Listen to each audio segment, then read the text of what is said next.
Welcome back, everyone. 欢迎大家回来。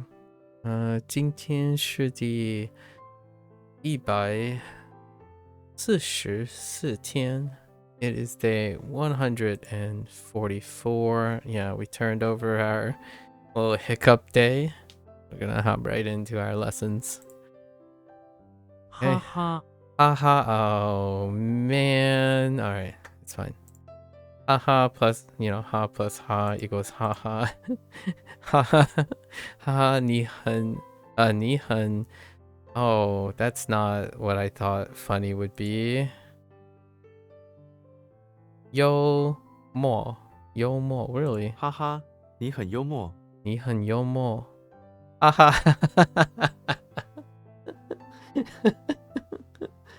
All right, that's a great way to start. That's the context.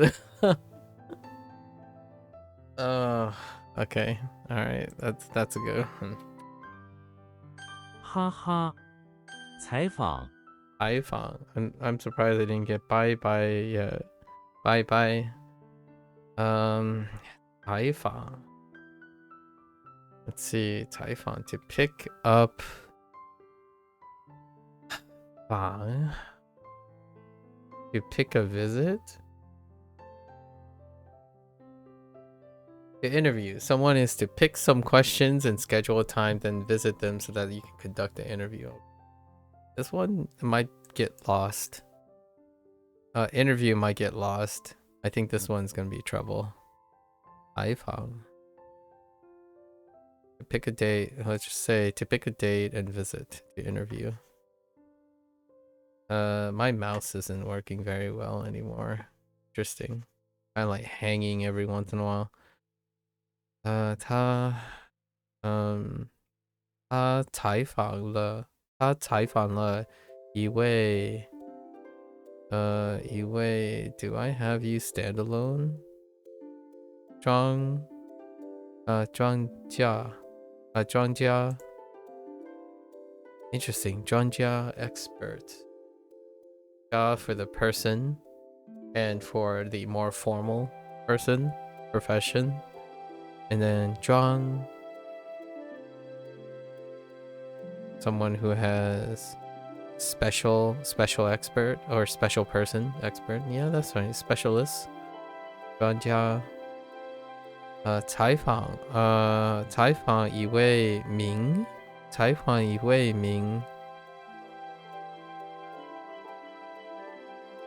Oh no. 演员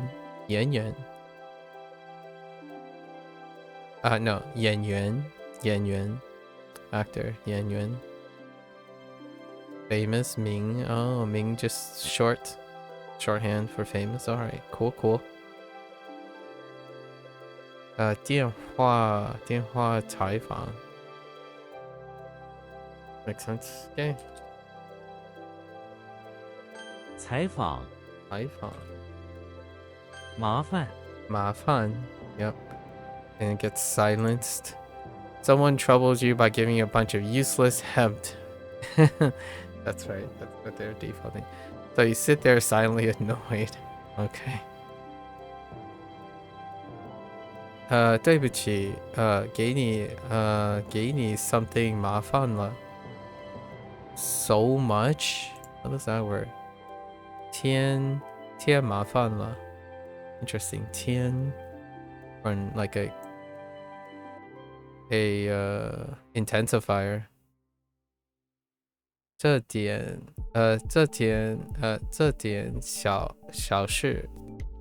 小事不要去麻烦他了。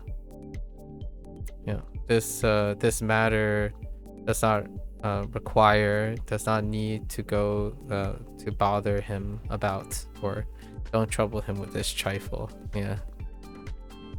小事 a trivial matter, a trifle. 想 something. Postage and Murphins. It's close to something else that I have, but not. 想 something. let's say 想减 let's say 想减不小麻烦 nope 切 not even close 想切不小麻烦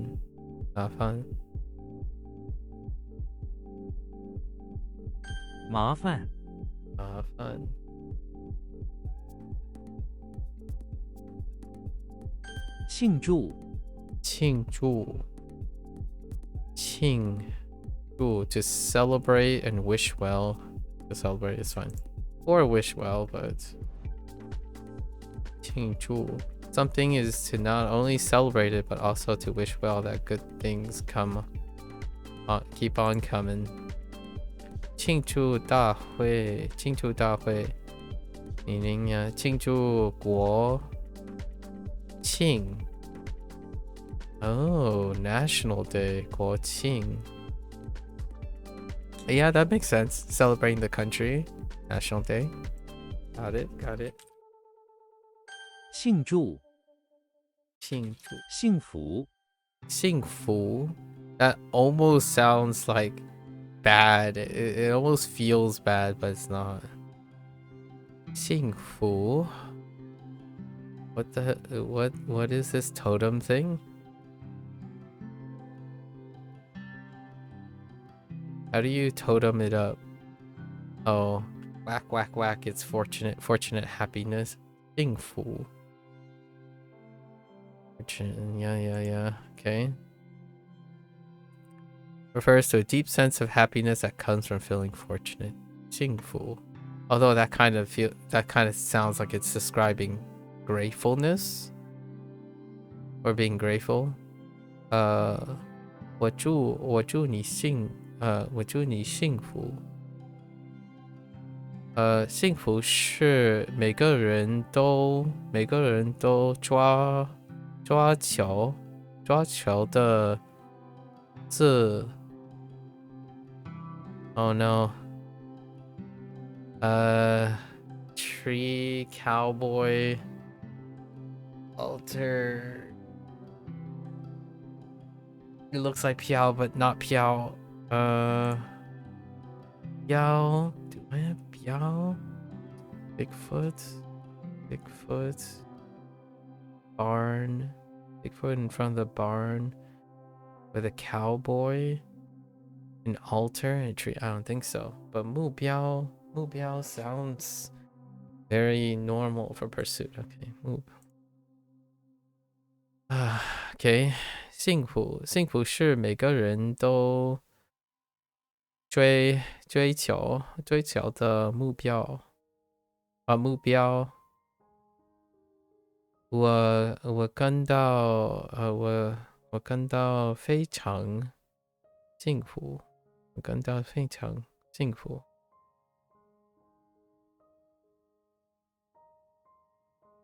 幸福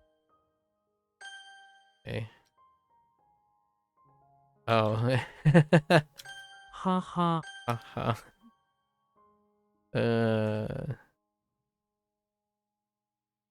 采访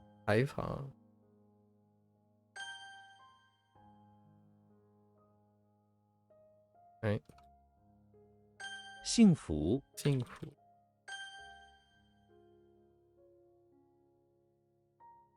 麻烦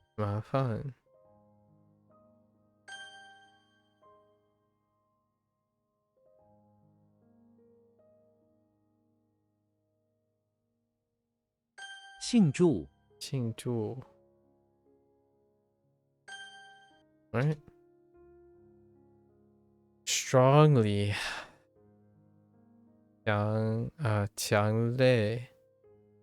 强烈 Other protocol. 强烈 intense, strongly. To feel strongly about something is to have an intense or strong feeling towards something. Intense, okay. 强烈反对 strongly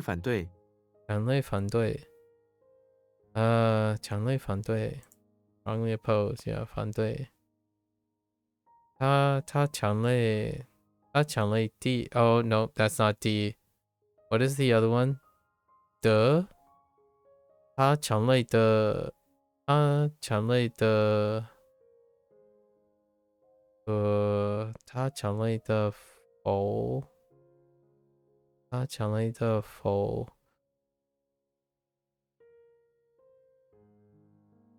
认了否认了指 something accuse 指控 Oh, it still takes 控 changes up the tone 否认否认 is oppose as 否认 is also oppose. How have I been feeling recently? I've been feeling pretty good. A little bit tired. About to wrap up May, I suppose. Tomorrow is the last day of May. How about yourself? 他强烈的否认 oppose 否认了指控 finger point a finger and then something about maybe claiming or proclaiming 强烈 Oh, not 累 强烈 not 累强烈 累 is yeah 强烈 strongly 补救 You've been feeling good, been socializing a lot now that you're back for summer holiday. You're back from or back for? Oh, as in like you returned home from your uni? Because you did a bunch of celebrating? 补救 patch rescue to remedy. Okay, is to patch something in order to rescue it from a state of disrepair. Remedy. You're back home until September now. September. Dang, what are you gonna do with all that time? Better not be being bored. I'm gonna tell you now. Don't make me verbal send you reminders of not being bored. 这不叫这种药物可以补救一些常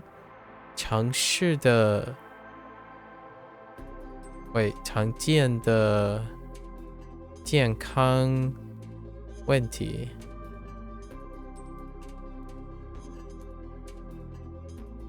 这种药物可以补救一些常见的健康问题。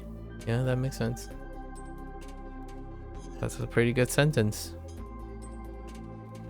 补救房屋短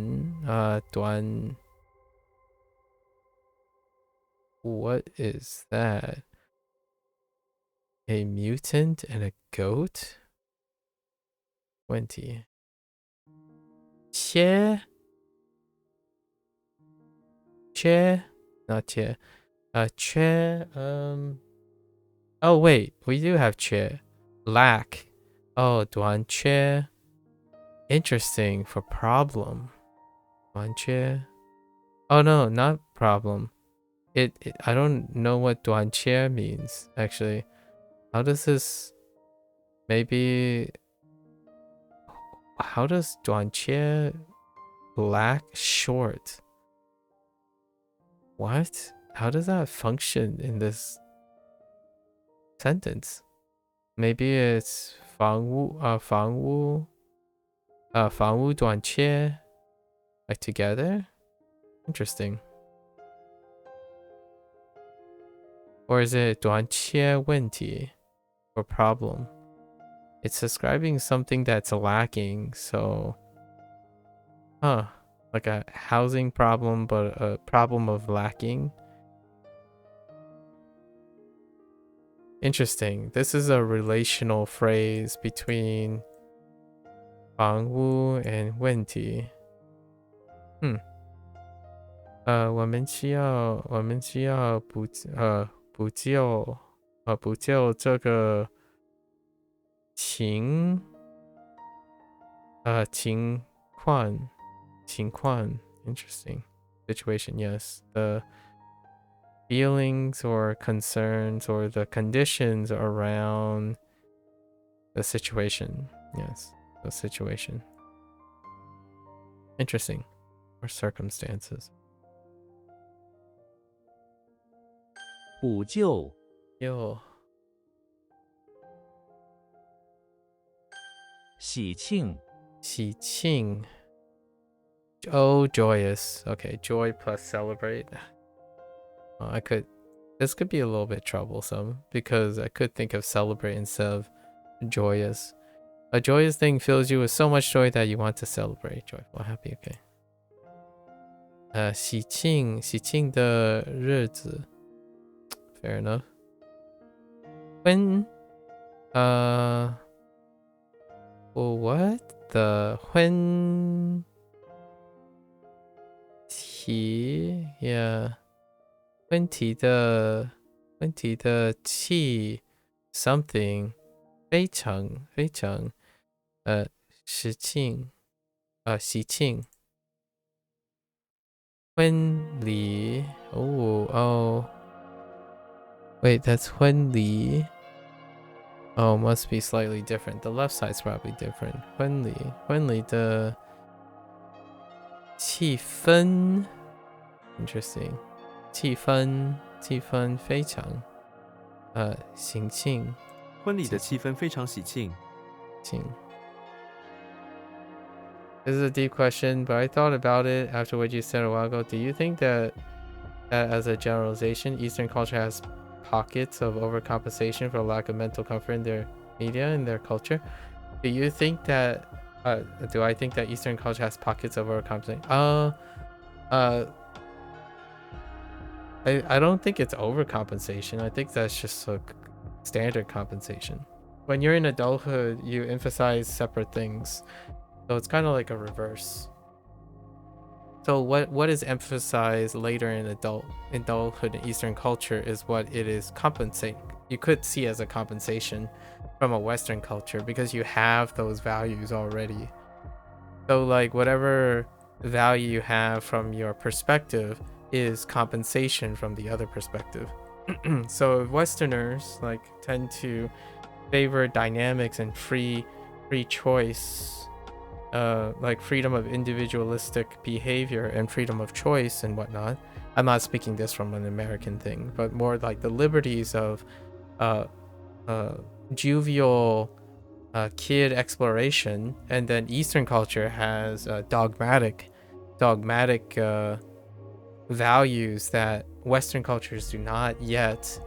Responsibilities then are imparted in adulthood, and then for the most part in Western culture they emphasize specific things that Eastern culture does not have, and then later in Eastern culture the emphasis is on the things that Western culture excels at, in my opinion. So one of the things that make you stick out are the things you learn later. So I learned how to stick out, have the liberties of choice and expression later in life than I would if I was raised in like a westernized culture, which I'm allowed, like, and then that's kind of where the debate, the pros and cons come in. Do you allow your child to freely express themselves and do whatever they want, i.e. doom scroll on TikTok, or do you remove TikTok from their hand because you know that it can cause them to be dysfunctional? In the Chinese household, I was allowed video games because they know that it would not interfere with my studies. They know that I would continue to get A's on my report card. So video games is a reward for doing the dogmatic thing. Does it mean that they want me to have video games as part of my life, my career and stuff? No, absolutely not. They will rip the video game from me. They will rip the game from me. They would discourage me from becoming like a director or pursuing the arts because they know better that it doesn't create security, right? And it's still true. The percentage of success, like pragmatically speaking, pursuing the arts is way, way lower than pursuing science or being a medical practitioner or something like that. One of the reasons you ask is because when you watch certain anime, they seem to exaggerate certain mental states that appear as less rare within social games. Wait. Hold up. I have trouble with double negatives. One of the reasons is because you watch certain anime and they seem to exaggerate mental states that appear common with social games. Is that what you're saying? Like they tend to exaggerate problems that are in social games. Like say anime explores a lot of things like anxiety, expression, individualism, socializing, fitting in, all those things, right? And then they appear in social games too, which or maybe when you say less rare within social games, that means they're more common in social games. And yes, it's for compensation, in my opinion. You do it in the privacy of your own home because you typically suppress those things and don't do those things in public places. So oftentimes the home is where the expression is. So in a way, you could see as a pros and cons. It means the solidarity of the wellness of the family is incredibly vital to the success of the child and the family. So there's a heavier burden on the family unit to provide proper decorum and discipline. The home is where you can express your weaknesses and find comfort and stuff, but at the same time the home is where you get solidarity. And video games like anime, like youth culture stuff, is a way of escapism. So you get more Philly stuff as a consequence. In some animes, they seem to place a lot of value and have characters having extreme mental state, which is rare in Eastern. It's rare in Eastern culture in public. And it's rare outwardly expressing. What I mean is it's dogmatic to be stoic in Eastern culture. So what you don't see is not what you don't experience. And then we have to remember that anime and video games is a form of escapism. So they do feel those things. Otherwise, they wouldn't be popular. It's a point of empathy. Games, video games, entertainments, things you choose, those things that you choose as escapism is a way of empathy. It's often used to empathize with things. So when you see that type of anime, the one thing that is very palpable now is that the internet culture, here's my hot take on the rise of anime in Western culture and like social games in Western culture. There was a time when Western culture had a really brimming non-objective and far more subjective individualistic value system until the internet supplanted that. And the irony here is this is a coincidence. It's not like these are coincidences, so these are correlations, so not to be taken as causation. But what correlates really well is that the internet represents a lot of now the dogmatic way Eastern culture approaches problem solving. It's based on performance, meritocracy and strict objectivity. So when you think about an internet thing, right, the numbers, the statistics, those things are unfilling components. And that's how Eastern culture creates discipline and stoicism. If you got an A, you're a good student. If you get an F, you're a bad student. If you have life problems, emotional disorders, or like things that are bad family dynamics, that doesn't matter. You're supposed to know how to work it. You get A's regardless if you're sad or happy, because A's make you happy. Getting a good job, doing well in school should make you happy, not the other way around. Like, even if you're unhappy, doing well should make you happy. That's kind of how that works. So if you're upset at school that you're getting C's, it's your fault. You're getting C's. Everyone else, there are people who get A's. All your peers get A's. You should be getting A's. There's no reason for that. So in anime, a lot of times it still is a form of escapism.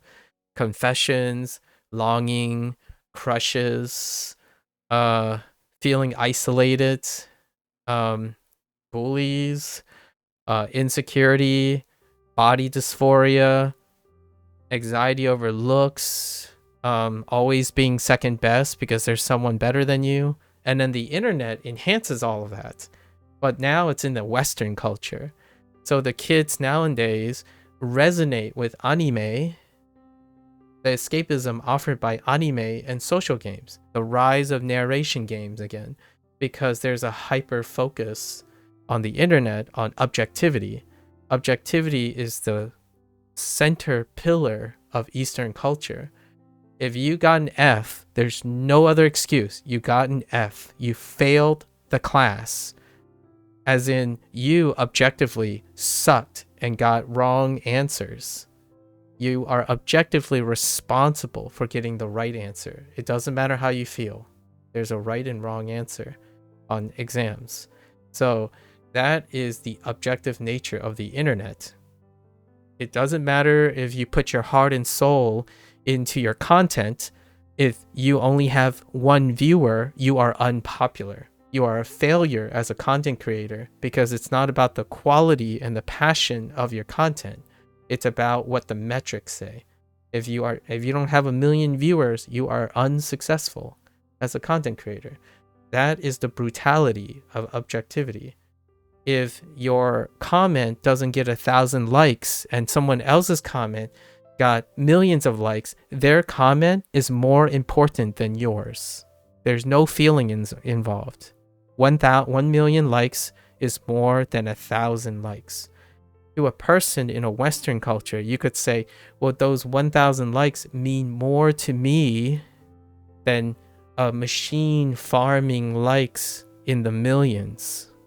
You make arguments of romanticism, individualism, things that go against meritocracy and numbers and pragmatism, right? If I earn $100,000, if I earn 6 figures and this next person earns 5 figures, I am more important than this person who earns less than me.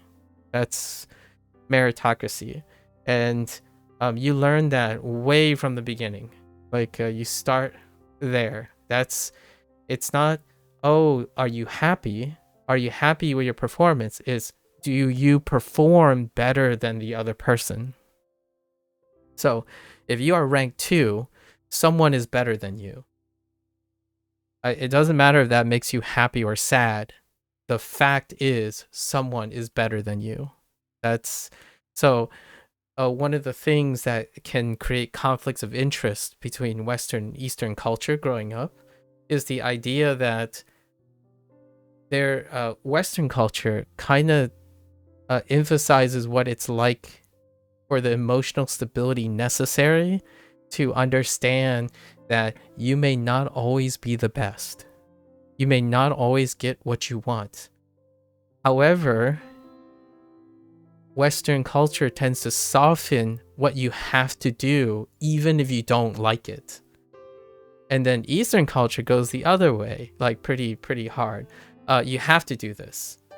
Don't worry, if you're second place, we'll still be disappointed, but you still have to do it. And you gotta like doing it, or you gotta find some way to like doing it. So when you become an adult, you kind of learned in a way through the interaction of others that there's more to life after you've acquired your financial security. So then you start learning how to get a relationship, fall in love, build legacy that is unique to yourself, but at the same time you still uphold the social standards. And that's why usually if you ask my parents, for example, when do you find first love? When do you look for love?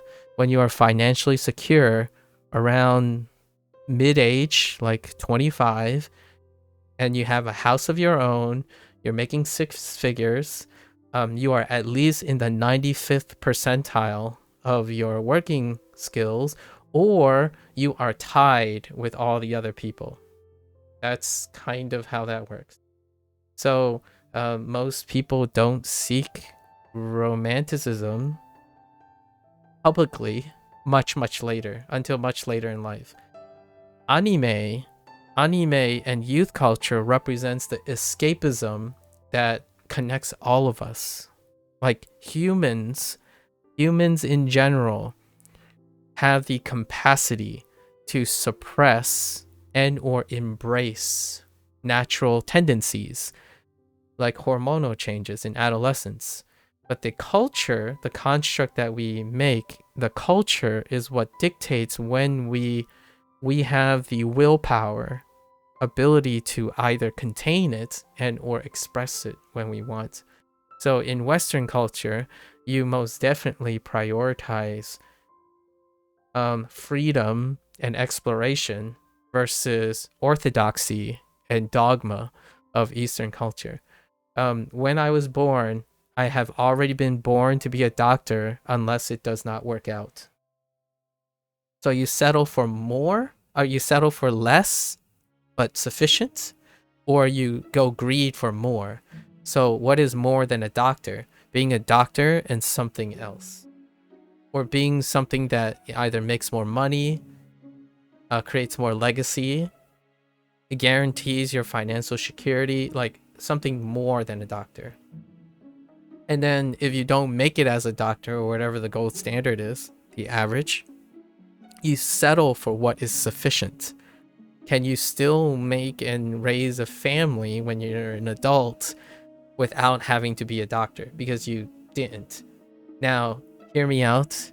This might sound really cold, but my parents, if I asked them, right? If I had to ask them, they're very strong traditionalists. If I asked them, are they still disappointed that I'm not a doctor?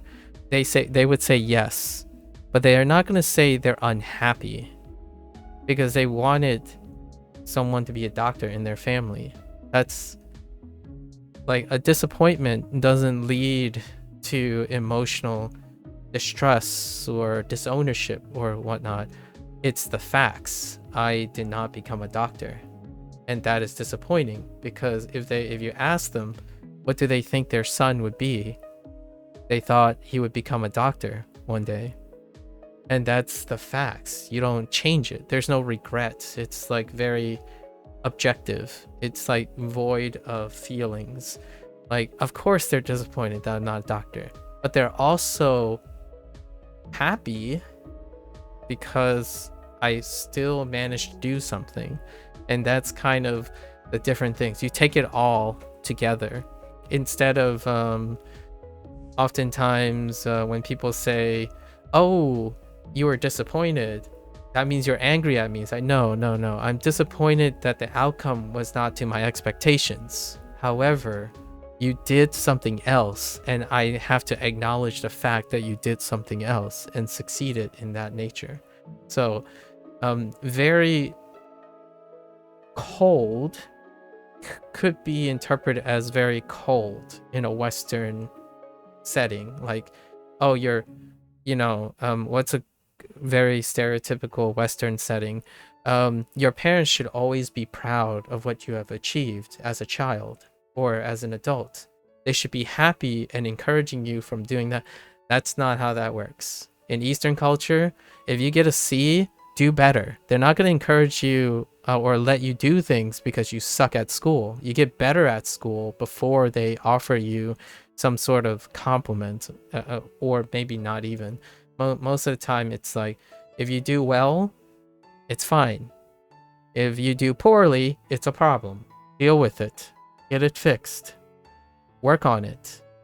It's not, oh, that's okay. Maybe you'll find something else you're good at. It's like, no, you get good at what everyone else is good at. Like, kids aren't raised to be bad at school. They are raised to be good at school. If you're bad at school, it reflects poorly on me. Like, people might think that I'm a poor parent if my son or my children just happens to suck at school. And then that pressure is also translated onto the youth. And for me, yeah, I do anything for those grades. And I did anything for those grades, and I got all A's for long enough until I got to grad school, and I realized that I have a lot of insufficient skills that aren't typically challenged by my household. I had undeveloped skills, so I decided to work on those, because despite having cultural differences growing up, one of the adult things that are very useful that, in my opinion, Western culture secondarily prioritize until they leave the nest is the idea of solving problems. Like, for yourself, like, when I leave my nest, I must be able to solve my own problems, period. Like, I leave the nest because I'm ready to solve my own problems. So when I figured out that I was deficient in a lot of skills, it took me a couple years to pick up. And that's, the rest is history. Hello there, Bill. Oh, I see you changed the avatar to that campy thumbs up thing that Casca does at the end of in various scenes. It's a little like cringy but funny thumbs up emote. Oh there, Bill. Welcome. Let's see. Say in some animes they place a lot. Okay. Say a family who daily all tell each other that they love each other. Okay. In an anime, you would be the two extremes. You would be the worst main character, but the best side character that's just extremely reasonable, and therefore no one has enough time to listen to everything you say. Yeah. Does the scale of reaction to a grade does the scale of reaction to a grade reach positive at the top on a scale, or is it neutral at the top and negative for anything below that? In terms of Eastern standards, like, if I had to use my life as an anecdote, again, this is not a representation of what actually happens in China or Japan. This is what happens oftentimes in diaspora of Eastern countries, especially China and Japanese, maybe even Korean. I'm not sure if it holds up anywhere else outside of and Indian sometimes. I have a few anecdotes, but this is not to be like a generalization, but more anecdotal, is the idea that when you reach what is seen as a top, there's a new top, much like the internet does. If you think you're good in your small pond, then eventually you become aware of the ocean. In order to recognize the ocean reliably, you must also excel in the pond first. I don't know if that makes sense. In order to guarantee a child to strive for more, they have to be good at what they're already given. So what I mean by that is, if you start in a pond, you have to get good in the pond before you go out into the ocean. Western society doesn't do that. Western society, a lot of times, lets you swim freely and express any way you want. And then when you leave the pond, you sink or swim. Doesn't that kind of check out to how it works a lot of times? Kids who leave the nest in Eastern society, you often hear that they're just ready. They hit the ground running, they have a job, they work really, really hard, and sometimes they find romance. But oftentimes they're at least able to work and contribute to society. And then in Western world, you have superstars, and then you have not so superstars, and there's a full range of outcomes. So when you take the average, when you start averaging everyone out, right? Honestly, the difference between the two is not that great. When you take an average, so this, like, I don't know if you've ever seen a YouTube short about theater go average. Actually, John Green did a vlog that was really, he did like a 2 back-to-back vlog about what it's like to view humans as a consequence of population statistics, and then view humans as anecdotally human. So what I mean by this is he had a vlog about his readers. So he has a lot of readers, right? He's a very well-received, written, published author multiple times. And he was trying to celebrate. Actually, it wasn't even about his book necessarily. It was about there's someone passed away. Oh, what's her name? They do it every year, but they try to raise money in honor of one of the people that they know. One of the kids that they know that passed away.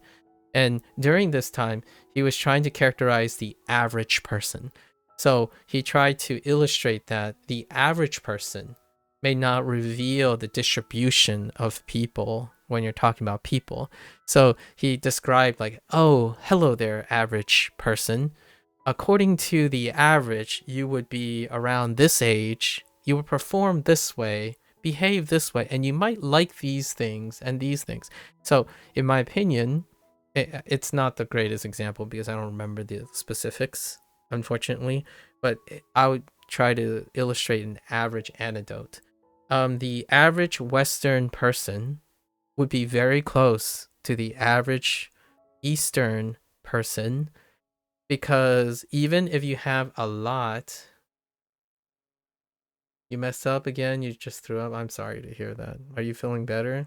Are you getting some water and hydration? I don't know when you left. But for the thing about average, like your grade, I have no idea. Where did you leave? I was responding to your things. So, does the scale of reaction to a grade? Yeah, you're drinking water now. You had too many at the pub. Oh, I see. Too much celebration, huh? I was responding to your, does the scale of reaction to a grade reach positive at the top on a scale, or is it neutral at the top and negative for anything below that, right? It's usually when you reach the top, it becomes neutral most of the time, because then you know there's more to it, because you're talking from the perspective of legacy. So for example, when you're born into a small pond. Your world is very small, right? But your parents' world is bigger. So when you reach the top of this pond that you're raised, your parents will say, that's good, now do better. Here's the recognizing of the larger pond, or the ocean, for example. At some point, your parents will run out of time to continue to have you push to recognize things, because eventually you're going to hit the ocean. And when you hit the ocean, it is from the recognizing of being top in many different ponds that you are prepared to go out into the ocean. It's not often a sink or swim because you have those things being pushed.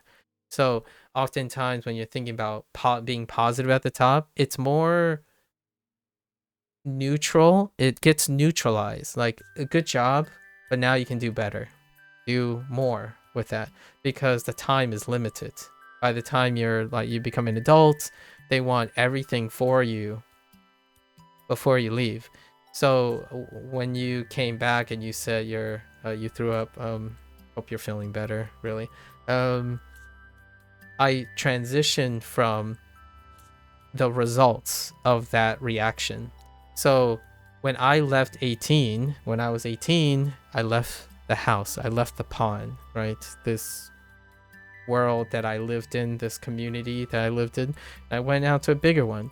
The one thing I was left with the impression that there's always going to be someone better than me. That sounds like the internet, doesn't it? But I understand that there are going to be a lot of people who are better than me, but that doesn't mean I can't keep getting better. So all the value systems, the dogmatic meritocracy, ends up creating the consistency and the problem solving and critical thinking that's necessary to be coincidentally individually sufficient, at least for myself growing up in the United States, right? I was deficient in a lot of things, but the value system that I had allowed me to overcome that deficiency without dependency on my parents. Now, in the Western world, like in a Western society, I'm going to take some anecdotes from other friends and other people who I've met.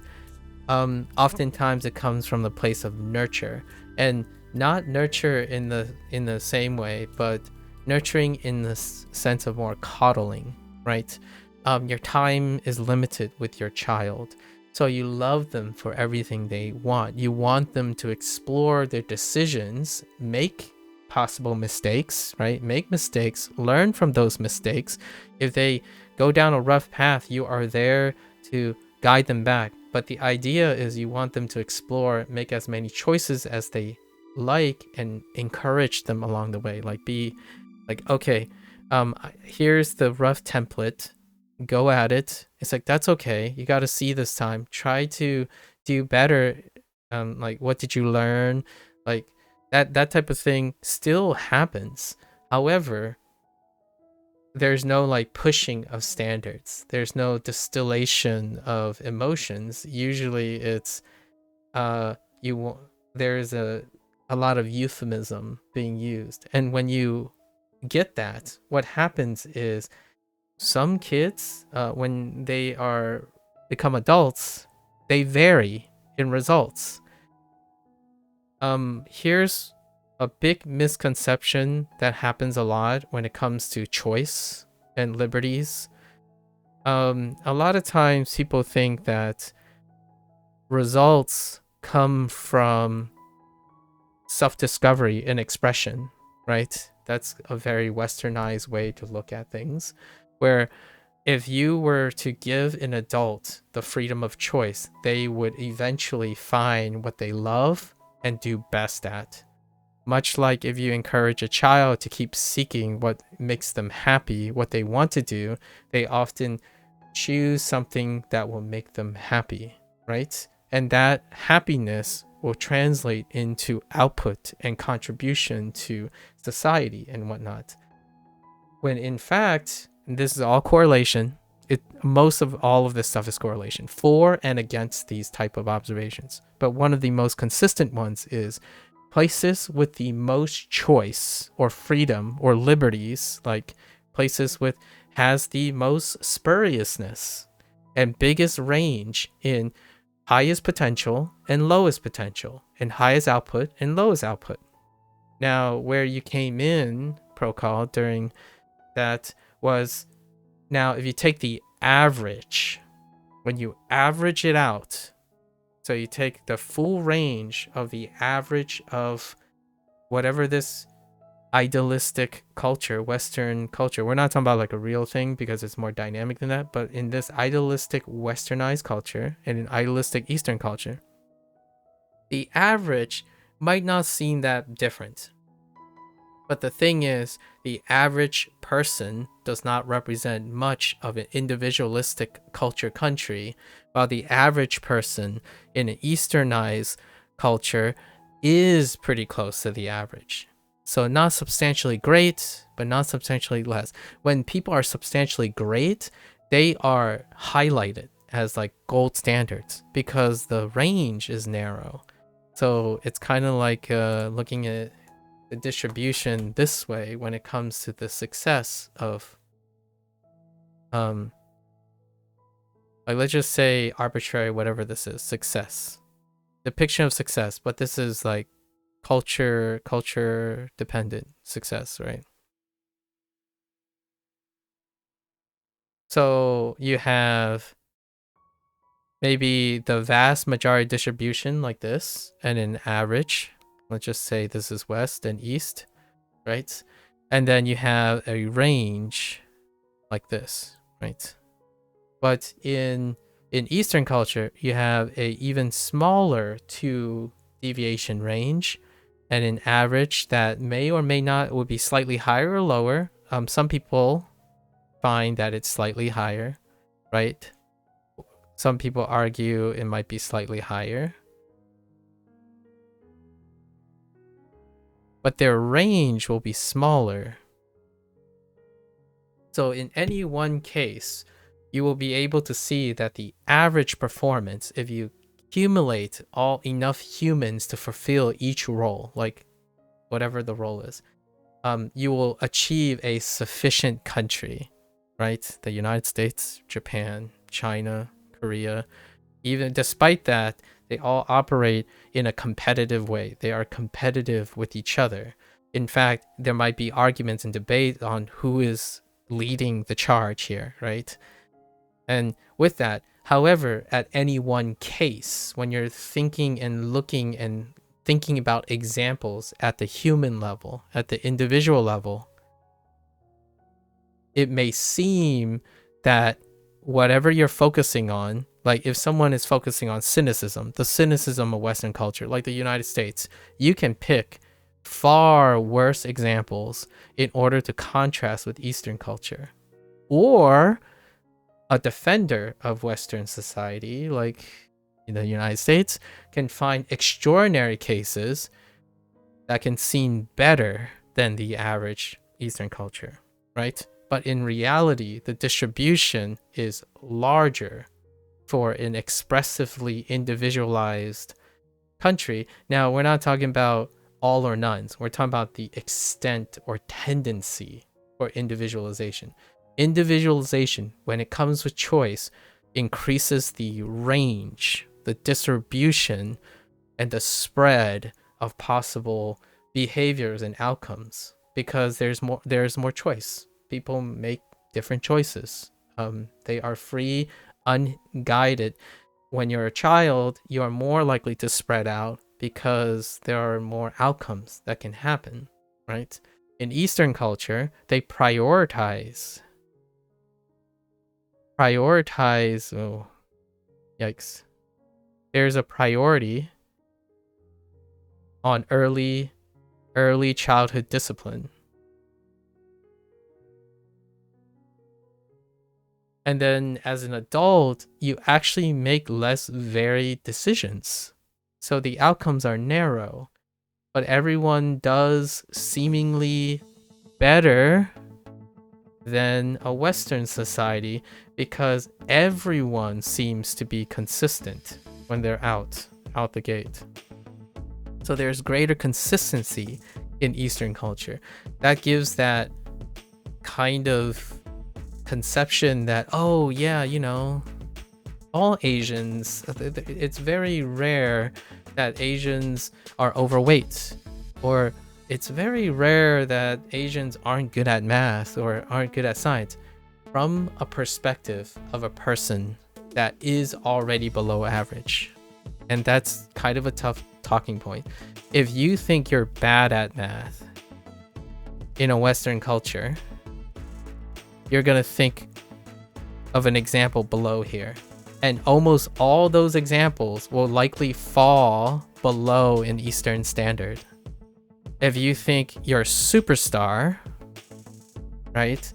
Like you're a millionaire or billionaire, or you're at the top of your graduate school, you may see all the things that are lacking in Eastern culture, and occasionally see like one or two people outstandingly show outside of Eastern culture's range, like a Kojima, a Miyazaki. I can't even, I honestly, it's very difficult for me to name someone who's Chinese in China because of other things, because of information. But the idea is that individualism is very, very consistent in, and we're not talking about like, this is some sort of brainwashing or conditioning or anything like that, is that early on with discipline comes very fundamentally consistent choice making when you leave the nest.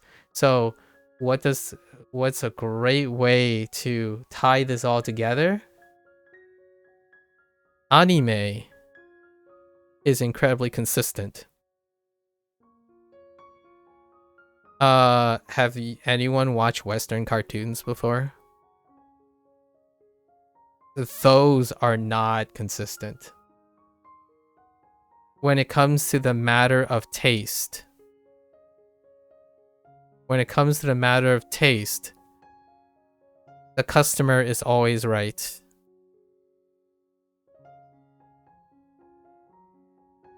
Well, then what does Western culture and Eastern culture tell you about their entertainment?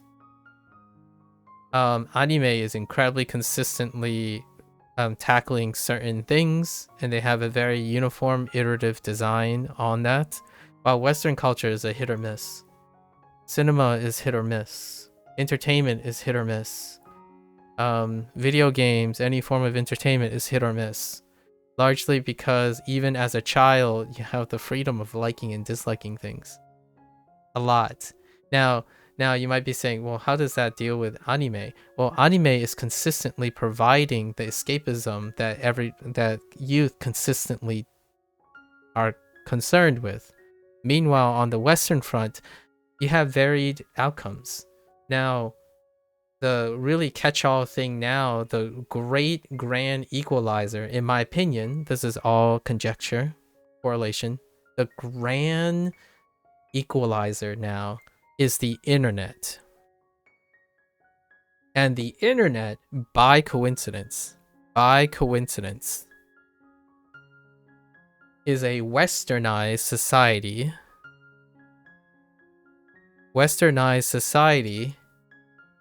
that has often coveted Eastern society. So many things about Eastern society is compelling because it works really well with the internet's objectivity. So this is all coincidence, but it's great converging coincidence. What does the internet do? It's completely based on meritocracy. The numbers tells the story, not the human being. The human being has no value outside of their output. If you want to talk, like if you're talking to internet people, like, right? What do they sound like? They kind of sound like future parents for Eastern culture. Like, oh, I see that you're dropping in viewership. You must be doing something wrong. You want to put up that viewership because if you don't make enough money to support your thing, it means your content is not worth anything. Your content's not good enough. But what kind of content should you make? The stuff that gets you popular, because that's how you're going to make money. So, like, it's not about what you want to do. Like, if you want to make art the way you want to make art, that's not important. You have to make art that people are willing to buy. Yes, you should follow all the trends. The trends get you more views.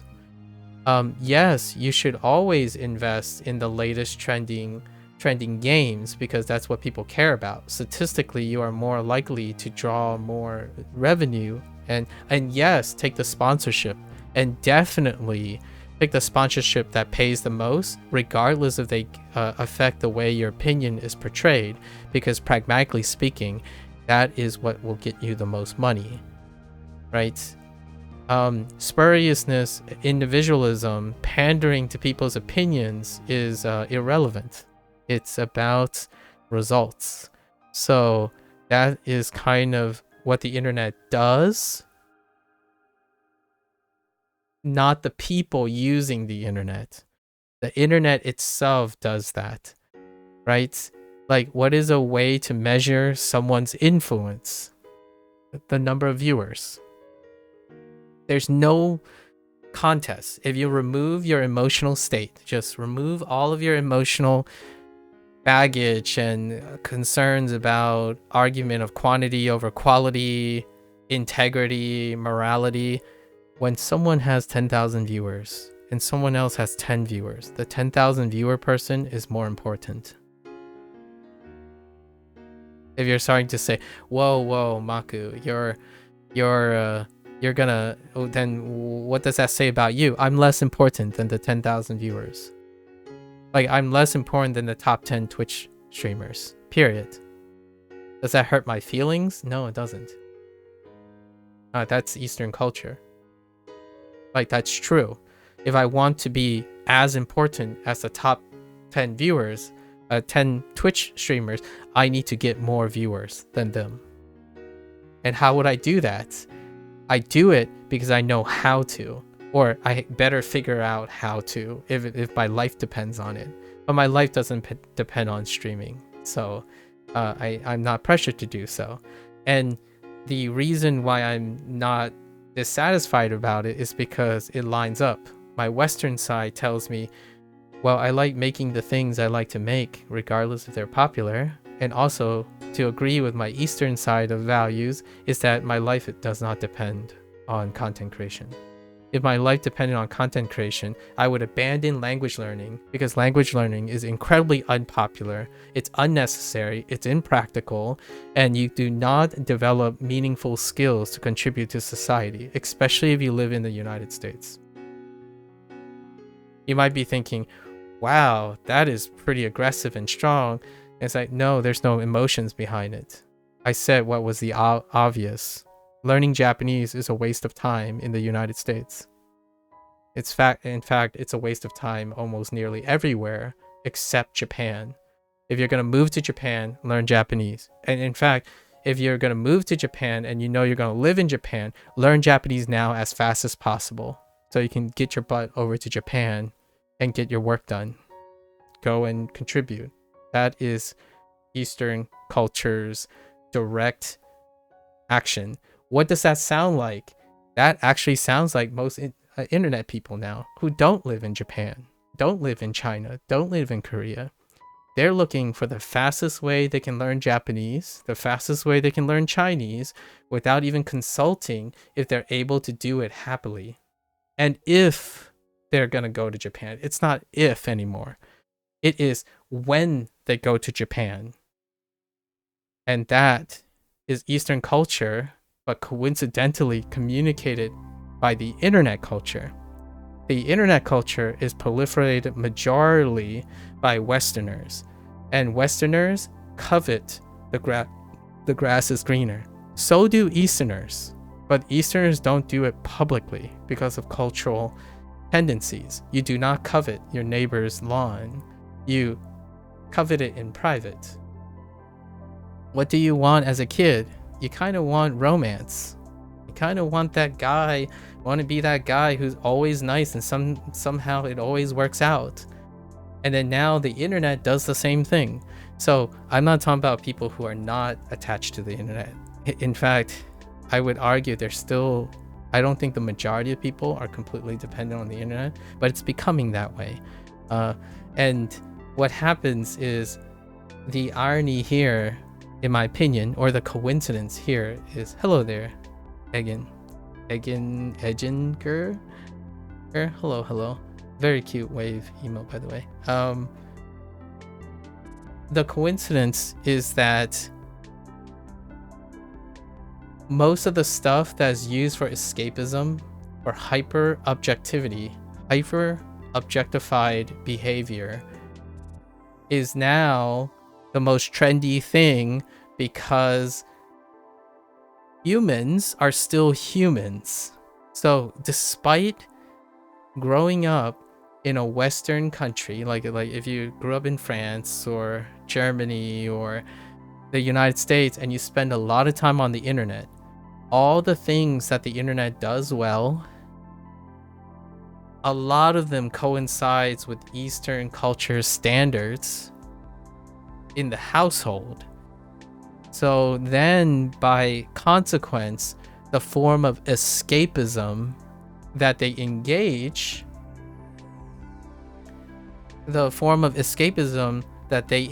in are most of the things that Eastern culture popularize. What kind of behavior do I mean? I mean, that's a really loaded question. You might want to, perhaps you may want to talk about, I don't know what you mean by what kind of behavior, but we're talking about hyper-objectivity here.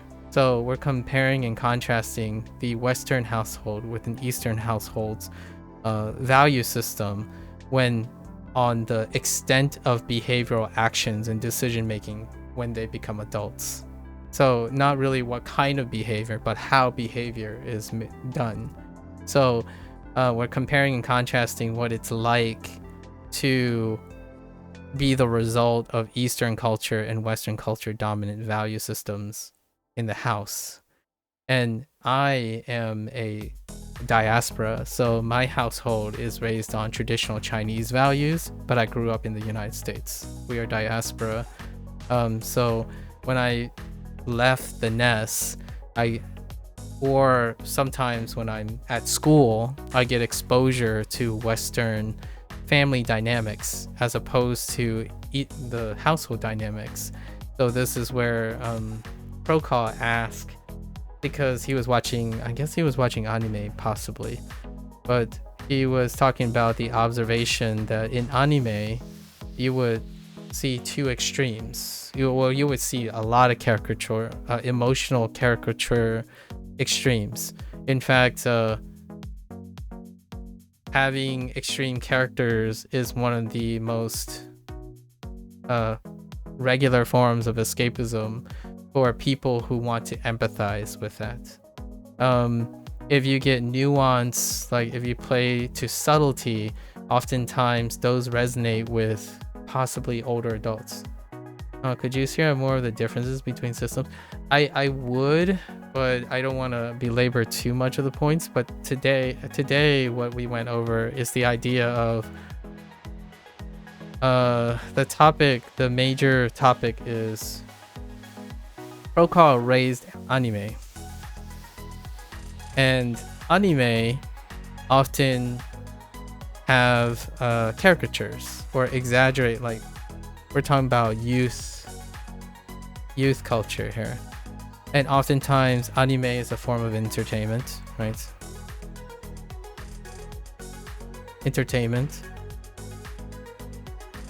And entertainment is often how entertaining things are through empathy.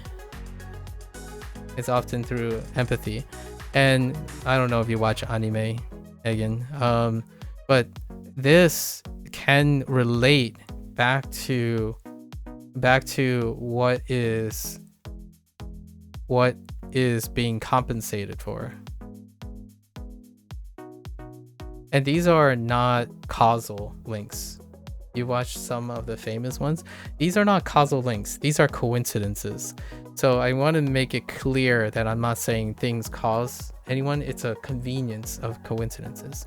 So you could see this, one could see this as, what is it being compensated for? Well, there's a lot of things in Eastern culture, Eastern household, that is being compensated for. And that is expression, mental well-being, choice. But what Eastern culture emphasize: discipline, trust, tolerance, problem solving.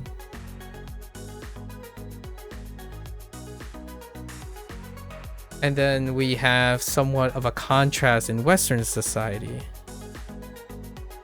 We have the, the contrast is it would be on the reverse. Well, we're not going to write that on the reverse. But the idea is there are pros and cons to either.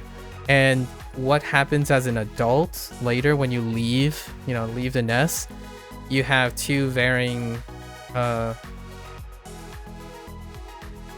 very interested in what you share because you live all your life in other of all culture systems, but between all of them. I'm not entirely sure what you're saying there, but I guess you're talking about, I don't know if you can live in all culture systems at the same time, but probably like across your life you've been exposed to many culture systems, and that's probably what I'm talking about here. But we're talking about idolizing, using ideal theory, not a realistic. So this is not realistic. This is not a realistic situation. We are applying idealistic ideas to anecdotes that are realistic. So when you're saying you share because you live all of your life in all cultures, that's not true. You did not, no singular human has lived all culture systems and all of them and all of your life. That's probably, in my opinion, saying all is not true ever for a human being. There's no human in existence that has experienced all in all of every single moment. You probably experienced some in some places, in some part of your life, and across your life you've been exposed to many culture systems.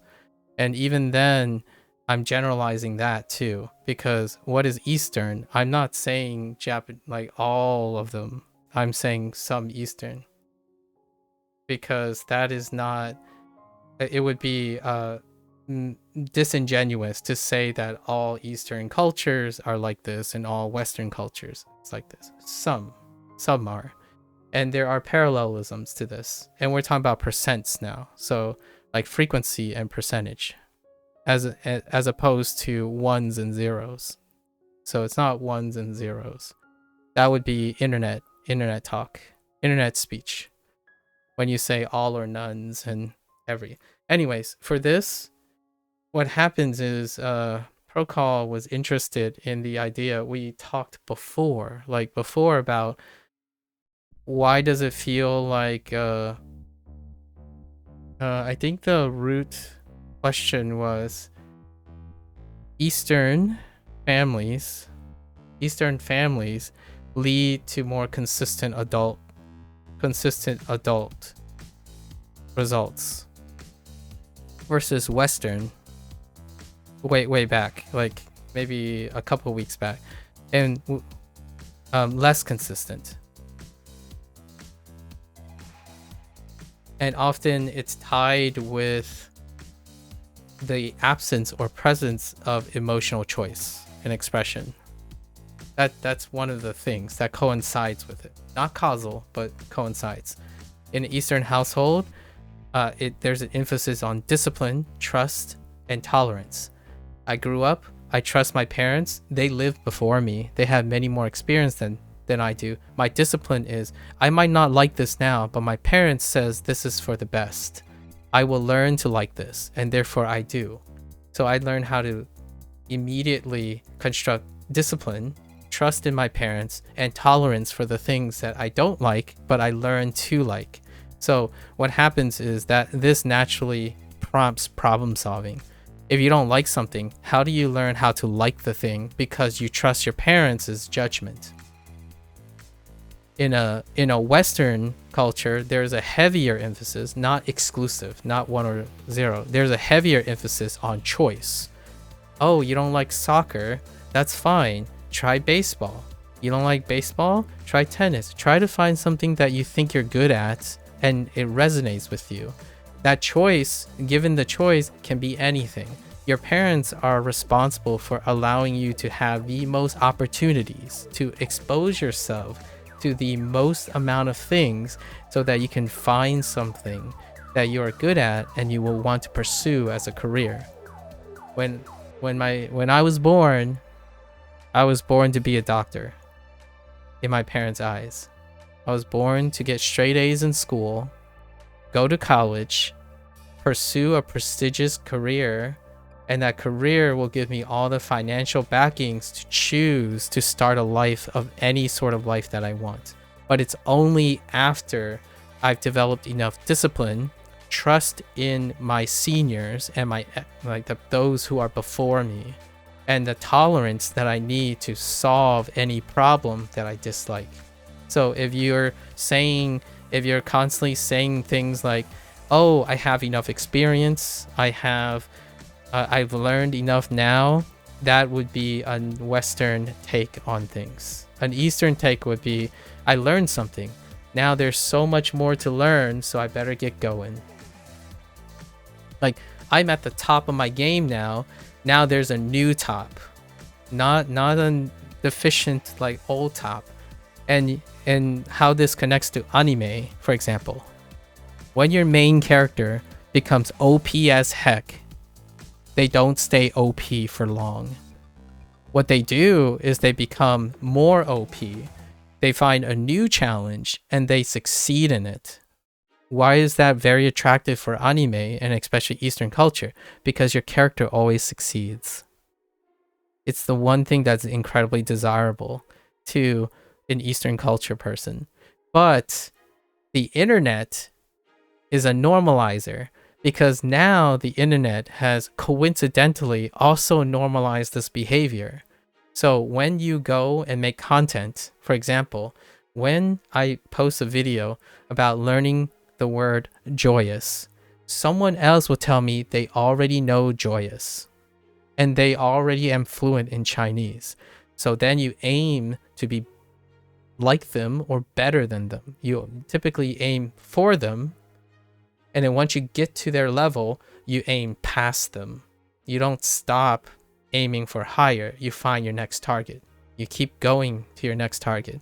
And in anime form, the greatest escapism, in my opinion, that captures both the westernized internet now, in this day, who's embracing the consequences of the internet, is the escapism for Eastern culture.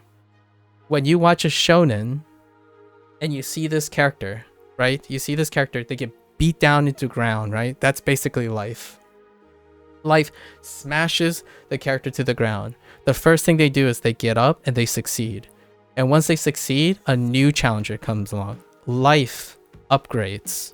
And they go, get slammed down into the ground, they get up and do it again. The one thing that carves most of Western anxiety or Eastern anxiety and those who are on the internet is the ability to know that as long as you get up, you always succeed. And anime has captured that really, really well, even before the internet. Now, somewhere along the line, somewhere as we were going, internet has started to embrace anime. They started embracing social games. They started embracing, because in my opinion, personally, the hyper objective nature of the internet has created a funny little coincidence. Now, this isn't causal. Again, I'm trying not to say that this leads to this is the cause of this, but they all line up. They are corollary. One of the corollary behaviors of the internet are many of the things that Eastern culture youth, especially me, coincidentally keep bottled up, especially until past adulthood, when you have learned all the necessary things to deal with that. What's a great way to deal with things that you don't like? You learn to like them. Period. If you don't like going to school, you better learn how to like them before your parents disown you. It's not that extreme, but your parents' disappointment is far stronger than your dislike for school. You get good at school, whether you like it or not. And because you get good, your parents are telling you that you would like school because you got good at school, not the other way around. If you happen to coincidentally like school, that's cool. Now get better. So if you're already doing really good at school, get better. How to love what you don't like? You learn to find the rewards in doing it. At least that's my opinion. But hear me out.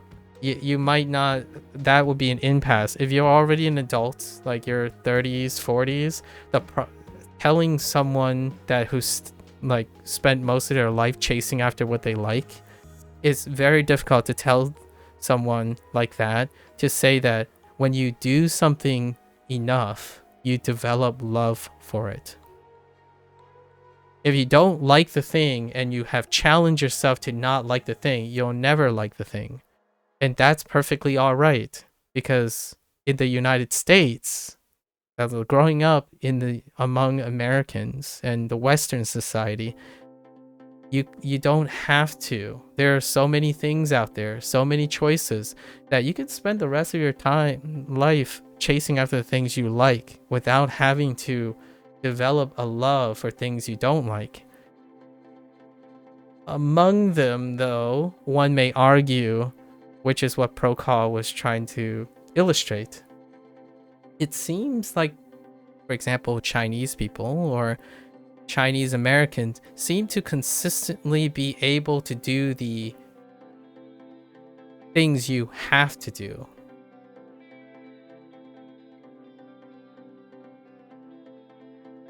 Right? What do you have to do? Finances,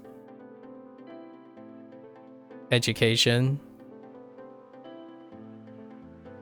And you might be thinking, education, well, I like to learn. No, you only like to learn. Most of, in my opinion, a westernized world is you like to learn the things you like. You're not learning the things like finance that you don't like. And I like to do finance because I didn't say I liked finance initially. I learned enough of what finance can do for me. So you learn how to love something you don't like because you realize that if you have finance, you can go chase after the things you like. So many of the things you have to do, which is metrics, this is meritocracy. Why are you gonna like the things you don't like? Because it gets you to the things you like. You need money to translate into an investment on things you like. So they are the one in the same. I must have financial security in order to chase the things that I like, not the other way around. There's no chasing the things I like and hope that it creates a financial security. So it's the reverse situation. And in my opinion, they both work. Like growing up in the United States with Chinese parents, both processes work. There's a reason why the United States exists. China, Japan, and Korea are in competition with each other. But the thing is, the outcome is the distribution might not seem that way. There's a larger distribution and range, but there's a more consistent range and a smaller range and more consistent distribution when it comes to these two. And these are ideals, right? We're talking about ideals, not realistic. In the real world, it's like a murky combination of the two. Like there's some combination of two and they interact with each other. So it's even closer than this. This is like ideal. It's probably even closer because Japan still influences the United States and the United States still influences Japan, right? But what I'm saying as a way to contrast is the idea that there are so many things that this is important to recognize this, because that's how you do business. How do I sell products? How do I make popular anime? How do I make popular video games. All this stuff is incredibly informative, but it's more informative in an Eastern perspective. In a Western perspective, it's a poop shoot. Because you're going to, and what was a great way, I talked about this yesterday with my friends. What is a great way to illustrate that there's a cultural difference between escapism projection? Like, what is catered? This year, whenever a Japanese, we'll use video games, whenever a Japanese developer tries to aim at Western culture, like Western standards, they get maybe like B's. But whenever they're unapologetically being Eastern, they get A pluses. And when they get A pluses, it selects for the internet culture. And the internet culture, even more than that, they select for hardcore niche groups. So what's a great example recently? Night Rain just came out.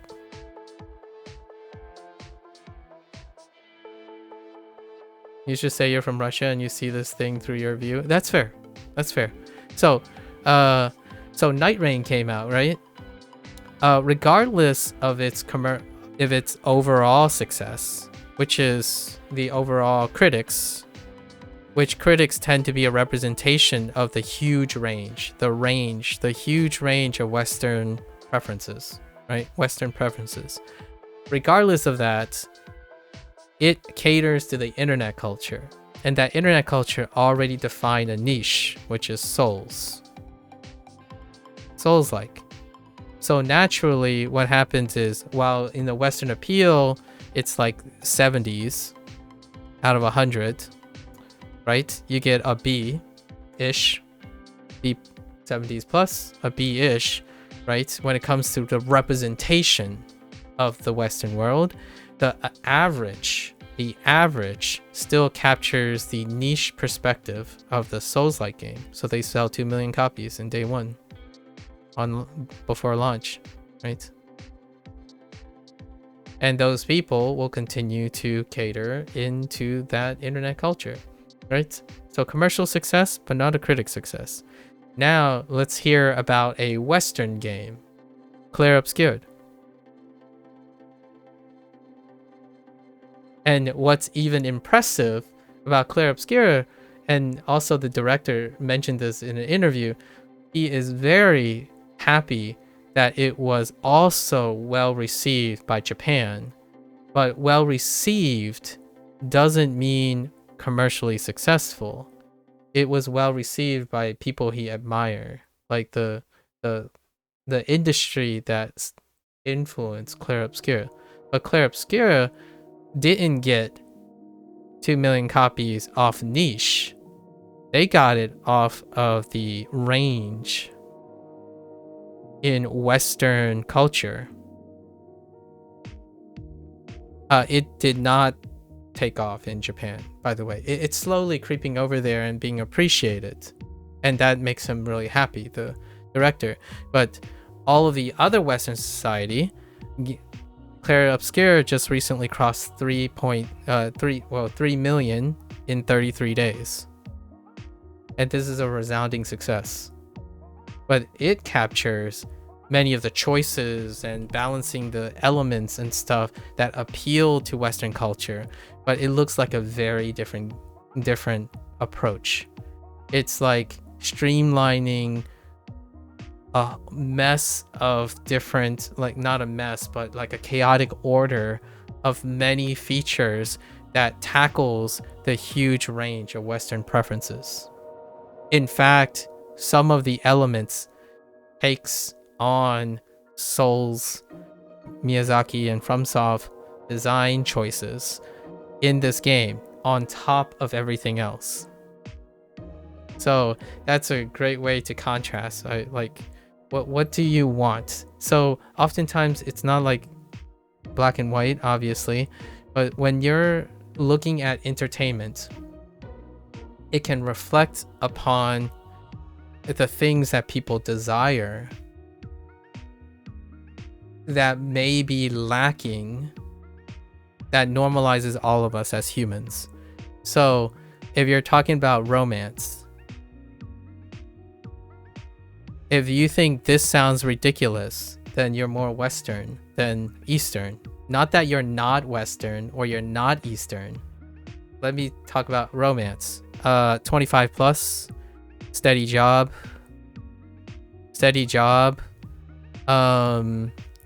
graduated, at least graduated, at least undergrad, have a house,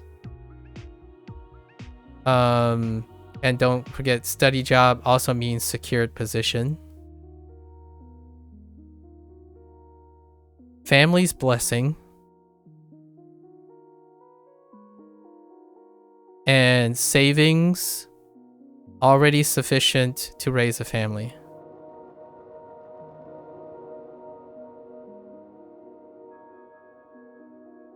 You don't really understand what Clair Obscura was about. It's kind of like more lore things and narrative of game. Do I understand you right? No. No. Well, yes, sort of. Clair has many designs. So Clair has many Western appeal, and Eastern appeal combination of designs. In fact, the whole Clair philosophy is do stupid things. And by stupid things, this is a euphemism. Basically, any creative thing you can come up with, if we can get it to work, include it. Souls-like games, especially FromSoft, is iterative. We know what we do best. We try to stick to it as much as possible because it breeds consistency. So we know what works. We will at least do all the things that work and experiment a little bit. Clair is balls to the wall experimental. Like, as in, like, all the things, it somehow works. Because it's all done well through the passion of the people who presented the ideas. Hey, we really want to have dodge and parries in this game. Alright, who really loves dodge and parries? Let's stick it in there. Hey, we really like really drawn out, melodramatic, French-themed music. Hire someone who happens to be a French composer who is nebulous at all, and then suddenly you realize this person can pump out 170 tracks, incredibly passionate. Let's do it. And I'm not guessing on these. These are the words of the developers in their interviews. What is this character like? What is this scene? Well, I was tired. I was really tired one day, and I was like exhausted, hop on caffeine, and you know what? I just thought this would be a funny scene. Include it. And guess what? It's one of my favorite scenes. It's one of my favorite scenes. It's when Eskie says woo wee over and over again, and that was literally one of the scenes they talk about. Like woo wee, and I'm like, yes, exactly. So to me, that's a great way to contrast the development things, right? And hear me out. Clair is successful, but for every Clair Obscure, there are many that aren't successful, right? So it kind of reflects the culture in design too. Like, if you looked at the gaming industry will still feel like this. It will still feel like this. Like, you get Night Rain, you know what you're getting. Come on. You know what you're getting when you're buying Night Rain. Despite all of the, like, subjective interest of Eastern critics or of Western critics, despite the weird critic things, the people this is targeting will like it. It is consistent. Japanese overall have a very consistent design reflective of their culture. I love this because Final Fantasy games are consistent. In fact, they're so consistent when they're not consistent. And when they're not consistent, they tank. So whenever Japanese developers have to make a pivot, when they have a pivot, maybe like trying to broaden their market share in the Western markets, they tank. They tank. What does that look like? They just pick a Japanese developer who decide to pivot on their design, like Sonic. I really like Sega, but holy, does Sonic have many pivots? And eventually they'll get something. Hear me out. They have to pivot at some point, right? Once they pivot though, when they get that good thing, iterate, and it's awesome. My personal take, I love indie games. But when was the last time you heard, oh man, Japanese companies do be pumping out those indie games? No, they don't. Japanese are corporations. They're companies that make very calculated and iterative design. Like when you think of Japanese, you think of Resident Evil, you think of Monster Hunter, you think of Souls games. You think of Kojima, you even think about people and their consistency, like Ninja Gaiden and stuff. The moment they pivot is when they have to spend a lot of time exploring. The indie scene is populated by Western design, and Eastern design can inspire Western design. You know, Stardew Valley. That person loves Harvest Moon. But Harvest Moon has been fizzling because it's trying to pivot. But this person managed to pivot with Stardew, Undertale, right? Now Clear Up Scare. And then does Chinese have as consistent as Japanese? I think so. Now hear me out though. It's very difficult because Chinese media is also like not freely established in the Western audience. In like the Western market, there's like trade wars going on and lots of geopolitics involved, right? And Chinese also have their own servers, right? Their own resources and stuff. So they often don't have to be commercially successful outside of China. So it can be very difficult to compare and contrast. However, the things that Chinese game industry has done is they know how to iterate on what works.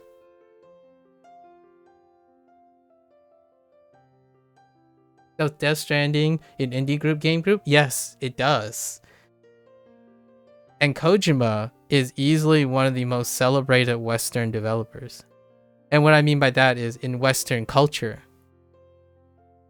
Like Kojima is like nutso.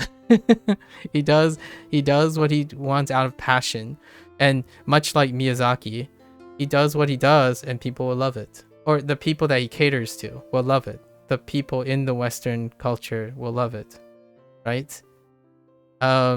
There's a reason why he left Konami. He was done with iterating. Passion projects, you know. What does he hope for? Partnership? I don't know. Pick up an Activision publication or an Xbox publication because he does what he wants. And that is very, very unlike the typical. When you start doing whatever you want, you ultimately leave a company because companies have to be consistent. Why is he in the Western culture instead of Eastern culture? Because he broke away from it. He broke away from it. And the stuff that he makes is unrepresentative of Eastern gaming industry. He's still Japanese. Like, we're not talking about his identity. We're talking about his his appeal in the gaming industry. Death Stranding 2, I would argue, is far more like Death Stranding is far more. Death Stranding 2 is coming out this month, by the way. Hats off to Kojima Studio.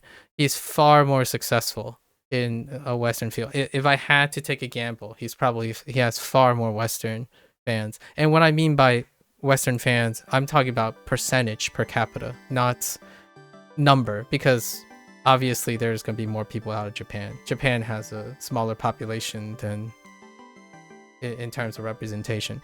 I'm talking about like collective aggregate scoring, feedback per capita. Like, it's celebrated because of its idiosyncrasies, not celebrated because it's being the same or consistent. Resident Evil is consistent. Monster Hunter is consistent. Dynasty Warriors is consistent. Despite Dynasty Warriors having a Chinese setting, it's actually it's a Japanese game series. Mario, Kirby, Mario Kart, Super Smash Brothers, Legends of Zelda. They're incredibly consistently nice. After Death Stranding 2, I don't even know what he's gonna make. Maybe he's just like, I'm done with Death Stranding. We're just gonna go with planting gardens. I don't know. It's like, it's the avant-garde-ness. And indie is proliferated by this. And I love that, by the way. I love that. But I also have a guilty pleasure for my consistencies. What's the consistent game that I like? Like a Dragon. Like a Dragon. Persona. If you want to see consistency, Like a Dragon, Persona. They're as consistent can be. And what happens when you have consistency? Well, you don't get surprises, but you also don't get disappointments. If you like the game and you're invested, you're invested. You learn to love the things you invest into. At first, Yakuza, I mean, they're called Like a Dragon games. But yes. In the Western world, it would be called Yakuza. Or it's only Yakuza from 1 through 7. And then the rest are Like a Dragon. They're all Like a Dragon games. So, yes, I do mean the Yakuza series. But it's the Like a Dragon series. Yeah, so very, very consistent.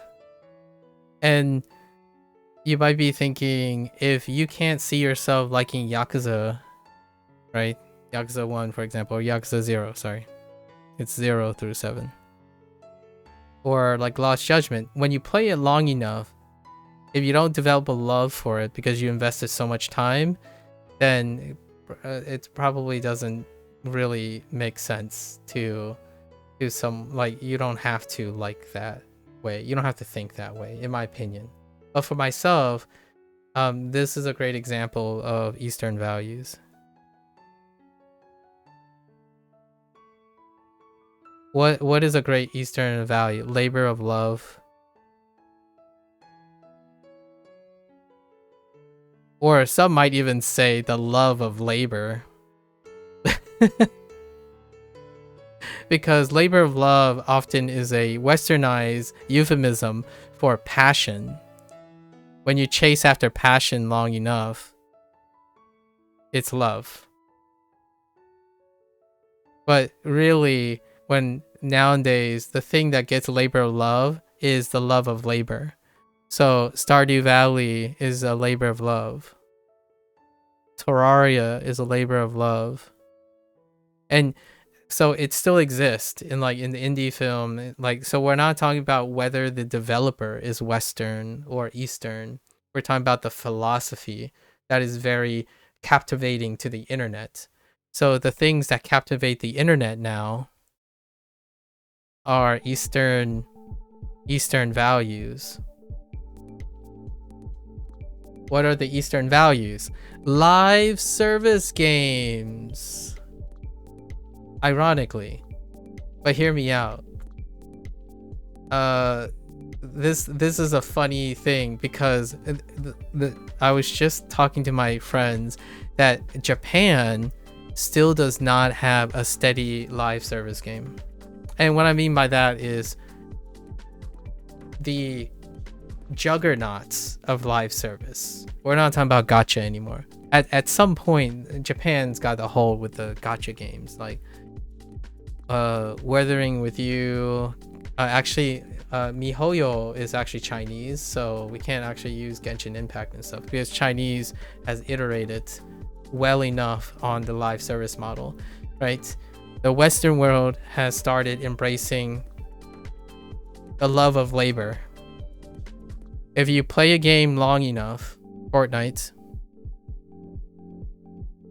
Minecraft, if you invested more of your heart and soul, your love, through labor, it's so hard to break from it. It's habit forming. It's unconditional, like the trust for your family.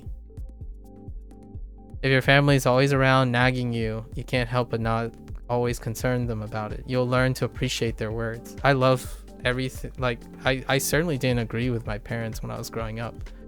There were a lot of friction because I was young, inexperienced, but the more I think about it, the more they pushed, the more I love that they did, right?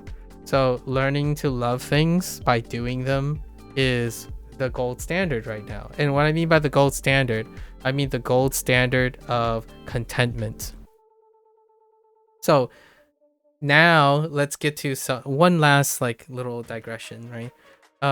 To something that I talk about with a lot of people nowadays. Why can't they pride themselves away from just getting on an online game that they played 1,000 times over? It's a love of labor. It's a love of consistency. It's comforting and it's habit forming.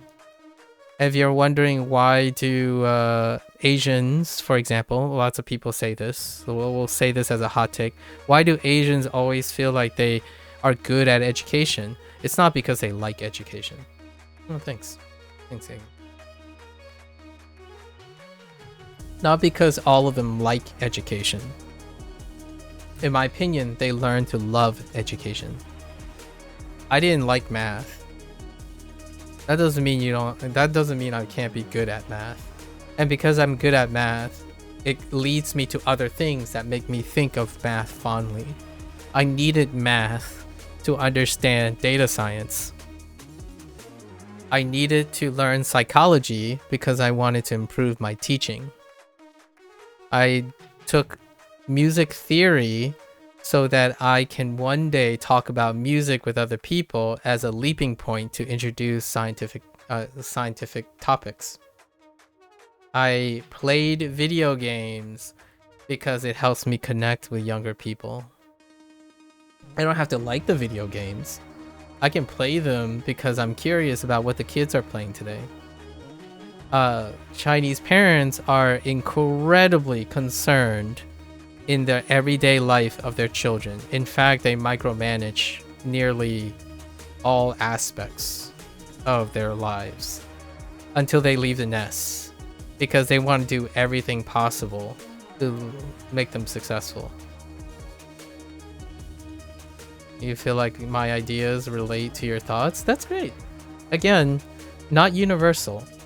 These are coincidences. Most of these are coincidences. So I'm not saying that because this culture enforces a pressure on their parents then forces it on their children, that leads to success. I'm not saying that. I'm saying parents literally are concerned with the kids' grades all the time. What does that mean? It could line up, which it does. It lines up with a consistent output of grades. Does it cause good grades? Well, yes and no. You could say in this instance, yes, but there are parents that don't concern children, right, about their grades, and those children continue to get good grades. So what happened there? So there are a lot of other spurious ways to correlate things. So in order to be clear, these are coincidences that I see. And coincidences can be useful. It can minimize your chance of spurious results. So if you collect a bunch of coincidences, like lots of things lead to a similar correlation or a similar line of thought, you can act on it. And it is more likely to succeed than acting on something based on one confirmation. Like, I saw this guy gave this game a 10 out of 10, and that means this game must be great. It's like, no, you have to go look at other people. Did they give 10 out of 10? Now, you might be thinking, oh, well, all the people they know give 10 out of 10s. Well, they all know each other and they all belong to the same group. Let's go and find someone who doesn't like this game originally and see if they like it. Oh, they gave it a 5 out of 10. Okay, that's one perspective. So you begin to collect things, right? And that's the internet. The internet has made it a normal thing, but it's not with adult oversight. So the one biggest thing that is different nowadays is the internet is incredibly pragmatic. It's super pragmatic. The internet itself, not the people in the internet. The internet, like the construct, the system of the internet is very pragmatic. Now, there are users of that internet now, right? And a lot of them are westernized. So they're embracing this newfound pragmatism. They're playing by the game, and naturally they end up getting the pros and cons of part of what it's like to grow up in a Eastern culture. Part of it. And I will plug what I'm doing here. Like, why am I doing this? Why am I stopping learning Chinese for this, right? The part of it that I think is missing, that they're missing, is adult oversight. So what happens when you are missing adult oversight when it comes to hyper-pragmatism? You lose discipline. There's no discipline, no tolerance, no problem solving. You don't have to problem solve anymore.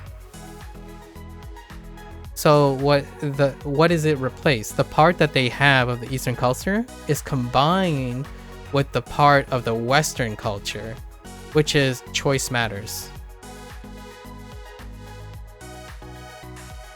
So right now, what I see on the internet is that people love the pragmatic part of Eastern culture, which is, what do I mean by pragmatic? Objective. Application. Goal orientation. Goal oriented. Performance. Performance focused. Output only. Ends justifies the means.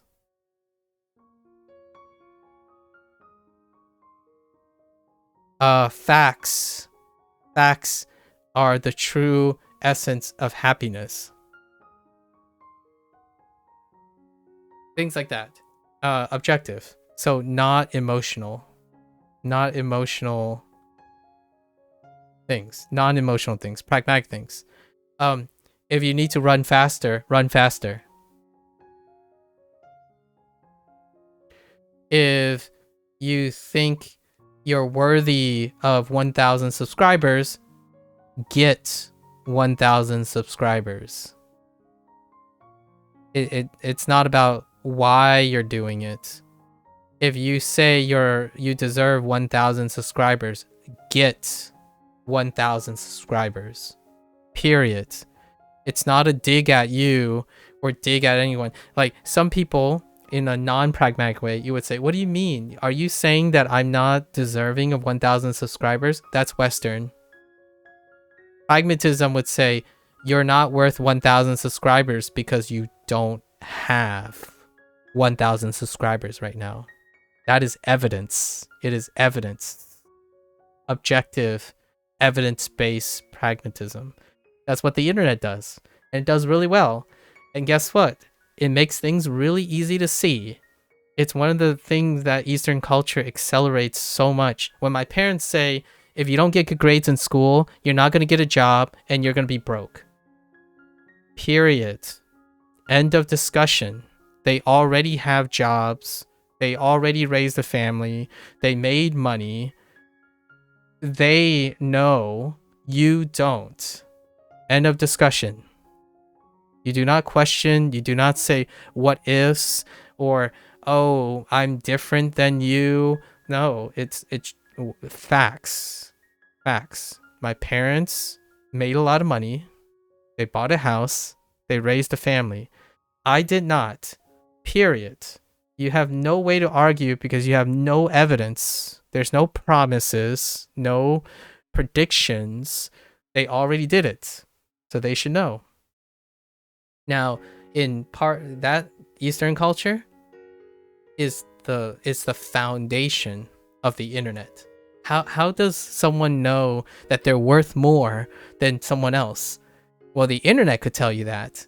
If you have 100,000 followers, you are worth more than someone who has 5,000 followers. There's no emotion here. That the person who's 5,000 followers, if they fully embrace so if they're all Eastern, if they're all objective in public, right? We're not talking about choice matters kind of situation. That person would say, yes, you are more valuable than me because you have 95,000 more followers than me. And because I know that, I need to figure out how to get 95,000 followers to catch up with you.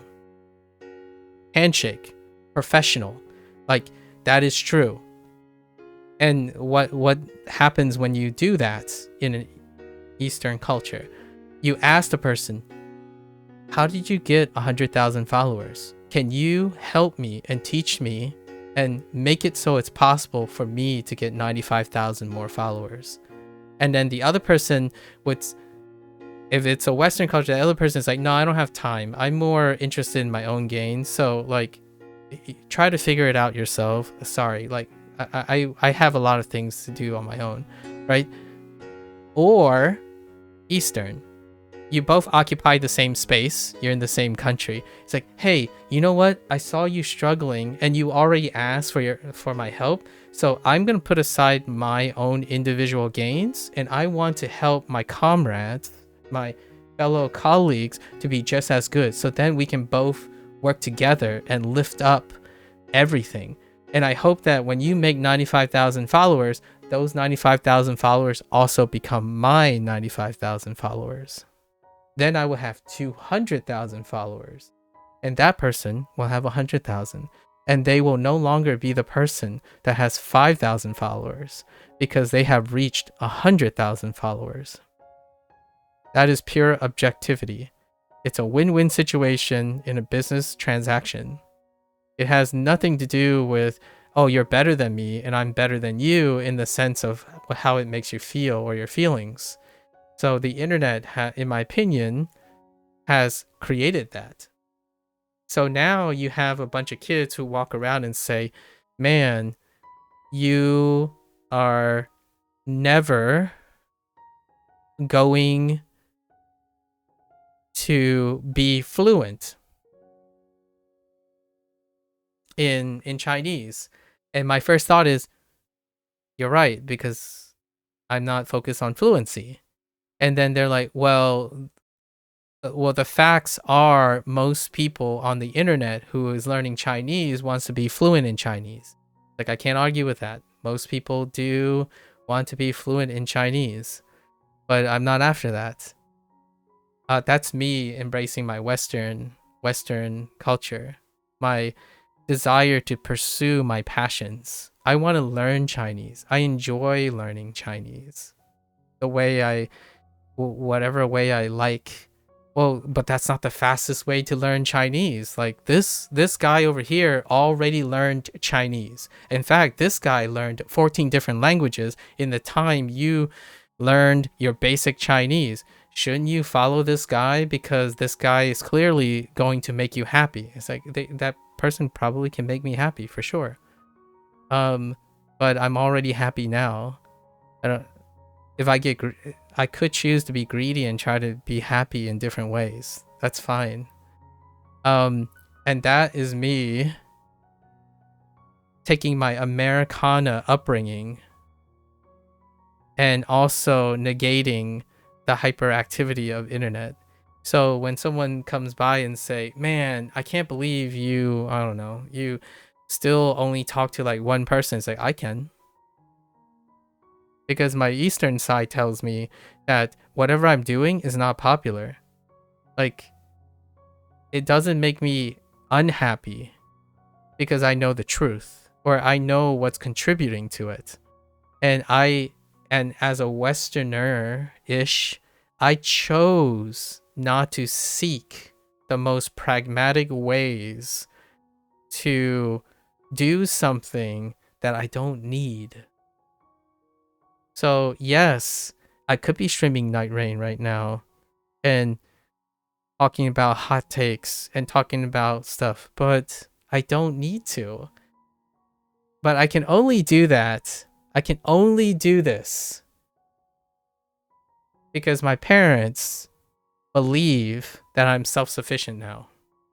Like, my parents know that I'm financially secure and all that stuff. So it doesn't quite disappoint them. What really actually disappoints them is that I haven't started raising a family of my own, which is goes back to the very first thing that prompted Eastern and Western culture values. Later in life, Eastern culture values is about raising a family. It's the natural order of things. It is the traditional process, the orthodox process. You create a career for yourself, you have a steady job, you buy your own house, and you start a family. And then you give your parents grandchildren before they die. That's does your actions is the fact of your goals? If we're talking about objectivity of things, does your action is the fact of your goals? I like the process. So it's the opposite. Most people, I would say now, like an Eastern bent to things. An Eastern bent to things or an internet bent to things is that most people take action based on goals. And that's really good. That's pragmatic. That's literally the word pragmatic. Or that describes pragmatism. You think about your goals. I take action based on my interest, right? My interest. Now, my interest is not in the goals, but my interest is based on what would happen if I did.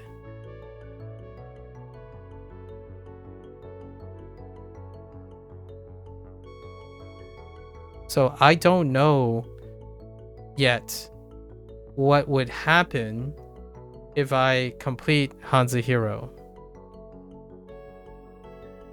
Like, this will be it's gonna be like another year and a half.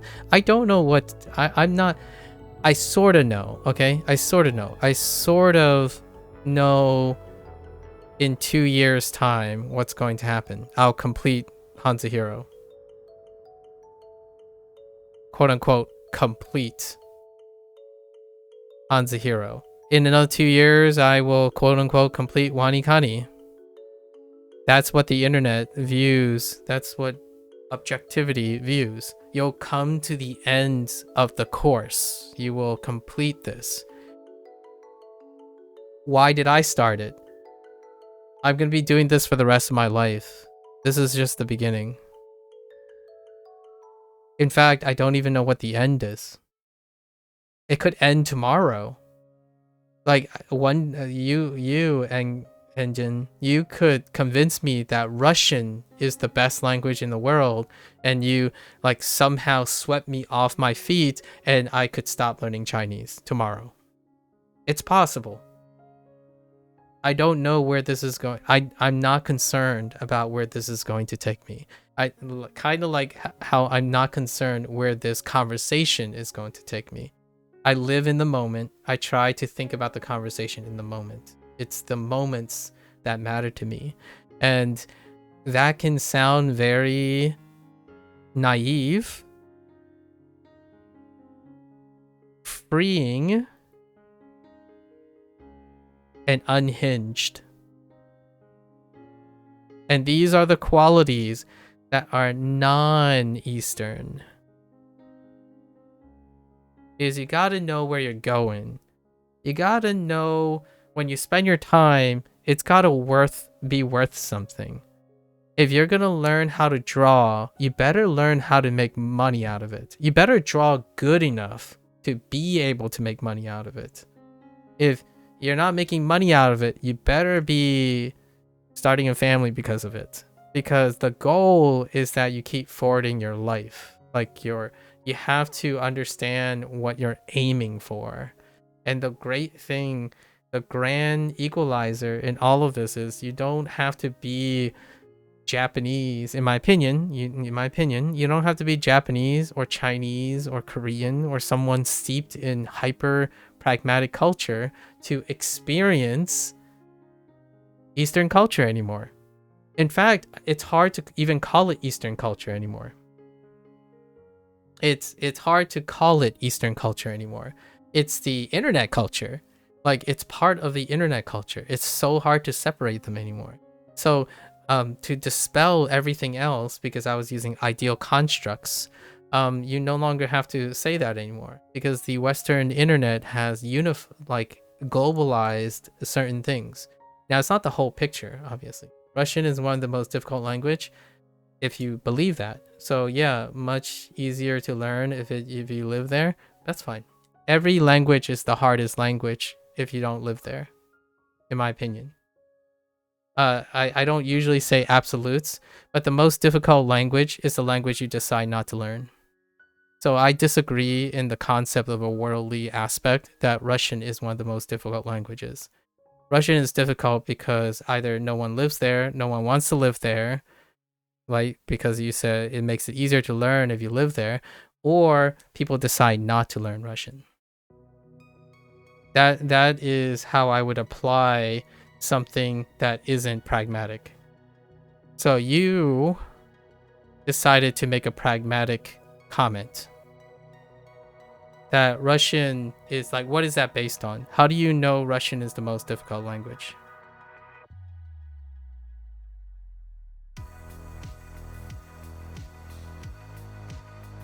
You're probably going to use a lot of metrics that justifies the goal. But I'm making a consensus that the most difficult language is the language you choose not to learn, which deals with the person, not the end goal. So every person has a lot of most difficult languages. That may include Russian. I didn't choose to learn German. It's one of the most difficult languages because I chose not to learn German. And then you might be making an argument like, well, what if you lived in Germany? Then it's dependent on living in Germany, which I don't, which makes it a choice that I made and also still the most difficult language. It no longer becomes the most difficult language when your situation changes. So much like most people, when someone says the most, all or none, it's based on the person's circumstances. So you can phrase it in that way. The most difficult language is the language you choose not to learn. If you live in Russia, you will probably more likely choose to learn Russian, irrespective of whether the language is difficult or not. If you live in Japan, you are more likely to learn Japanese, whether it is the most difficult language or not. And that's probably my rebuttal about that. English. I could make an argument that English is the most difficult language. But not based on the fact that you must live in an English-speaking country. Or not based on the idea that it is, I don't know, have the most vocabulary words or whatnot. I actually would argue that English is one of the most difficult languages. One of the most difficult languages, right? Like you said, Russian is one of the most difficult languages because there are so many people using English. You base this answer by US language system of difficulty because it's 3 group language by F side. Yeah, exactly. Metrics. It's pragmatic.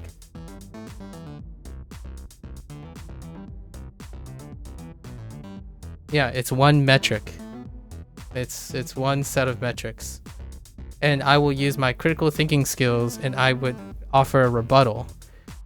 One of the most difficult languages is the one that consistently creates the most disagreements while having the highest number of users.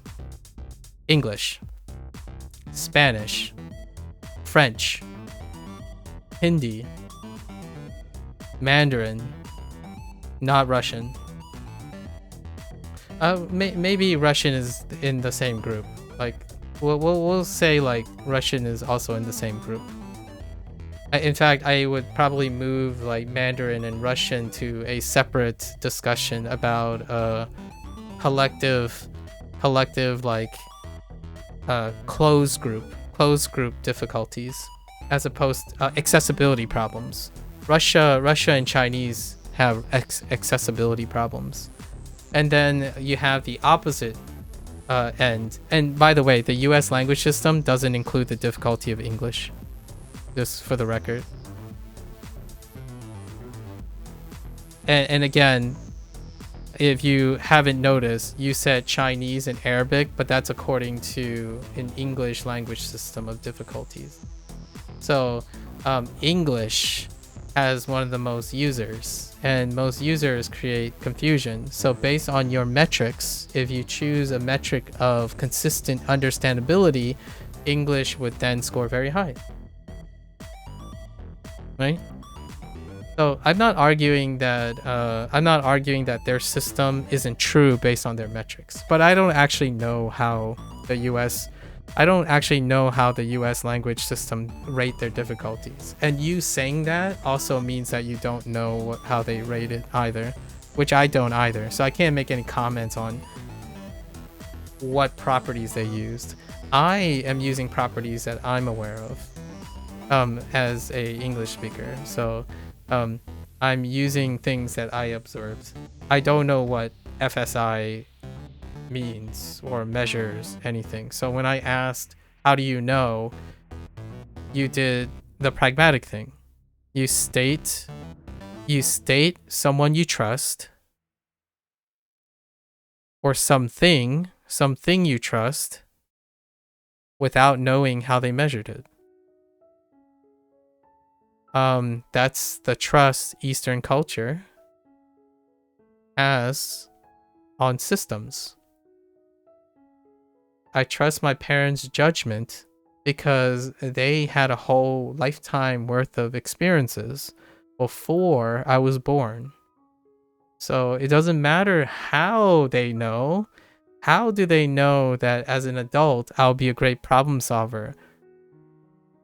How do I know that my parents know what's best for me? I don't. I really don't. But they already did it, so that's fine. And I love that, by the way. I love being, quote unquote, an expert. Used to be. Like, I used to consider the idea of spending the rest of my life becoming an expert in a field would be great in a Western society. It's kind of sort of great, I suppose. But nowadays, I'm like embracing a different situation. I like tackling or questioning these things. So yeah, really don't know, but you trust them, which is I do too. I'm very familiar with the list by FSI. I do. I am very familiar because that's what most internet people would reference. They would reference something that they don't know how it's measured. It's kind of like when someone comes up to me, I hear me out. I have this a lot. People use this as a compliment, and I don't actually know what that means most of the time. I ask them, what do they mean? Like some people's like, yeah, right on. Oh, you're learning Japanese and Chinese. I heard. Kudos to you. They are the two hardest languages for people like you. And I'm like, people like me? What do you mean people like me? Like, do you know who I am? Like, it'd be interesting. And then I'm like, so how do you know whatever they're measuring applies to me?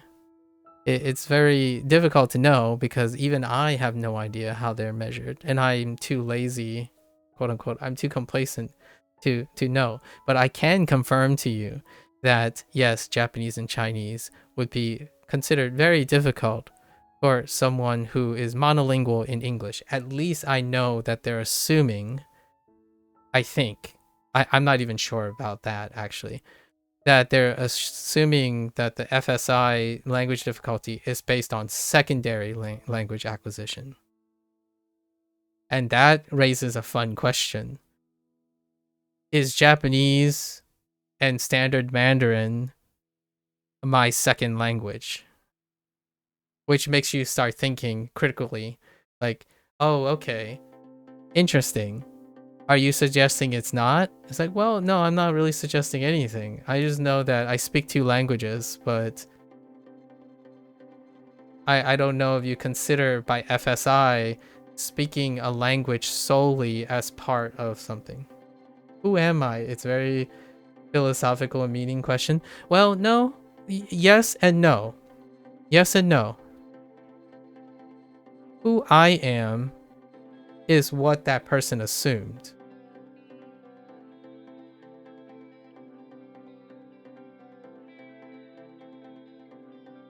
So I'm asking the person what they are assuming. There's an answer to it, not philosophy. There's an answer to it. Like they could say, I'm monolingual. I'm a monolingual English speaker. Right? That would be one of the criterias for FSI. Well, I would say no, that's incorrect. But then I enter some philosophical things. Then I'll introduce some philosophy things. But I feel like I am monolingual in English. Like now at this present time, this present existence, in this very stream, I feel like I'm a monolingual English speaker. And I do feel that because people treat me like a monolingual English speaker and I act like one.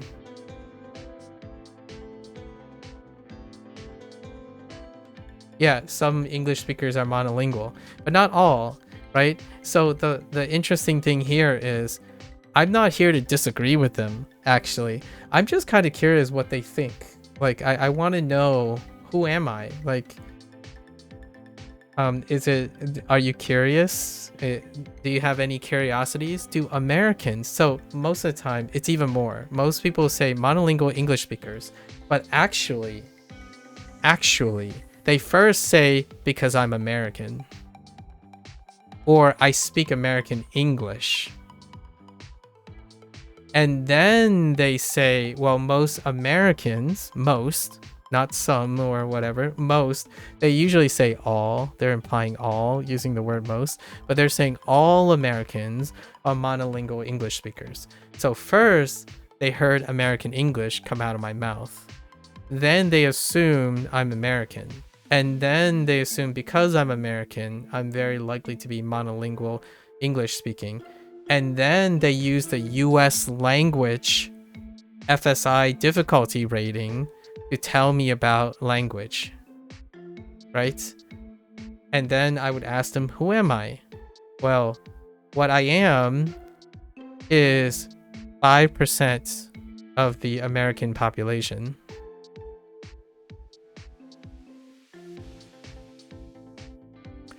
I'm 5% of the American population. And if you factor in the 5% of the American population and my educational status, that drops to less than 1%. So when you take FSI and language, the odds of you being correct that I agree with FSI is less than 1% or less. I can add more to it. I'm Chinese American. Now the question is, does FSI sample Chinese Americans? Well, if they did, it would be 5% of the American population. And even if they did they do a meta-analysis of the American population with respect to Chinese Americans? Because that doesn't only belong to Chinese Americans. And then they would have to do a separate analysis to know how many Chinese Americans are actually not monolingual. Because most of them are heritage speakers. So yeah. And I got a Russian one, sort of. Like, if you're Russian, where are you in Russia? And then what about all the other Slavic countries? Like, do you like, so that's kind of, if there was like an FSI for Slavic languages, that's kind of like how people are using FSI for the US language system, where unfortunately it would be a lot easier if I was part of like the 95% of the American population, but I'm not. 我係胡椒娘，我媽咪嘅爸爸係胡椒娘，我係講胡椒話，我對我爸媽咪依難嘢買英文，就買英文就係曬胡椒話，那你胡椒話就曬普通話，但普通話我買咗讀普通話。寫也沒愛這樣寫。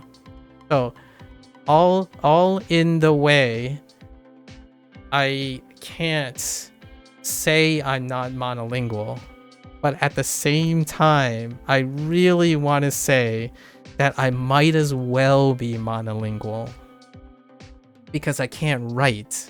I can't talk about politics. There's a lot of things I can't do in my dialect, the dialect that my parents share. And in China, why is China, when I said like one of the most difficult languages because of accessibility, and I also include Russia in this. Russia and all of the Slavic countries and China is because accessibility is not there either. Like, if you remove accessibility, it immediately becomes a difficult language because there's no accessibility. You can't gain access to it. So removing accessibility creates difficulty. Japan is now no longer, I would argue, Japan is going to be reduced in difficulty over time for the US language system, not because of the FSI, but because of its trendiness, its accessibility. Japanese is so accessible now. So does the FSI language difficulty account for accessibility? I don't know. It would be interesting because, hear me out, I don't think English is one of the most accessible the easiest language by FSI. Like, if Russia had an FSI system to talk about English, and Japan and China, I think English would be at the top, near the top, but they would downgrade it because because English is accessible. So like, is it difficult because every country say like, oh, you have to learn English as a second language because it's the, lingua franca, right? Does that make it less difficult? I don't know. I think FSI tries to remove accessibility for better or for worse.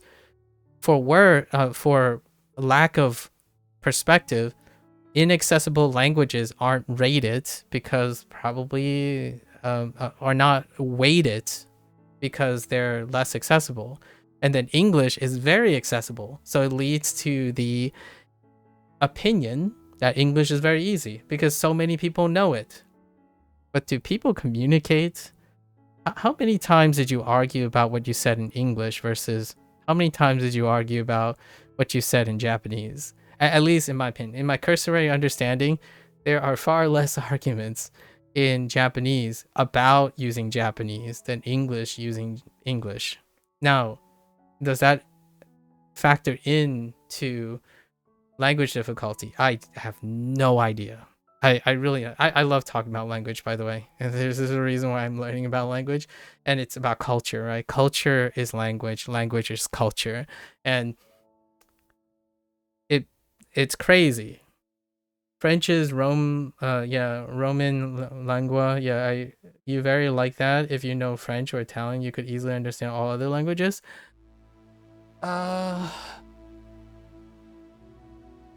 Kind of. I know Spanish. Well, I'm studying Spanish, and I know quite a lot of Spanish, but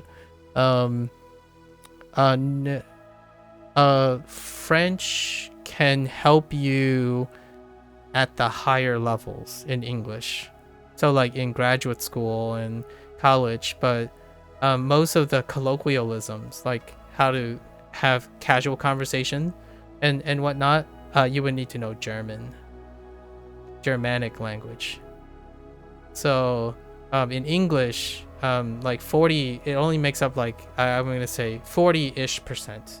It's the lesser of the group, but the lesser of the group has most of the foundations of English. So French would allow you to sound very fancy, by the way, incredibly fancy, but you would not be able to have the fluency, in my opinion, the fluency necessary to encapsulate casual conversations with English speakers, because English is still predominantly of French influence for its base. So like there's more than 50% that can be related back to French. The foundational stuff do not relate to French. They relate to German.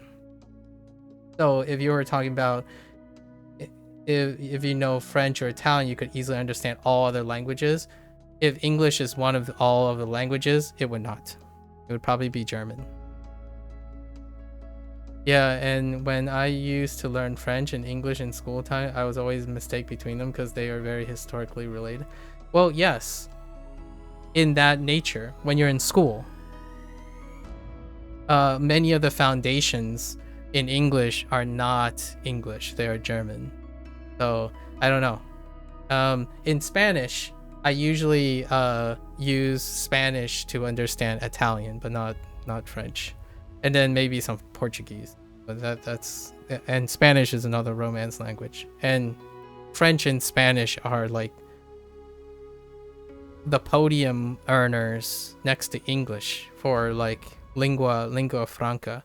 So the three of them, I don't necessarily think it makes them easier to understand all the languages, but their accessibility is very high. No, you mean if you know French, other Roman languages are easy to learn and study. Yeah, but that's true for all the other Romance languages.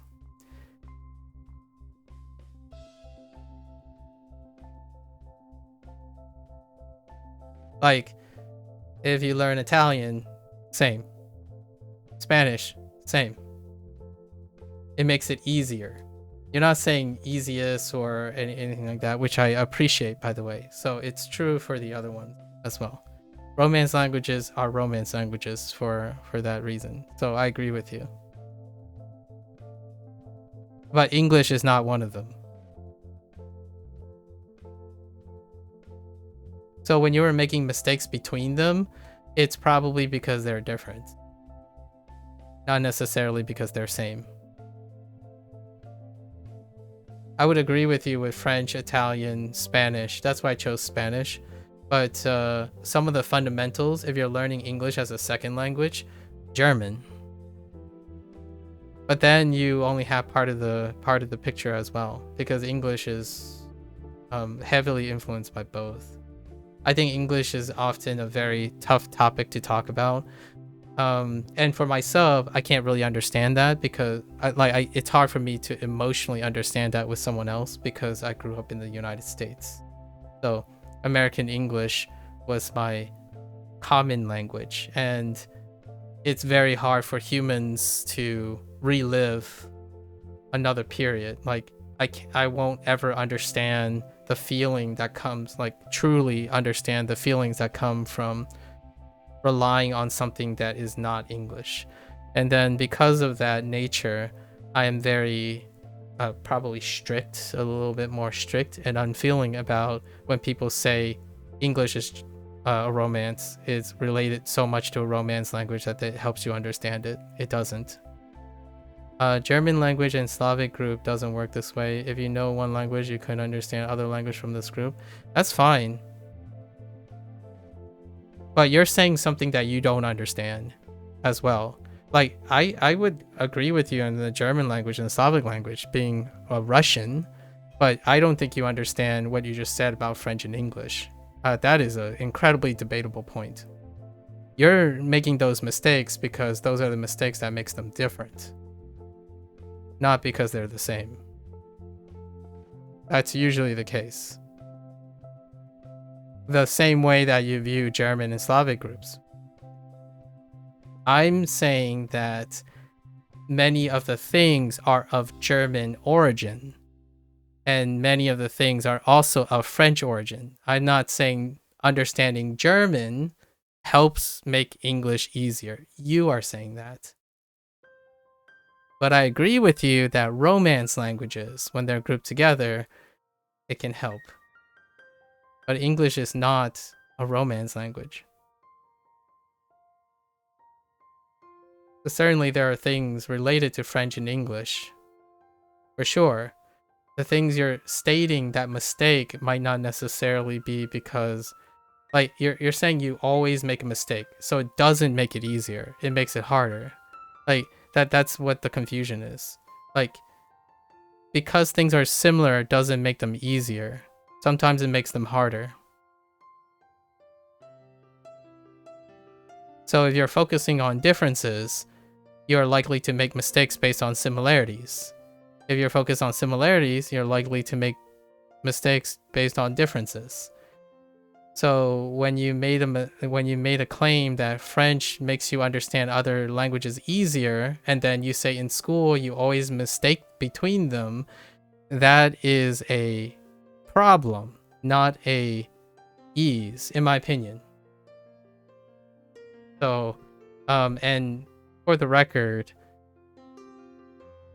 again, I can't feel what it's like to mistake French for English and English for French. I can't. And then much like you, since you speak Russian, you probably have a different perspective on German and Slavic. And the things that I said probably feels the same exact way about you saying between French and English. It doesn't work that way. French and English doesn't work that way. It really doesn't. At least in my opinion.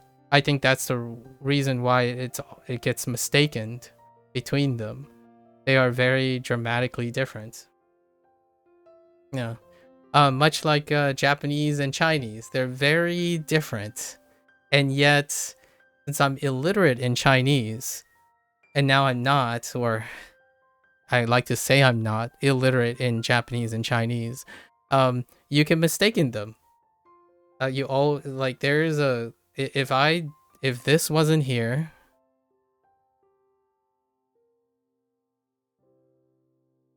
if that wasn't there, right there, that wasn't there, you can't tell the difference. Or from a person from the outside, you can't tell the difference if that's Japanese or Chinese. Actually, you can, but that's a different thing. It's about this character, the way this character is. But if I remove this character, if I remove this character and ask you what this character means, you can't tell the difference between Chinese and Japanese. Like, what I mean is, if you looked and you say, is that Chinese or Japanese? You can't be sure. But you can say what it is, in Chinese and what it is in Japanese. Which I can. Which happens to, they both actually deal with joy, but that's a coincidence. English is from the German group, but French give English a lot of words for description, so yeah, they look the same, but I did mistake because sometimes I mix them up by similarity. Again, but French gives English I already addressed that. Most of the French words you're talking about do not come in colloquial speak. So oftentimes, not only will you make mistakes by mixing them based on their similarities, you are also making the mistake based on their definition.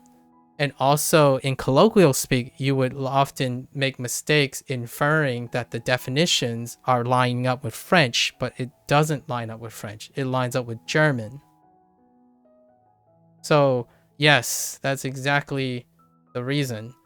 When words, like for example, I don't have to use French. I could just use British English and American English.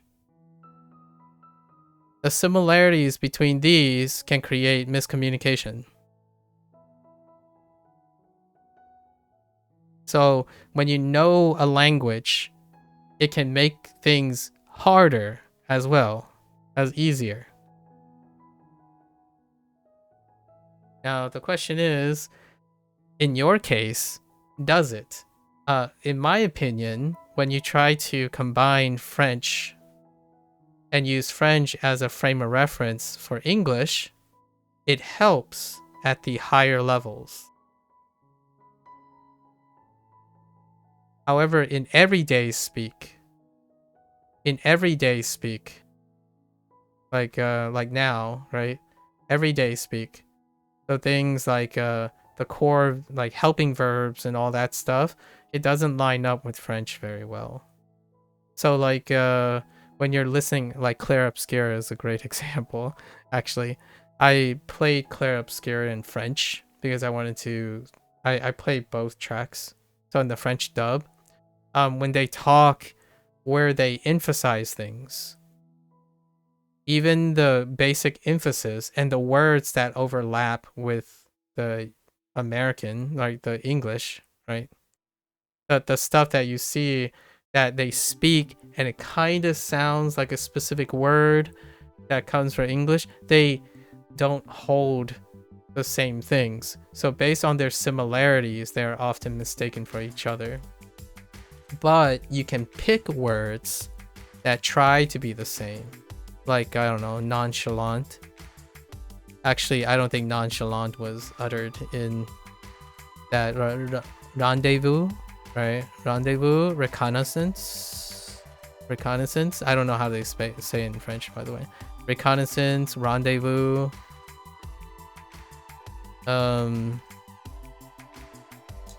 Petition. Right, all the xions ends up that.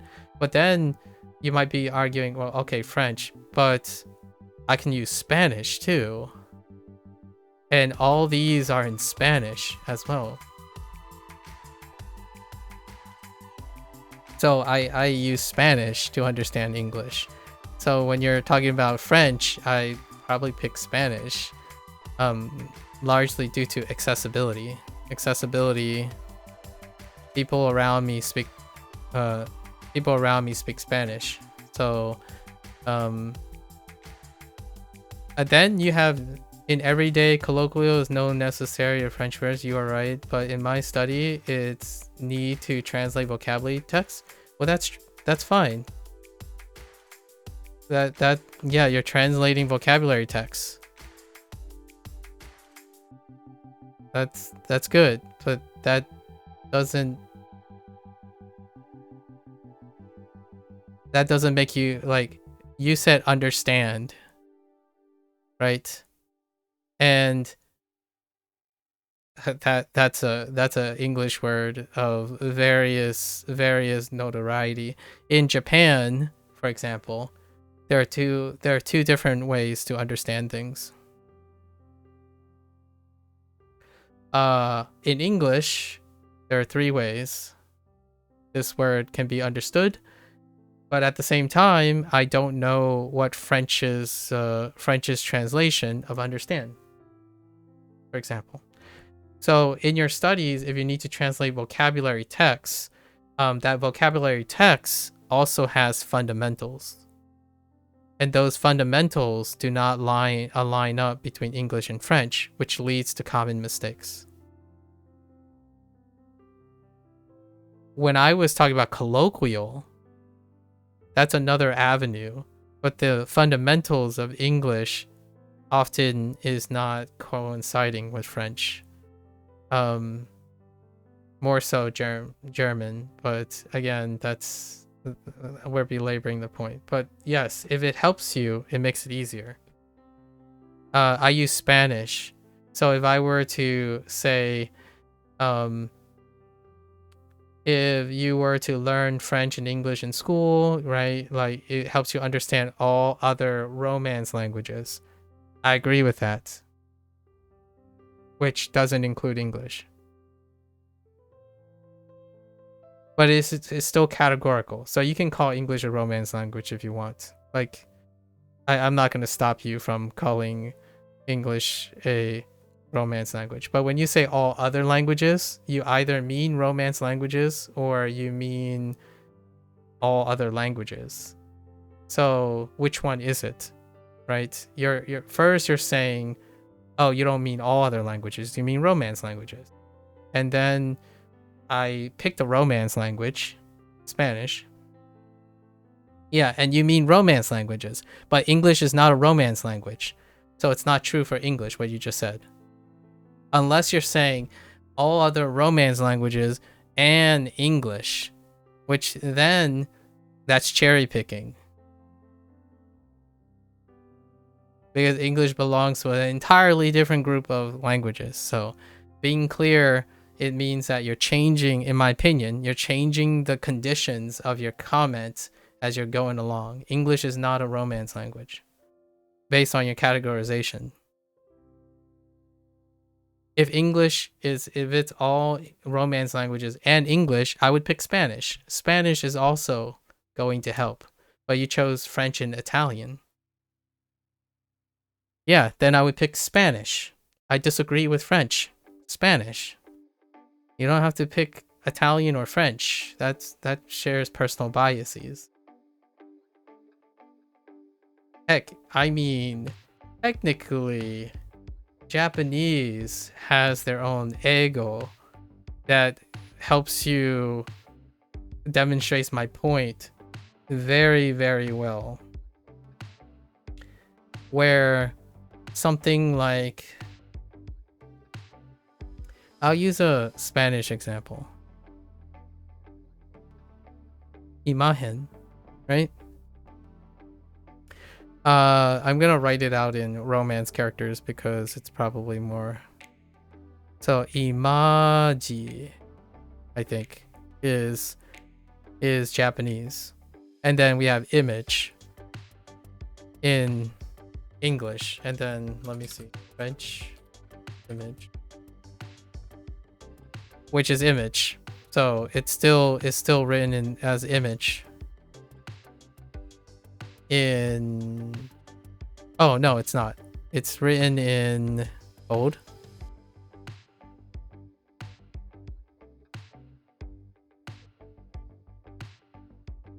Right?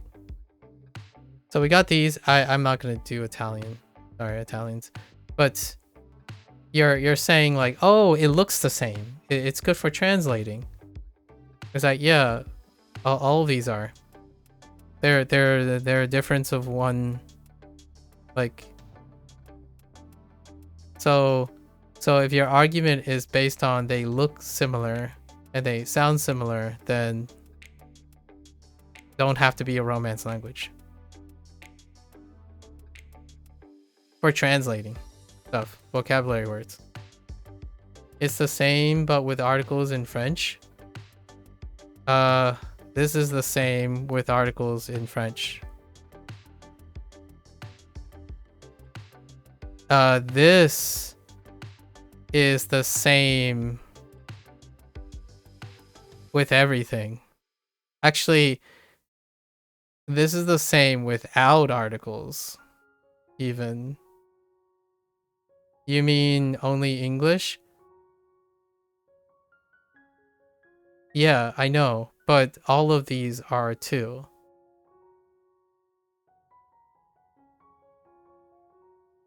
How like what are you learning right now? Are you learning English? What are you doing? I'm actually kind of curious what your background is, because the comments you make would suggest to me that you you are confirming the usefulness of the language, and I am trying to tell you that I differ because I don't have those languages. So I'm not learning French, for example, and I don't think only French will help you. Like I don't think your comment is true about certain aspects, and then like not all aspects, but it feels like it's useful for you for your particular studies. So I'm guessing you're learning French and English at the same time, or Italian as well, because you mentioned Italian. I'm not learning French and English, but I'm learning Spanish, Japanese, and Chinese. And Spanish is pretty wonderful, but I haven't tried to look at Spanish and French. So I don't know what the relationship is there. But Italian is pretty good when it comes to Spanish. And then Portuguese is pretty good when it comes to Spanish. I think French is rough. Not from my perspective here, but from the perspective of talking to French people, or French immigrants. Talking to French immigrants. And that's just me. You more practice English with you right now and try to understand your point of view by comparing with your experiences of other languages. Interesting. So, how do you usually practice English?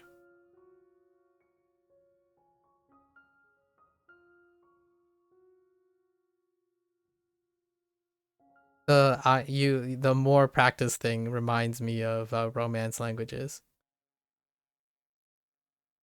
Funny enough, I know exactly what you mean by you more practice English with you right now and try to understand my point of view by comparing with my experience of other languages. Yeah, that that to me is pretty intelligible because of Romance languages, Romance language order.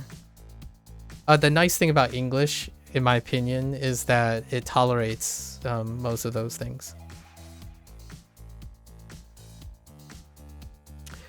Like, I mean only English, right? Uh, as opposed to I mean English only. I think it's really, I think that's one of the great things about English. It's related to a lot of languages because of its tolerance.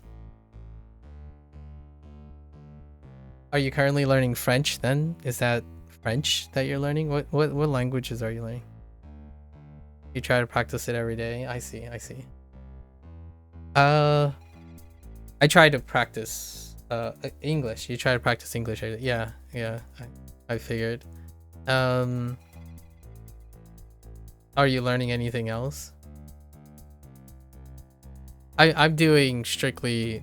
These are the only 3 languages that I'll probably commit the rest of my life to, largely because they're part of my everyday life. So Chinese, Mandarin.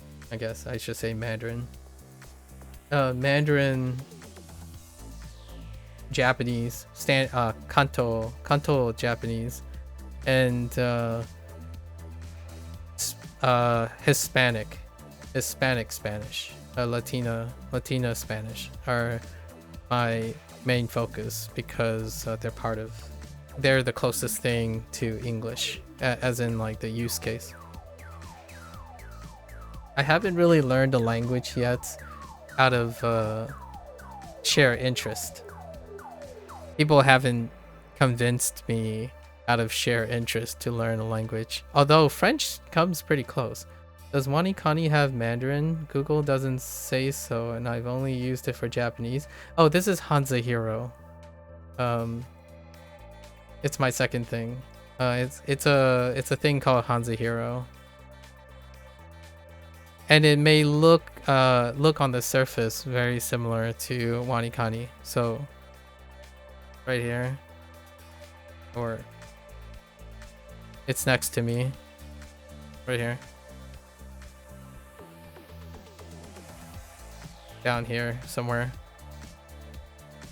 Yeah, so you're looking at HanziHero. It's my second session. I do Wanikani first. Wait, title says Wanikani as well. Are you learning both? Yes, this is my second session. It's HanziHero second. So I already finished my Wanikani session. And then after this, I have my Duolingo Spanish thing that I'm doing. Yeah, so I'm learning Japanese and Mandarin at the same time. We got caught up in a discussion about languages, so I had to indulge myself.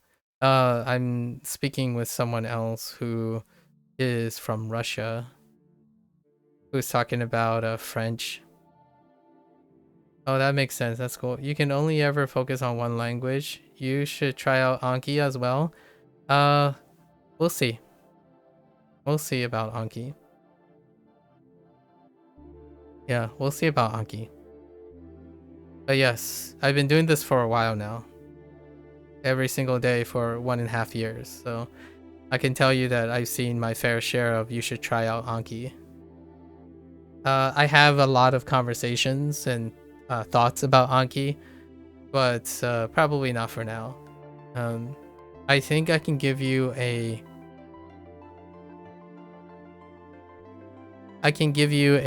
very quick TLDR for Anki.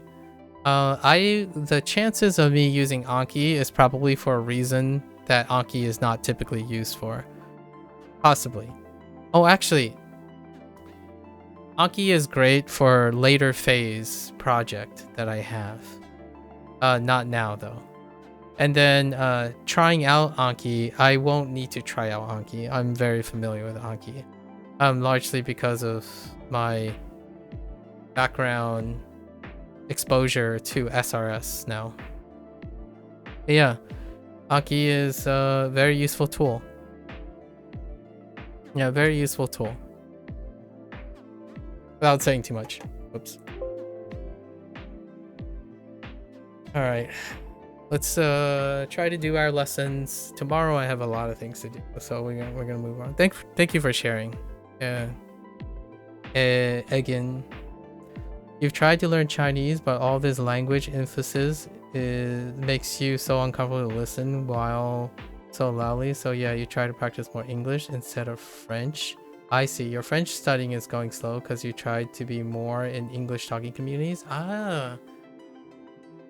Have you not encountered someone who knows both French and English? Hagen?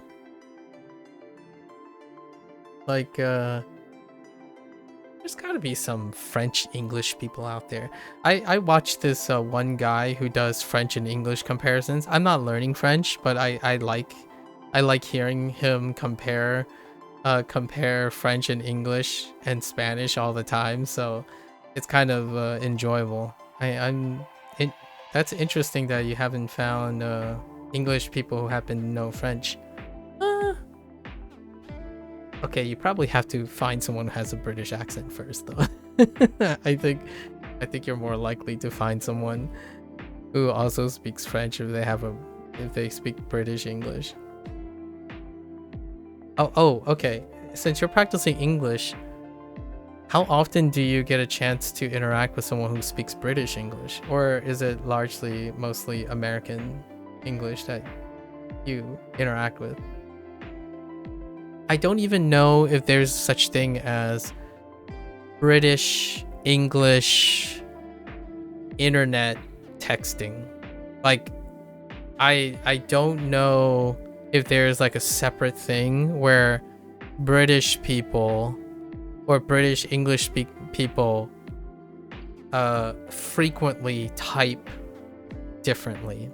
Because when I'm thinking of you interacting with English talking communities, I think the accent will give it away, but also word choices and stuff can change depending on that. What I typically speak, I'm not sure if you want to know this or not, but I'll volunteer. I typically speak at a high school level American English. So I rarely use college English. Yeah, you know some French natives, but while talking to them, they prefer to speak in French instead of English. Oh, I see. Okay. Yeah, I've been looking for some I've been looking for Japanese native speakers who have no preference. They do not prefer to speak in either or. They just speak out of convenience. It's very difficult, right? Like for myself, I don't know Russian. But if someone starts typing in Spanish, I don't mind trying to talk in Spanish. But it would be like me saying very simplified things, despite that. And then I would bounce between the two. Like I would say something like, no entiendo your sentence. Like it sounds like es muy mala, porque ¿cómo se dice esta palabra? Serious? Serio? Maybe, posible. But it would be like in between. It would be like bouncing back and forth, and it might not be something that people like to do. I like bouncing back and forth. So on the one hand, it's great that you can say like hi, like hi, ego benkyo suru, right? But then like, okay, well, I'm studying right now. Benkyo suru ahora. Ahora. ¿Cómo se dice ahora? Kyo. So kyo wa benkyo suru, right? Or ego o benkyo suru. But it would be like all over the place. It'd be like the same kind of a feel of a language learner. But I haven't met people like that where they like going back and forth. Like if I were learning Russian, we would use like half and half. Sometimes the people that I interact with, like my parents, they don't necessarily have to speak English, but they know the English words that I use in the Fujonese. So like你 bill 到台灣嘛？我只用有時間有 time。When I got computer 就做啊，馬上啦。Yeah, 只用 right now. Okay. 알아, okay.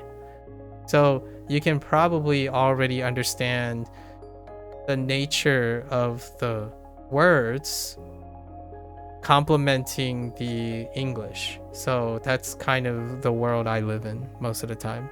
So not conducive probably to other people who want to sound native or people who like to talk. I'm not sure if it's similar in Russia or not, or maybe wherever Lucy is from. But I live in an environment that I think a lot of Malaysians might relate to, or possibly like somewhere where you have multiple languages constantly back and forth. You have international US speaking accents, so it's easier for you to have Americans and other foreign country people instead of British. I see. British English speakers is kind of walking Oxford dictionary. By English speakers, you mean only PR speak English. PR English. Okay. Other regions of UK is much easier. PR. What does PR stand for? Princeton?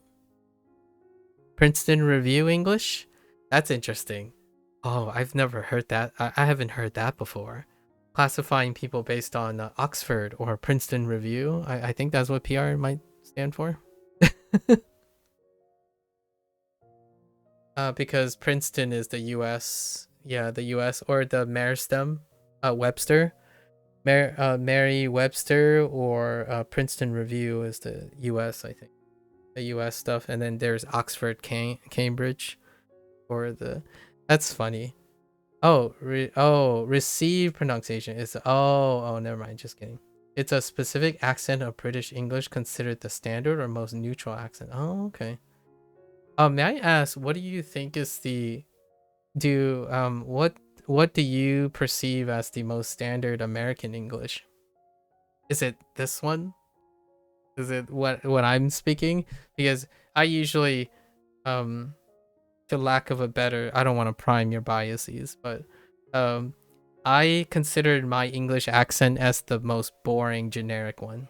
So the most neutral accent standard one. This is the standard face of American accents. However, I would love to have a different regional English accent, but this is the Northeast. Yeah, mine's the most standard. Okay, that you interacted with. Funny enough, this is not the most common regional standard English accent, I think, by population. I actually think it might be hard, similar to quantify. I actually think there's a contention. I think it's a three-way streak for most regional US accents. This would be one of the top three, the one that I speak. But I would argue there's probably a southern West Coast, and then a southern accent that might be equal in number nowadays, like in population, by population. Of course, Indian is the most popular by natives. Oh yeah, that's true. So, that's a fair point. Wait. Hold up. Yeah, let me think about the world. I think the world, yeah, it's probably Indian, isn't it?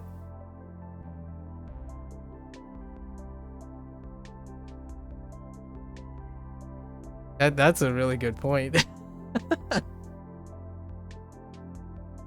Thank you for that. That's a wonderful thing. That's a wonderful point. Like, when is Japanese not going to be the most popular in Japanese? That's my hot take here. When it might not be as long as you might think, because of what I said. Like, you came in on the whole like internet and then using Japanese as a model for Eastern culture and like accessibility of language. I'm actually kind of curious, how fast can the internet accelerate a language acquisition in which the language is coming from a disproportionately smaller population than the internet?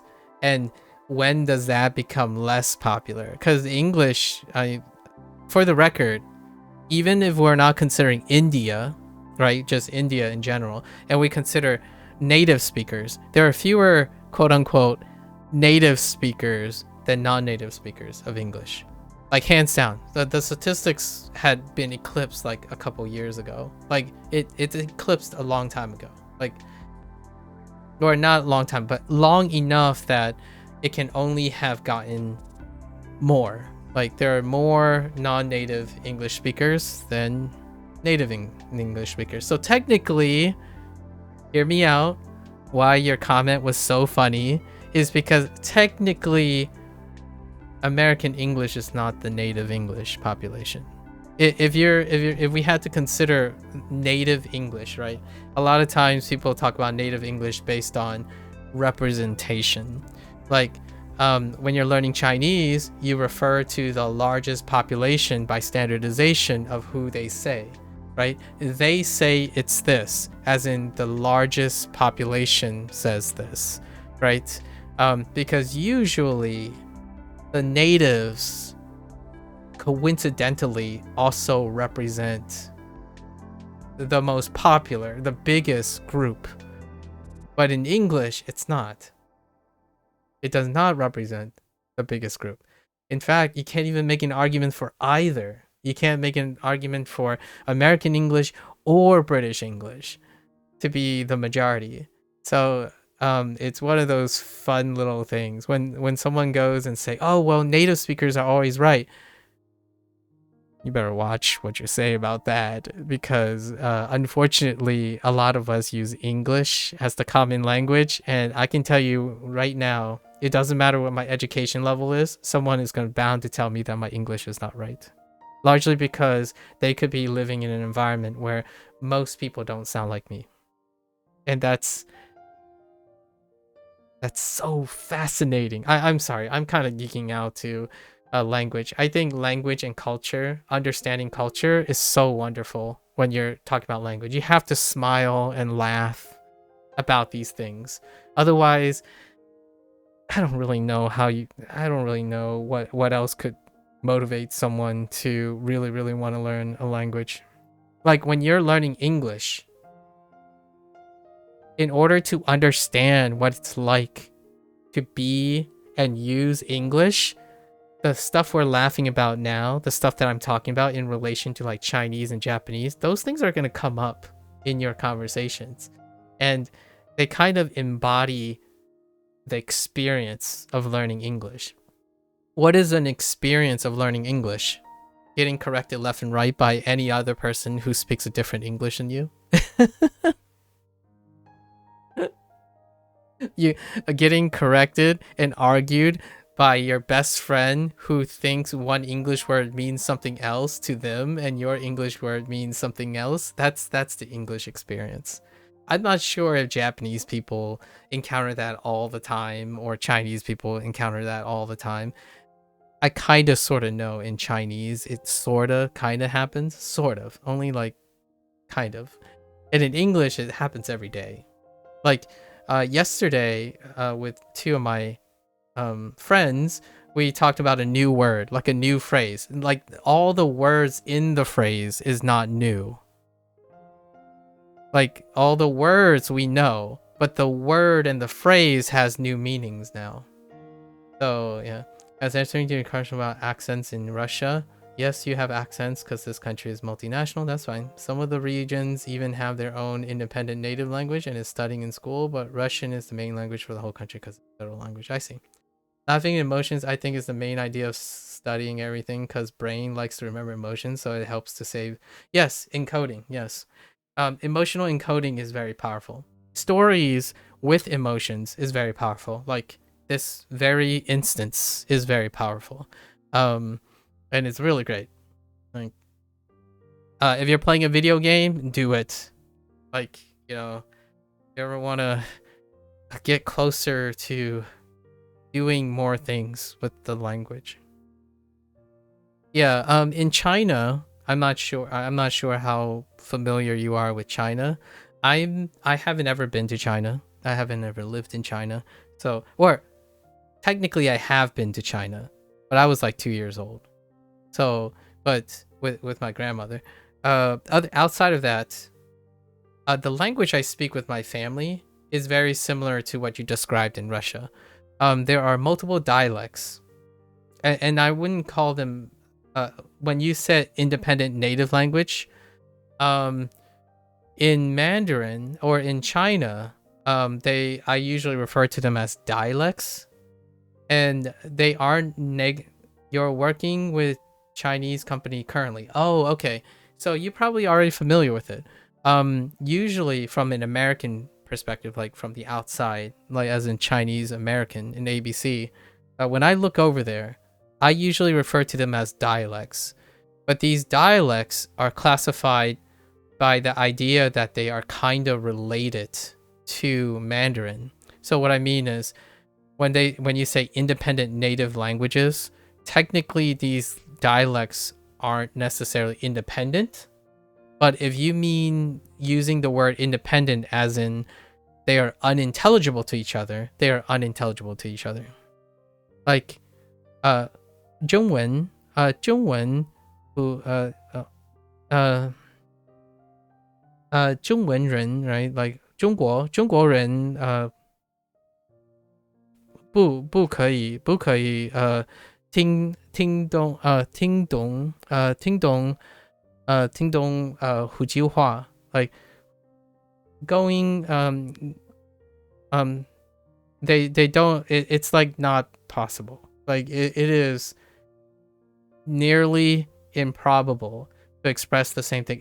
There are like the French and English situation where it's similar to a French and English relationship. Like, da could mean big. Like, da in big in 中文, right? Using 中文, da could be big. But da could also mean tea in Fujianese. And cha is tea in Mandarin, and it is also in Fujianese. So you can find words that do have the same in vocabulary. In vocabulary translation, you can connect them because of the sound. The sound is not as like nuanced as a sentence. So when you translate things, you could get that. Like well, I got some examples. Like eating is a doctor. 医生 医生 is actually, yeah, 医生 is 中文, but if I said eating, that could be anything in Mandarin. Like, I don't even know what I said in Mandarin. There's probably an eating in Mandarin, but I don't know what it means. I have no idea what it is. It's not close enough to 医生 to say doctor. Like, it's like light years apart. So even though they're supposed to be the same word. Now, from an outside perspective, like from an English or a Spanish perspective, they're close enough, in my opinion. To my ears, being an English speaker and a Spanish speaker, I'm like, you can kind of see they're related. But if you know Fujianese and you know Mandarin, the difference between 医生 and 一定 is like 8 billion light years apart. Like it can be, you could be talking about anything. There's no possible way you would know you're referring to the same thing. And then you have words that are right on top of each other. I've been discovering this when I was learning Chinese. Like over time, I've been like, oh, 你的干嘛? Ma is kind of close, but ma has a different tone than, in my opinion. 你的干嘛? 你害怕吗? 你害怕吗? Versus 你的干嘛? 你害怕吗? It's you see that it kind of sounds the same, but it could be anything in isolation. So I could use the same thing, but I would also use tones that don't exist in Mandarin. Yeah, 苹果 is apple, right? Apple. 苹果 is Chinese. No, you mean independent, like this language is even from other groups and you would not understand this language if you know Russian. For example, you understand language of... No, I know what you mean. Or that's what I thought you mean anyways. Not that I'm contradicting you. For example, you understand language of Karelian if you know Finnish, or you understand Tatar language only if you know Turkish, if you only Russian thing. So it's independent language regions that have two languages. That's fair. Right. That's fair. So now I'm describing Chinese, which I deliberately use as a way to contrast. In Chinese, they are technically related languages, but you can't possibly understand them with each other. It's legitimately, if you try, to think it's like French and English, which is what I mean by your French and English analogy. If you try, it's going to be not intelligible. Just because things sound like each other and look like each other, they can be unintelligible to each other. And that's probably why my perspective on French and English is probably a little different from yours. Fujonese can still, like, you can possibly represent Fujonese. I don't even know if you can, but you can probably represent using the same characters. Like, they could look like each other, like these characters. But when I see this, I don't say the same thing. And then when I say the same thing, I don't write the same thing. Or I wouldn't try to write the same thing.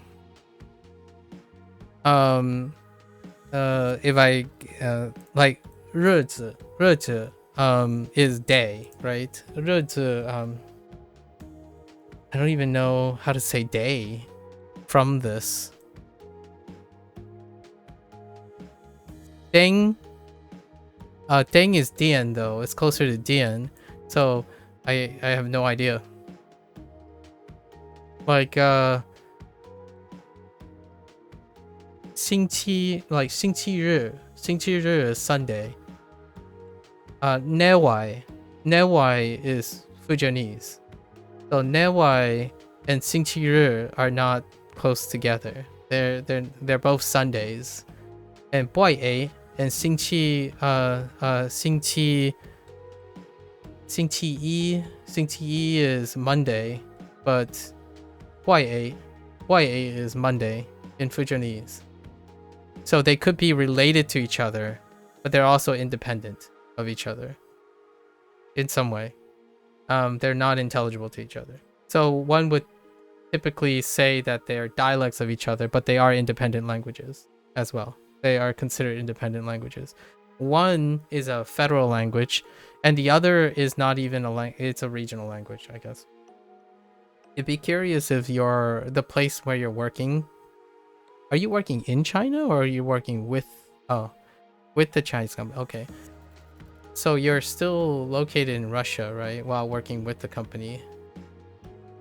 That's kind of curious if you ever hear regional Chinese. I don't, in China, my impressions in China is that it's not appropriate. You do not use regional dialects in a professional space. So most of the time, like my parents and stuff, you have to confirm if the other person speaks a dialect before speaking the dialect. Typically, you initiate by speaking Mandarin.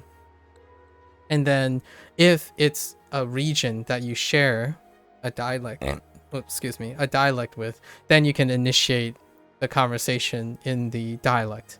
But I don't think professionally or like on the outside, you would speak anything other than Mandarin first. Even across, sometimes, maybe not, but yeah. You're working in Russia and work with Chinese company by English language. Oh. Okay, that's fair enough. What do you think of Chinese people and English? Do you have a hard time with that? Hear me out here. I used to work in science, in academic science. So from time to time, I meet a lot of internationals, and one of the most common international are Chinese internationals, like Chinese scientists, right? And it takes me a minute. It takes me a bit of a minute, and I have parents and other people who speak with a Chinese accent, English, and it still takes me a minute, especially when it's words that I haven't heard in Chinese. Like my parents and my friends are not scientists, so, and they don't have they didn't go to higher education or anything like that, and they tend to speak other words, other English language with the accent. So I get used to that quite a bit. But then when you sit here and I'm watching a seminar, right? Like basically you're in an auditorium, right? And then you're watching this person. Oh my gosh, my mouse is dying. You watch a person, watch a person on stage. My mouse is legitimately dying. Oh boy. You watch a person on stage, and when they talk, it is very hard for me to understand. It takes a while. It takes like 5 minutes in before I get adjusted to what they're saying in English. And that's kind of what I kind of love and also feel really weird about when it comes to English. I think I'm more accustomed to listening to people with an Indian accent. So you made a joke about Indian. Of course, Indian is the most popular by natives. I actually hear more Indian accent English than any other bigger group of English accents. Like I might have heard more Indian accents than I've heard British accents, and I watch British television. So like in my normal day, I commonly interact with Indian internationals, and they speak with a very like I sometimes I don't even think it's weird anymore. Like what I mean is I talk to them and it's like, oh hey, and I forgot don't even realize that they have an accent anymore. You think all people is the same in some states in culture or traditions? We are different even if you're from one city. So yeah, sort of. Yeah, I can see that.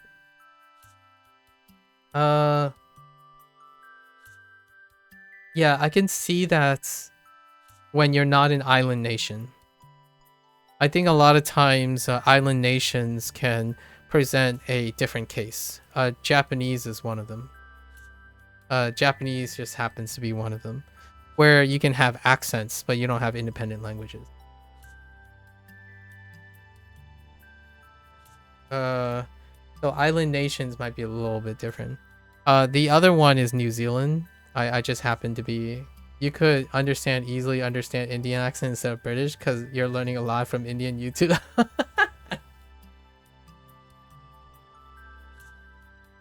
I would love to do an Indian accent English, but I'm not very good with accents.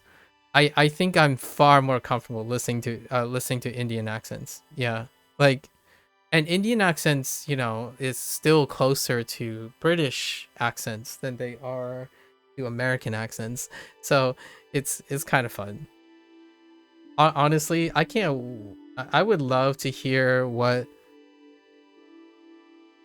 in a... Have you ever watched like YouTube videos of like what your different languages are in different accents? Like for example, recently I listened to what Japanese sounds like by different people's accents. So what I mean is like, what does Japanese sound like if they were pronounced from a German perspective or from a French perspective in Spanish? Because often on YouTube, what you hear most of the time is what does English sound like in the different accents. But recently, I have been interested in what does it sound like when it's not the English speaker that is trying to speak another language.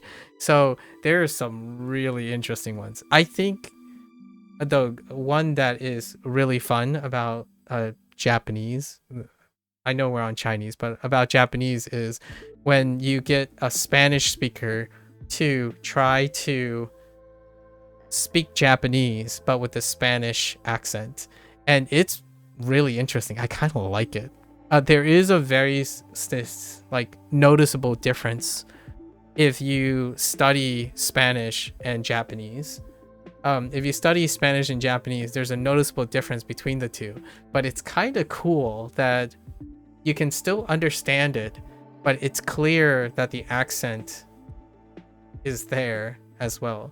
So Indians are so good at explaining things so you could understand if you don't know English. That's fair enough.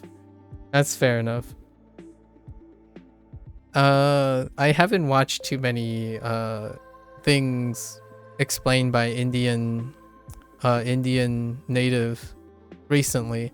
I know I've sat in so many I sat in so many seminars by like an Indian scientist, like so many times. In fact, I say development development a lot more than development. This is the word I always use, development. Development is this very specific group that I listen to whenever they say development instead of development. So good. I can't think of other words right now because it's been a really long time, but that word stuck with me all the time. I was in biology, so development takes, that word is very, very common. Or hari, hari, very, very hari, really, that type of thing happens a lot. All the hari, oh, this is very, very, very, very, very good, right? That's the closest I got. I don't, very, you know, very, very good. I should really try sometimes. I'm kind of curious how badly I can screw up an accent. Do you ever do that in Russian? Does it ever happen in Russian where, like, here's a Russian learning Japanese, or here's a Russian speaking French, here's a Russian speaking German? You know how to speak on Russian on other languages, and you sometimes joking about that, so yeah, we could easily detect accents. Okay. Yeah. I really like that. Personally, I do have to say, the American English Russian like perspective, it's all over Hollywood, you know. I know that Hollywood or like entertainment is not supposed to be representative of native speakers and whatnot, but I just kind of like it. I really do enjoy it. Something about what was my last Russian English exposure?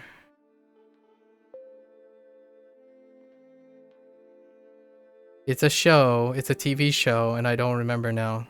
Dang it.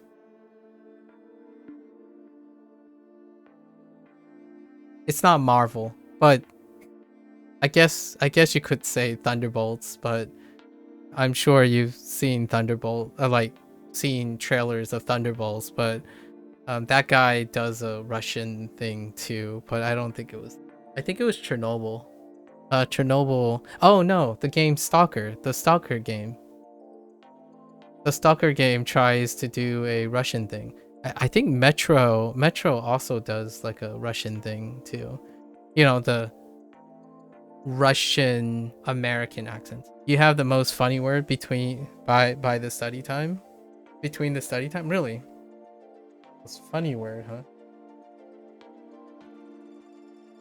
All right, and I'll try to also move along with my lesson today as well. Give me that funny word. Oh no, are you talking about a Russian word? I can't read. Unfortunately, I can't read any Russian if you're talking about a Russian word. I can't read any of that right. Chernobyl is Ukrainian city right now. I see. But what I mean is I'm not talking about like where it is. I'm talking about the accents. When people try to portray accents, they try to go for like a generic, you know, like for example, if someone tried to mirror my accent, it would be like northern accent, but it wouldn't be Pennsylvanian accent. Pennsylvanian accent is not the same as New York accent, and New York is not the same as New Jersey. So it's kind of like Ukraine being next to Russia. The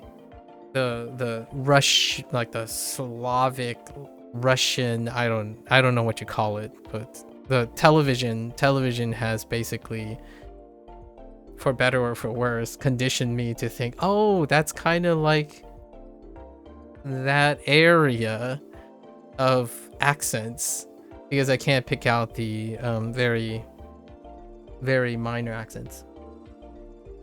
Enjoyable if you don't read with Russian accent, it'll be very funny. Okay. Interesting. Oh, that's what you mean by that. Oh, okay. Okay. I can only do sort of Chinese things and English and Japanese things nowadays. I can't do anything else outside accents. Like, it's fun trying to read the English word, but in the other actions. Like, there's no V. I don't even know how my parents would pronounce this, but I'm sure it'd be something like Wading. Yeah, Wading was oh, there's no V. What would this be? BG Yo Joyos. Yeah, something like that. So something similar to that, where you would like deliberately read something, but you're reading it in the sense of what the closest word sound they would have, is what I got. Instead of saying wedding, they would probably say wedding. Eastern Slavic region group usually say about you, us, or CIS regions, like countries that say.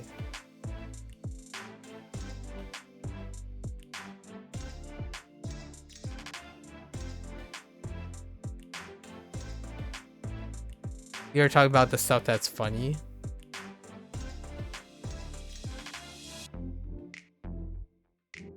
Okay. I'll let you elaborate for me on that one. I'm not entirely sure. Let's continue with our lesson while we're at it. What time is it? 10:30. I got to wrap it up by 2 a.m. today, I think. I got 2 or 3 hours. Okay. 行庆的日子。when Commonwealth of Independent States, yeah. But I don't know what you mean by that saves language. That do you mean Slavic language?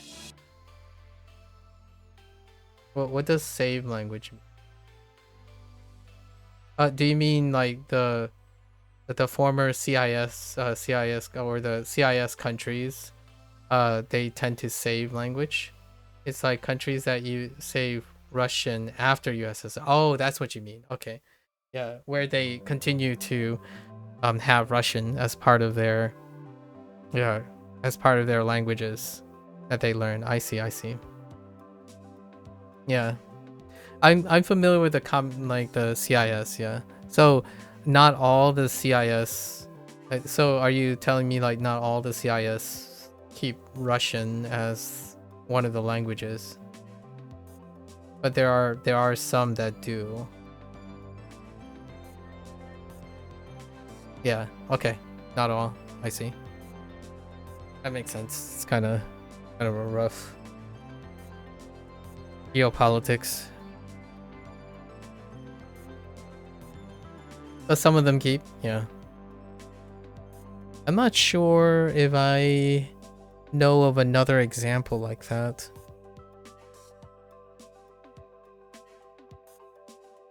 Yeah, I'm not sure if I know another example like that. I guess you could kind of say the Chinese kind of had a bit of that too. Mandarin had a bit of that as well.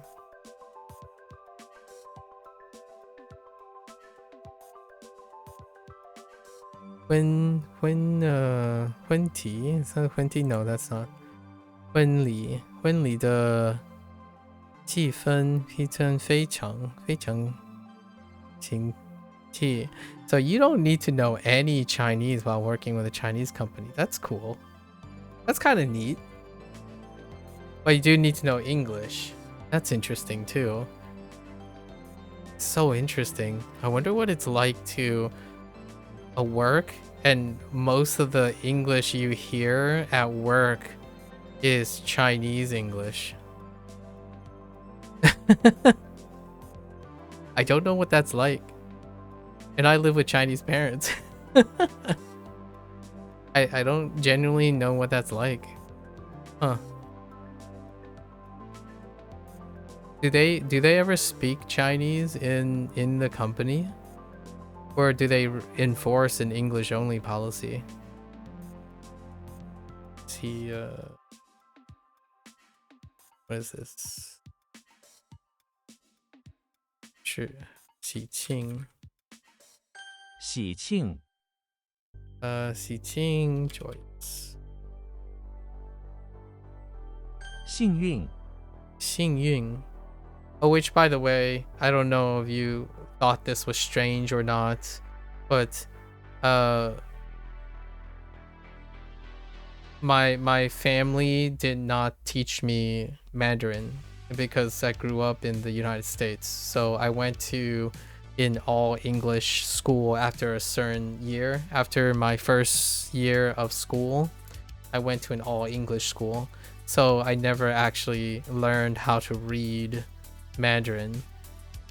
Despite understanding Mandarin from only hearing, I do not know how to read Mandarin. So this is why I'm learning Mandarin at the moment.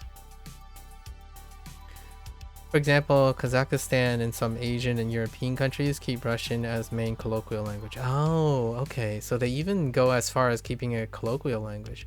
But it's not federal in some countries. It's federal or main. Yeah. I see.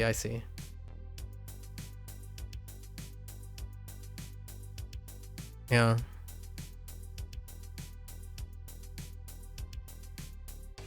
This might sound like a coincidence, but I don't know what is it about what I'm doing, but one of the most common people I interact with happens to be Russian or Ukrainian. Like, if like we're not like you would think like Indian or something, like all if it was a time zone thing, but I don't know what it is. But do you know the other people? Like, I don't talk to a lot of people when I'm studying language or even playing video games, but for whatever reason, there are three very common trends. One, Russian Ukrainian. Maybe that's a Twitch thing, I'm not sure. And then if you move over later in the day, so it's getting late. It's like super late for you right now. But like maybe an hour or two earlier, I would have like Belgian, German, and Scandinavian. And then shift 2 more hours, it would usually be British or Irish a lot of times. And then in another 2 hours, it would be like Brazil and the United States. But for whatever reason, I don't think I've met in other regions, like any other regions other than that. Like, there are a lot of countries that we skipped over, but just so happens I don't meet a lot of people, or I don't talk to a lot of people. Yeah, it should be 5:36. Yeah, it should be 5:36 a.m. Yeah, so I don't know what it is about, maybe Twitch or something, but you happen to be in the majority. We're talking about every once I talk to one person maybe on average every 2 or 3 days, right? We catch up and all that, but it just so happens one of the majority happens to be either Russian or Ukrainian. It's interesting. There isn't anything I'm doing that's particularly interesting to Russian or Ukrainian, honestly. Like, if I had to think about what I actually do, there's really not that big of a thing. So it might have something to do with Twitch. I don't know. That's interesting. I used to play a game called Neverwinter, by the way. Or I still play a game called Neverwinter. And even then, like 3 or 4 years ago, it was still around, if we were rewinding it 6 hours earlier, if we were being 6 hours earlier, it would still be Russian. Russian or Ukrainian is very moved nation because we're around the world. Yeah, that's fair. But like literally the people that I know are in Russia and Ukraine, which is interesting. Maybe it has something to do with the whole American thing too. I don't know. I always wondered. Like you haven't heard me mention anything about Italian or like anything below, like any of the things below, you know, in the same time zone even, or even in the same parts of like the longitudinal amount. So it's not really a time thing. It was weird. Gamers usually about late play, maybe. Yeah, that's true. Do you game at all? Do you play video games? Did I already talk to you about video games? I did mention Claire Obscure and then Night Rain recently, and then you talked about something related to those as well. So I imagine you play video games. The last time I talked to someone, really talk about someone, when it came to a video game I was playing, was Like a Dragon. Oh, we talked about like Yakuza, right? Yeah, Yakuza has a problem, right? Some of the recent Yakuza games are not available because of certain things, and those individuals brought that up. Like, oh, like that's unfortunate that certain things are outside people's control. You're not so interested in games, but you like to view recaps of their stories and gameplay. Ah, I like that too. I actually do that most of the time. Yeah, I like watching other people when otherwise I could be doing something else. Yeah. I occasionally play video games, but they're usually because of culture reasons. I talk about culture all the time. So if I sound like a broken record right now and feel like where I'm not doing it actually any studies, typically because I use it as an excuse, a good excuse, by the way, an excellent excuse to talk to people about culture. It's otherwise I feel like it's missing an opportunity. It's missing an opportunity. Yeah, I feel lucky. Lucky to live in a lifetime where you basically could be, it could be 5:36 a.m. The sun is rising wherever you are, right? Do you see the sun right now? Did the sun rise already? Do you have a window? We all use excuses. Okay, we are human. Yeah. Do you see the sunrise? I'm not sure what time you have sunrise, but 5:36 a.m. sounds like the sun is possibly peaking where you are right now, like peeking over the horizon. That's crazy. The internet's an amazing place, or an amazing tool, I suppose. A figurative space. Well. 我今天 you see not sunrise but big white sky. Oh, okay, it's already up. Okay, interesting. What do you do in the morning, or are you gonna go to bed soon? It's cloudy today. Okay. What do you usually do around this time? Is this normal for you? I'm very curious. Like, are you I don't sleep until like 8 a.m. my time. So I don't sleep. I do work after this. After I stream and study and whatnot, I actually go and do other things. I like write and read news. Like, I read news when my day is over. When the United States, you know, like when everyone goes to bed and they already did all their business and their errands and the news is reported, then I read the news. So I read the news and catch up on current events and what's happening, like businesses, geopolitics and stuff. I catch up at the end of my day. I actually eat at the end of my day. So not for maybe another 3 hours. However long it takes for me to get through my Duolingo Spanish and the rest of my HanziHero.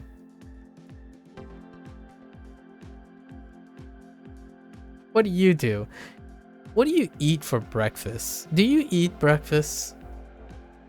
These are the things that are interesting to me. Tell me your story. You wake up. Oh, you have already, because you start sleep after work. So you sleep in 7 p.m. and wake up in 1 p.m. and you think you know. Oh, okay. So you have like a flip schedule. I see. You have a somewhat of a flip schedule. That explains a lot. Oh, does that have anything to do with what time it lines up with your Chinese company, or does that? How does that work? I don't think I've ever worked for a company abroad before. Like, work, but have remote work with someone else from a different country. So I don't know. No, you're just tired and go to sleep. Oh, okay. Do you like what you do? Do you like what you do? This is a personal question, I know. I like hearing about people's experiences because I don't typically have opportunities for that. I don't even know what it's like being a Russian, so tell me, like, feel free to tell me something. Like, how do you know that you're Russian? Yeah, you design cars. Oh, interesting. You get to design cars every day. Tell me a joke. Well, tell me, like, it's true because it's funny situation. Like, how do you know you're Russian? I got one. I got one that is kind of funny for being American born Chinese, for an ABC. So like a comedy, just think about like a comedy.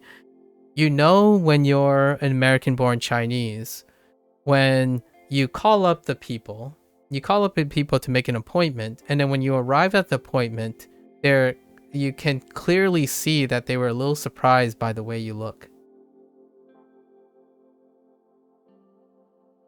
That's the best I got. I'm not a comedian, sorry, but it's like a true thing, where like if you call up someone, this is like before the internet. So nowadays you can make schedules and appointments and talk. You can make schedules without talking to anyone. But back in the day, you know, you make an appointment, right? And then you come up to them and it's like, yeah, I made this appointment. You can kind of see slightly where they were connecting between the person who's on the phone and what they're seeing in front, because it's still kind of uncommon to see this face and hear this voice. So oftentimes there's a little bit of an accent that should be present in if you're like 1.5 generation, like when someone comes to the United States, there's still slight remnants of an accent, but at least I don't think. If there's anything, I would be mistaken for someone else. Before in Russia was a system that you had nations in birthrights, passports. Oh, interesting. Right now it's decline. It's decline things. So in your passport, both parents is Russian. Oh.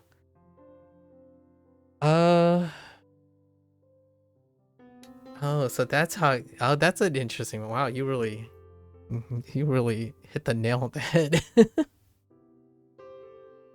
I watched my mother. Here's a Asian American thing. I watched my mother watch a video of Donald Trump doing his speech that nationalized her, because I forgot how many years she's had a green card, but it takes a very long time to get nationalized. And by coincidence, it was during Donald Trump's first presidential term. and she was nationalized. So that's one of the things that you get to experience if you have immigrant parents. So I saw my mother become national. My father was nationalized well earlier, so he became an American citizen much earlier. My mother was not, so I was old enough, much older. It wasn't that long ago that I got to witness what happens when someone gets nationalized. As in, they take the exam, and they finally get their American citizenship. So I was born in the United States, so technically I am an American citizen by birth. And that's kind of one of those situations. It was a very interesting experience. Here's another funny part. Another funny thing. You know you're an American, the son of an immigrant, when you realize that your parents probably had to study more about your constitution than you yourself had to study about the constitution. I'm not that bad off, but typically that's a very interesting feeling when you know that your parents have to know more about the stuff that makes you understand your country's government, like in a very particular way that you don't remember yourself because you were born in the country. Right now, you could know this thing by heritage trees. So your ancestors, like fifth and seventh branch ago, some were Ukrainian, some Russian, some Buryaks, some German and Scandinavian. Oh, that's interesting. Wow, you have a really large heritage tree. Unfortunately, I don't know how Chinese people track their heritage, but my heritage was kind of lost after the immigration. That's also kind of one of the things that happened too. You lose a lot of your track of your heritage when immigration happens. So it's very difficult. I knew I had grandparents. I don't know anything before my grandparents. I barely know my grandparents because the geographical divide in the movement creates a very disjointed loss in heritage. Now, that doesn't mean I don't care about my heritage. I absolutely talk about my heritage as much as I can, but literal like facts and trees and records are lost. They get lost in translation. So I have no idea what time period what type of life my grandparents had. Like I don't even know if they're part of the wars. Technically my grandparents, yeah, they were during the war, right? They lived through the world wars. So I have no idea what they were doing then. It would be kind of it would be interesting to ask my parents what they were doing. You've recreated all of this heritage by the last 150 years by living cousins and documentaries that they saved during all this maze history. That sounds like such a fun little project. And by little, I mean little as in super endearing. Maybe I should try doing that. That's cool. That's absolutely awesome. You should post something about it. Well, maybe that would be really cool to share, like talk about with other people. That's such a neat idea. Trying to recreate one's own heritage. Yeah. I often wondered what my grandparents did during the world wars because they were in one of the powers, right? And the reason why I brought this up is because you happen to be Russian, so it's so interesting to think that one of your ancestors might have been involved in the world wars. Try to do this because if you do this after, you can't do this by death of some cousins. Yeah, for sure. Yeah, for sure. Mm-hmm. I actually am not. I actually don't have any more. Yeah, that's a really good point. There was a time. This is also maybe another immigrant experience in the United States. Oftentimes, at least during my childhood, um, the United States education system tend to emphasize heritages in a different way because many of the United States is largely settled by immigrants, right? Like, so immigrants. So during our education, like when we're in middle school and in high school, there are a lot of things that deal with trying to understand our heritage. That's usually one of the biggest things that connect Americans because Americans tend to be of a diverse background. So during that time, since don't, I'm not good with language, like there's a lot of language barriers and whatnot, and still now I don't have access to my immediate cousins or things like that. We had a project, a summer project that we needed to do for school, and it was about our family heritage. And I, to this day, I still don't know what I did for that project. I think somehow I had to basically construct and make up what they were. Like, oh, my grandfather is just, we're just gonna say this is his name. Grandfather is someone, right? And someone this one, because once the immigration generation, which is my father's generation, my father has a really large family. My mother less so large family, but after that immigration, the rest is kind of just mysterious. It's just mysterious. No idea. No idea what's going on. Like I don't even know what my grandfather did. Both my grandmothers uh weren't part of my life. So they were not alive for the majority of my life. I think maybe one grandmother I was like 1 year old or 2 year old at the time. Oh yeah, crazy. Time is so interesting because of human mortality. Uh, thanks for bringing that up. That's such a cool, man. 5, 7 branches. Huh. I wonder if I can just pull the. Did you know I was related to?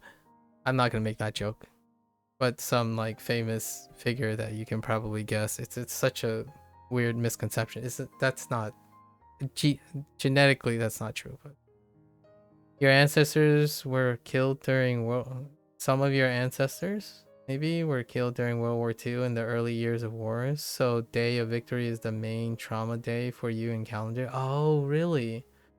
Because you understand that in this day your parents lost all like objective all. Okay, they lost husbands, brothers, dads, left other moms. Yeah, I don't know what it was like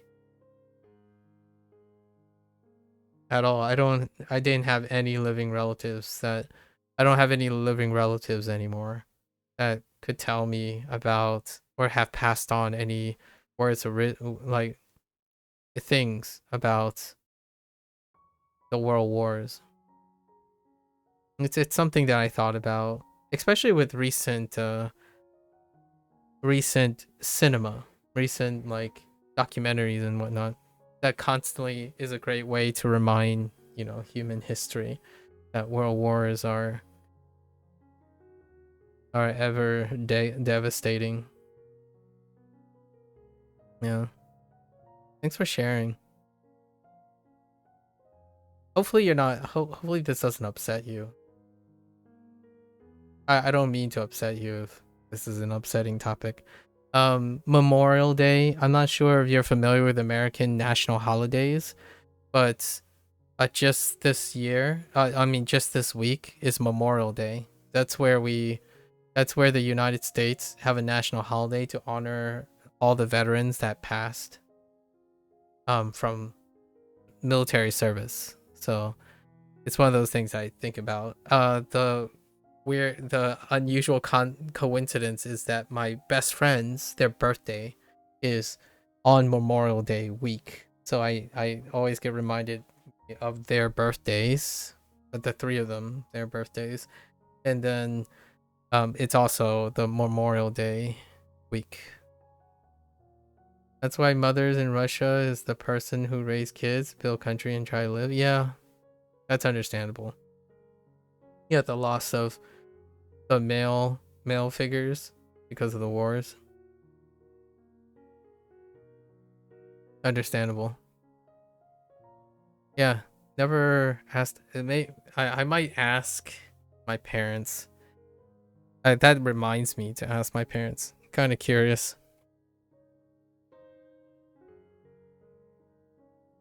Xing Yun. Xing Yun is, what is this? We have fortunate, carry, lucky.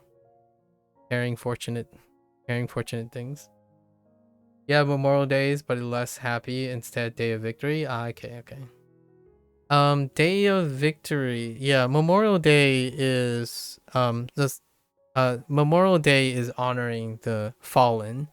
And then, of course, when it comes to like independence, is the American July 4th, the American Independence Day.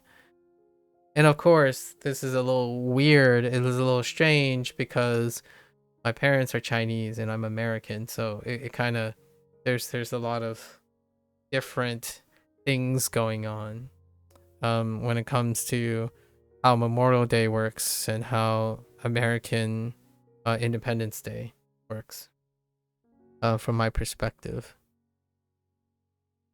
But yeah, this very specific, this very past day is usually something that hasn't been part of my family until recently, because I do have a family member now that's in service.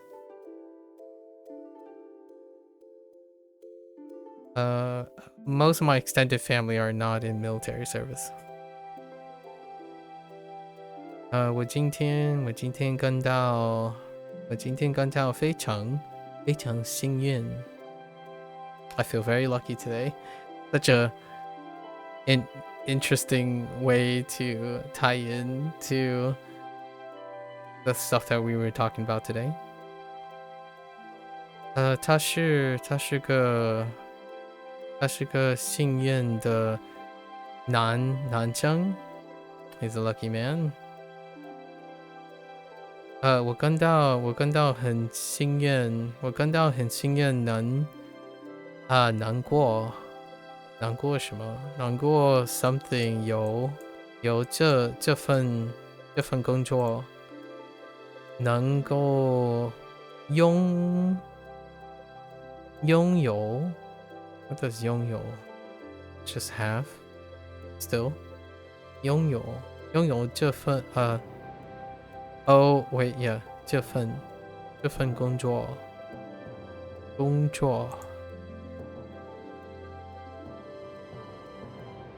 幸运。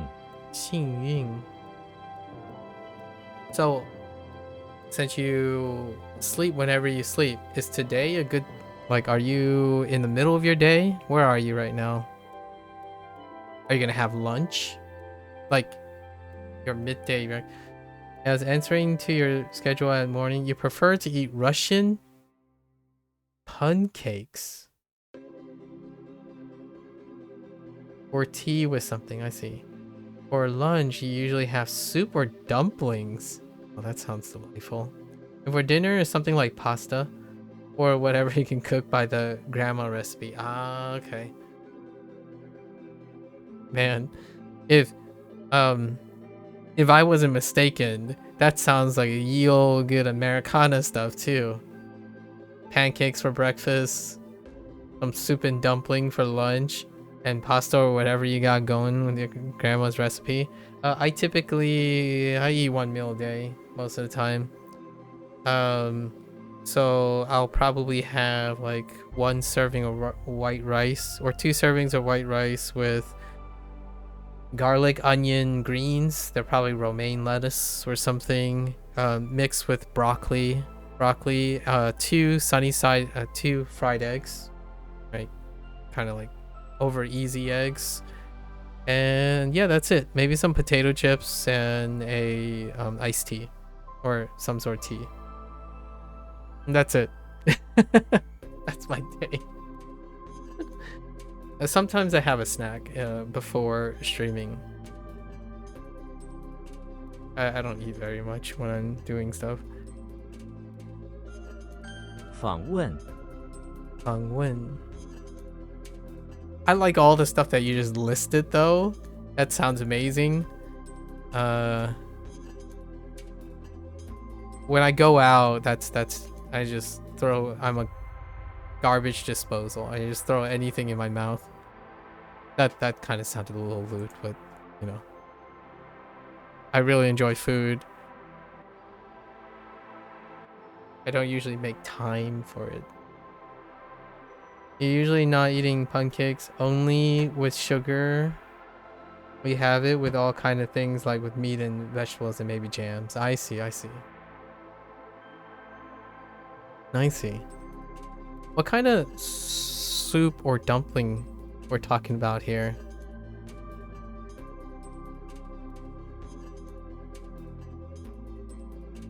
I like soups. I definitely am a soup guy.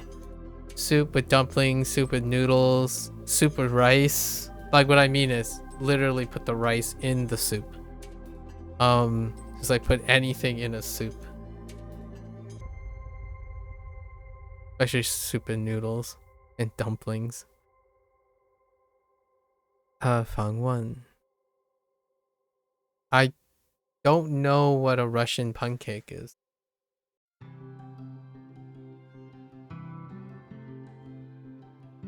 Or what it looks like. Is it supposed to be, what is it, blingchiki? Sorry, I might botch the name because I'm like pronouncing it with a combination of Japanese and English. Oh. Does that translate anything to blingchiki? Blinchiki is all I see here. Does that translate anything like that? It says it's some sort of buttermilk pancake recipe or a blini. Yeah, it's a buttermilk. Or is it, oh my gosh, there's another thing. Okay. Let me put this in. Oh, the dumpling. Oh, that's dumpling. Oh, you know what this looks like? Obviously, I don't know if it's the same thing, but, or like if it's similar. It really reminds me of tortellini. The Italian dish with tortellini. What's in it? Let's see. Consists. So, pelmeni. Okay, pelmeni. What is it wrapped in? Pancake is cute form of pancake is. Oh, I see. Ah. Oh, that looks great. Oh, those dumplings look amazing.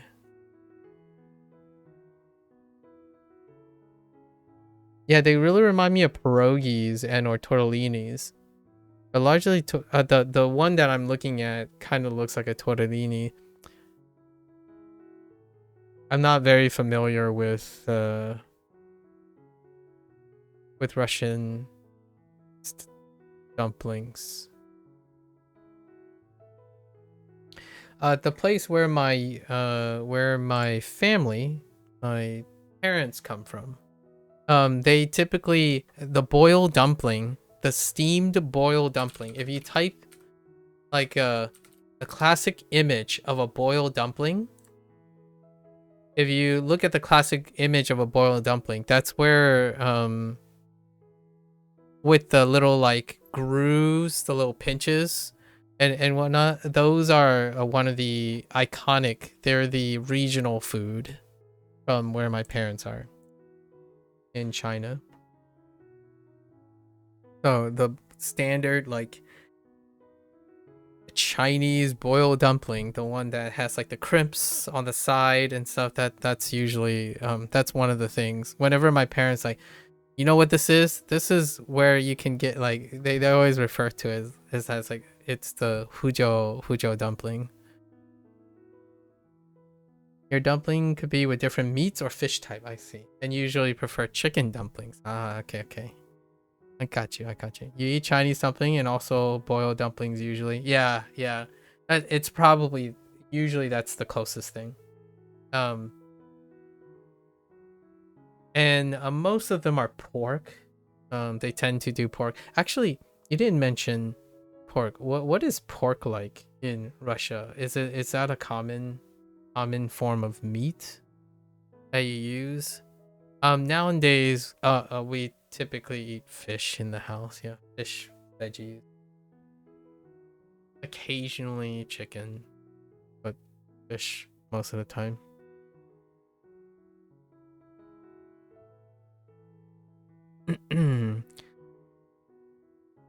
友好，访问，友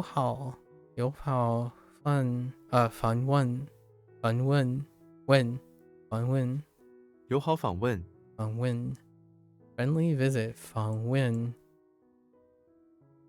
That's visit, ask. I guess visit and ask is fine.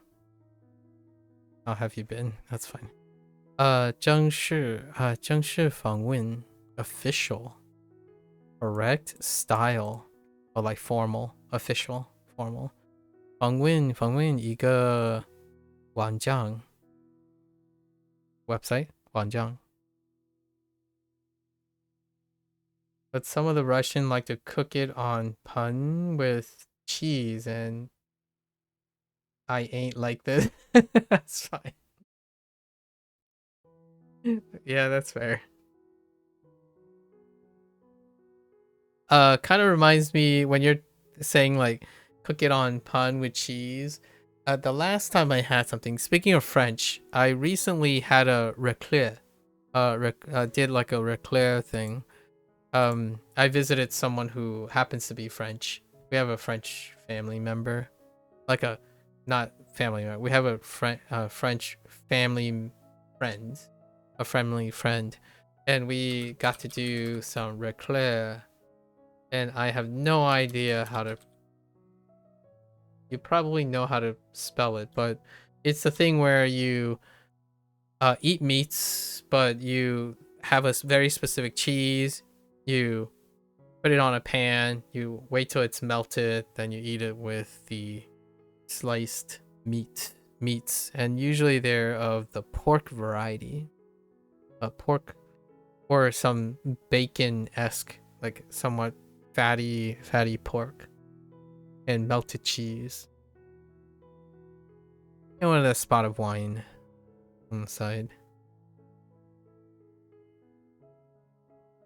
I've been told it's like raclette, but I don't know how to spell it. Just like I don't know how to spell most French words.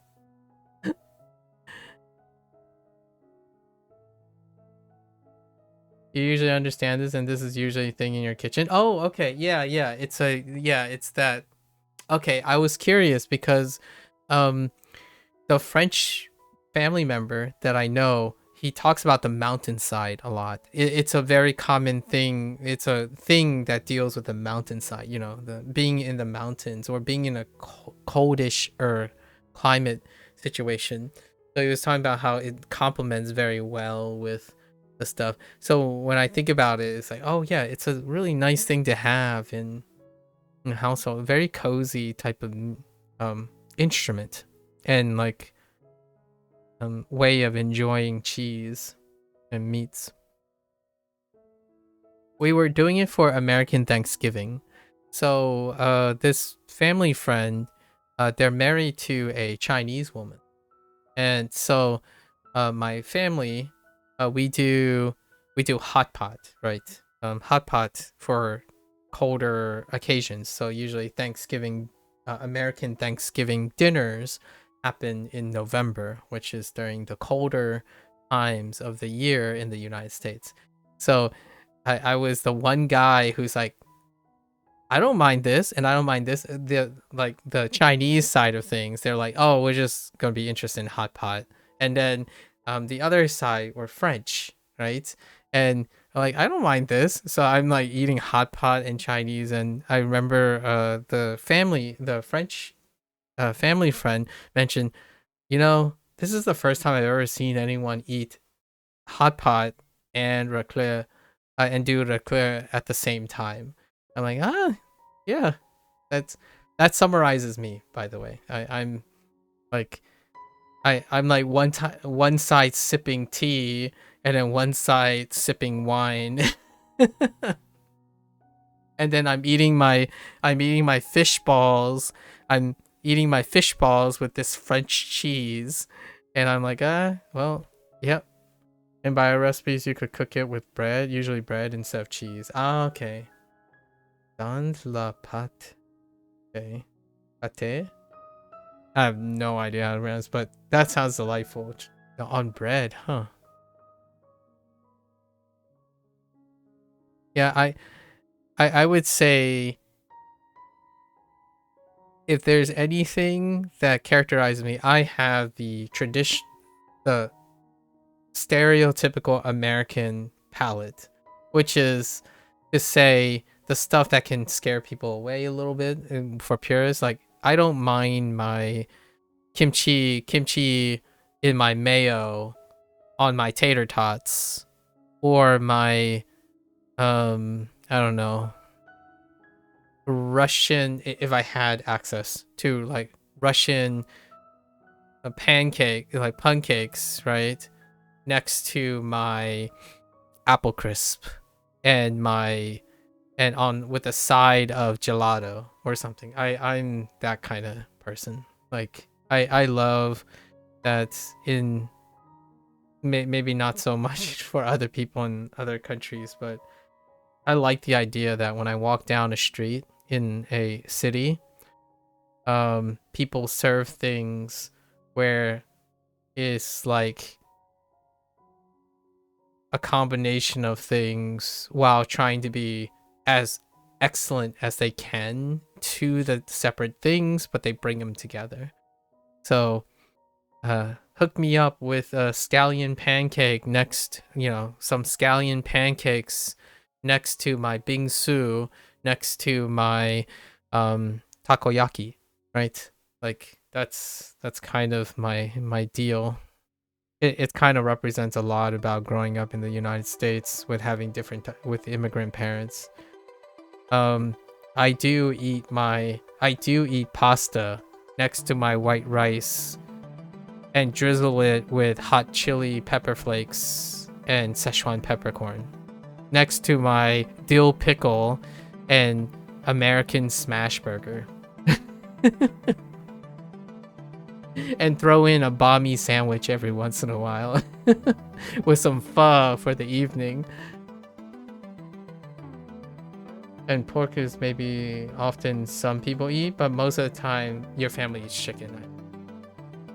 Most of your friends eat beef. Oh, that's interesting. What about mutton? Sheep, lamb. Sorry, not sheep, but lamb. Mutton. Yeah. I feel like mutton would be a thing in the regional area. The thing about sheep, I remember sheep back in the day when I visited New Zealand. It was this joke. It was this joke. I'm not sure if it's still true now, but there are more sheep. There are more sheep in New Zealand than there are people. And during my study abroad, I studied abroad for like 3 months in New Zealand, and sure enough, there were many times where the sheep just randomly corral everywhere. It's pretty funny. Like, you're driving on the one highway, the one road, and then you would just sit there for like 10 minutes and watch like hundreds of sheep try to cross the road. This is flat. There's no like city around. This is a road that you're trying to travel around. Just have hundreds of sheep. But there are not a lot of people in New Zealand, technically. Per area mass. It's not incredibly dense. New Zealand is not incredibly dense. Oops. 访问 Win.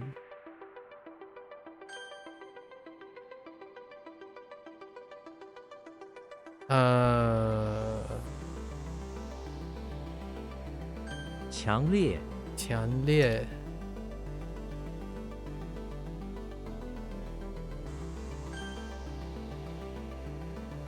I say it's awful how you cook things. If I was French or Italian, but I'm Russian, I say that we create even worse, but it tastes delicious. That's fair. I mean, I'm Chinese, so my parents ran Chinese restaurants. And you can probably talk about like how quote unquote awful they cook, but they cook to make money. So they cook knowing what other people want to eat. Not necessarily they cook because they eat it themselves. We cook in a different way most of the time. We cook based on our taste as opposed to cook based on traditionalism. Largely because we're also, again, part of the immigrant, the multicultural.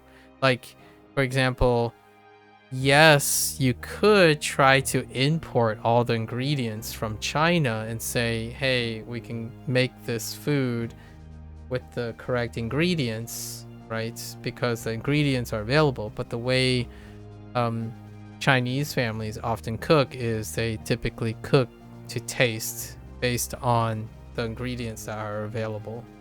And oftentimes when people talk about cooking, they usually typically do not distinguish between the cooking technique and the available ingredients.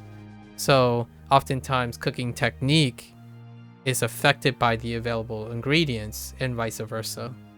And a lot of times when people talk about like French cooking and Italian cooking, they don't necessarily take into account the available ingredients. In an ideal world, you can get those ingredients and substitute those ingredients, but they also involve innovation in cooking strategies. And then when it comes to like cooking for your family versus cooking for customers, typically customers' palates don't have to line up with my family's palate. So my parents have become became incredibly successful knowing that they cook for customers and they also cook to taste for the family.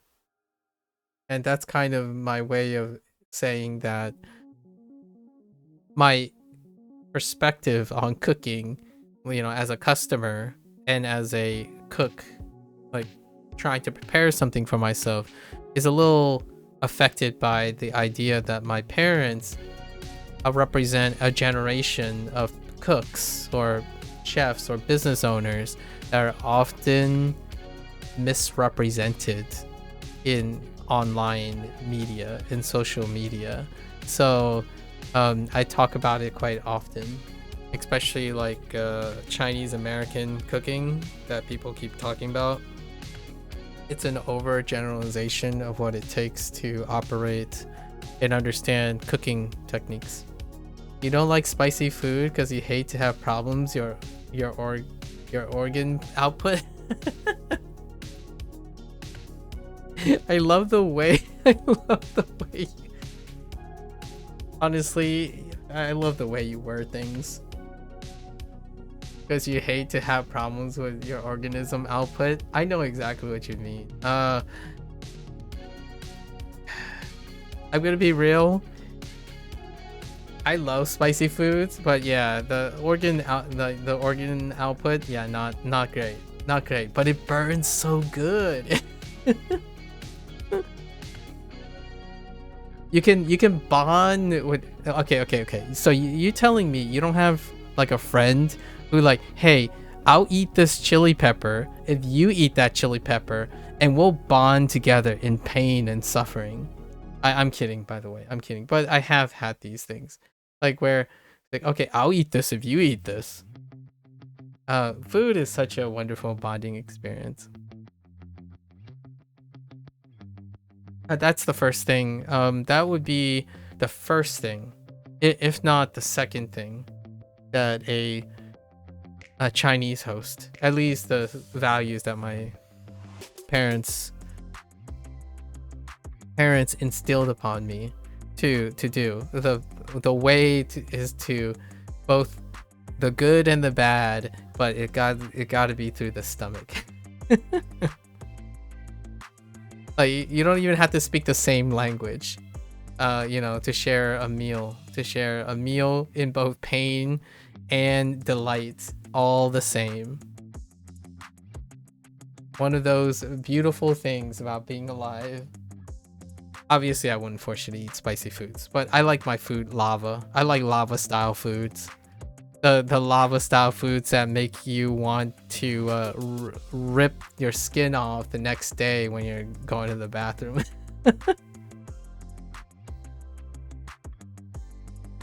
Not for the faint of heart. Understanding. 幸运，幸运。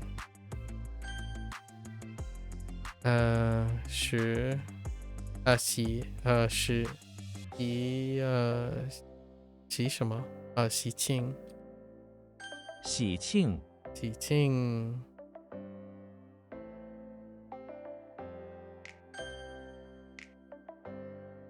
What is the hottest thing you've eaten? Like, are we talking about, you don't like spicy foods, but you could be referring to like a Carolina Reaper or something for all I know. Have you had kimchi before? That's spicy, but not in a different way. Have you had like fermented? What about fermented stuff? I'm not sure if Russians if that's part of the cuisine, fermented stuff. Which is I guess it's far more into the eastern side of things. Kimchi, radishes, or like any type of kimchi, I suppose, any type of fermented things. Dear me, natto is fermented soybeans. Kind of pungent. Most of the fermented stuff is kind of pungent. Boo. What else? 补救，补救，补救。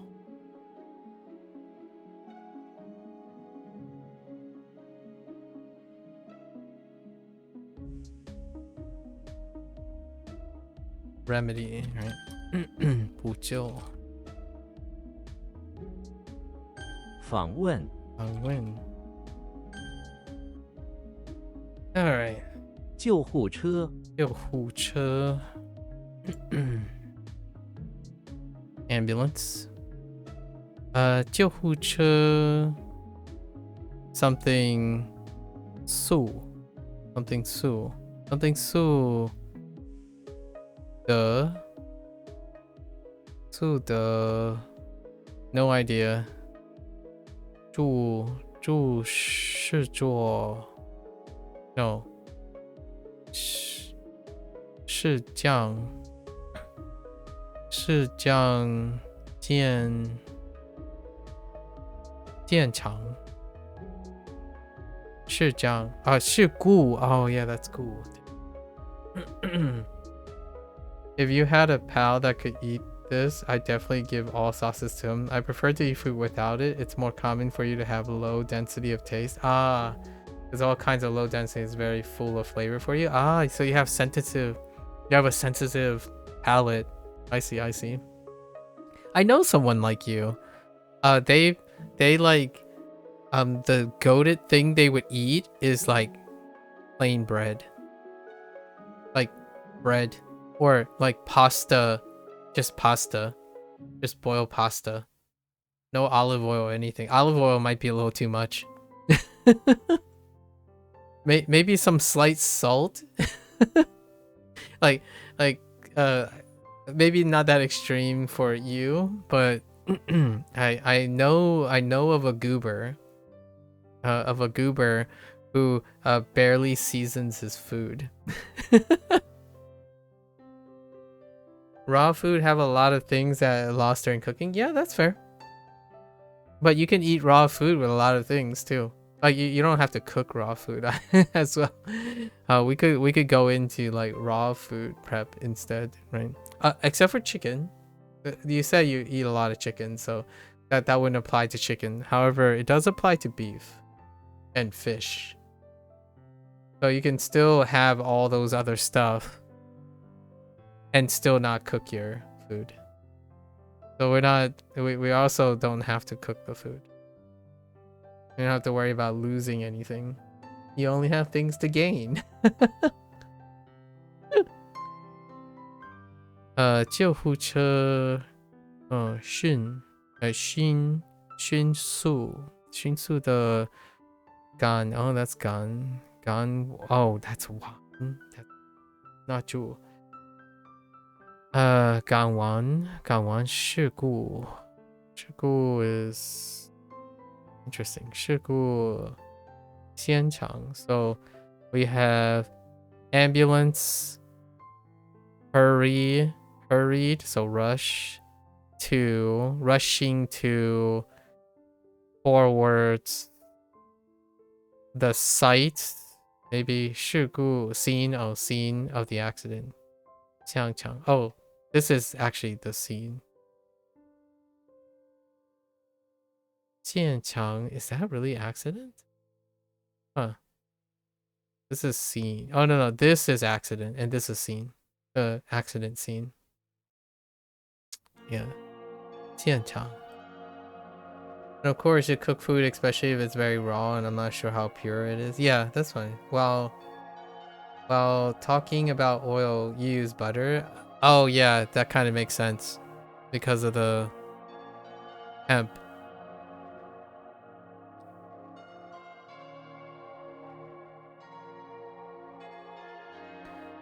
他工作时开救护车 so his work time drive ambulance he drives an ambulance during work okay that's right 路上 don't know something 到护助车 no 救护车是因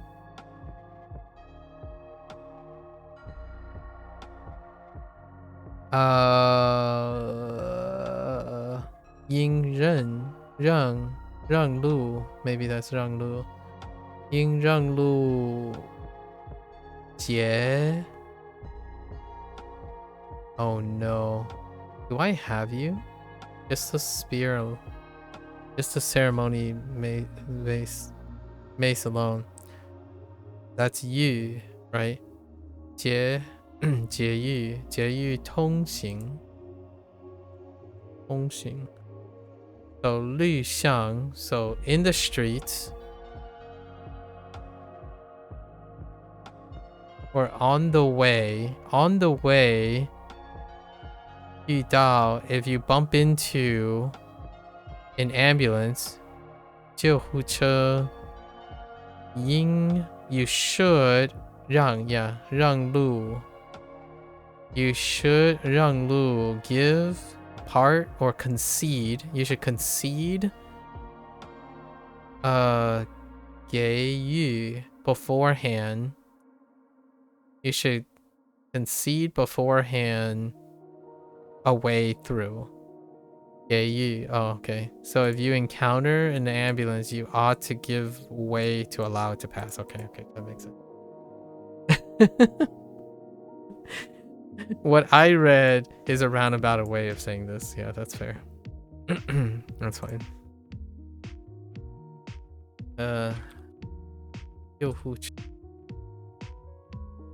救护车国庆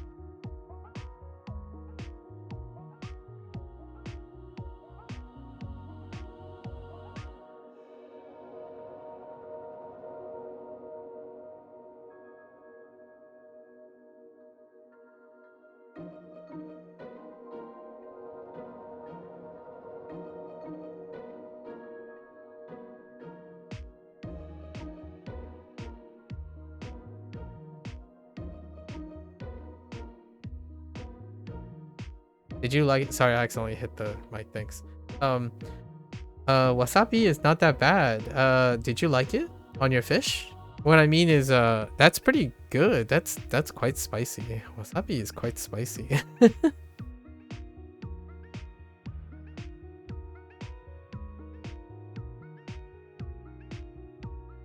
It's above average.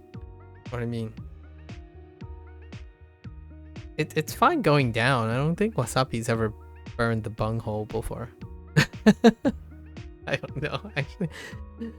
I saw this guy do a Guinness Book of World Records eating wasabi, and boy, howdy. Now that makes me shiver a little. Some guy really knocked back some wasabi. I think it was in Canada somewhere. In competition. No, it's very spicy for you, so over ginger, you prefer not eat. Oh, okay, okay. Interesting.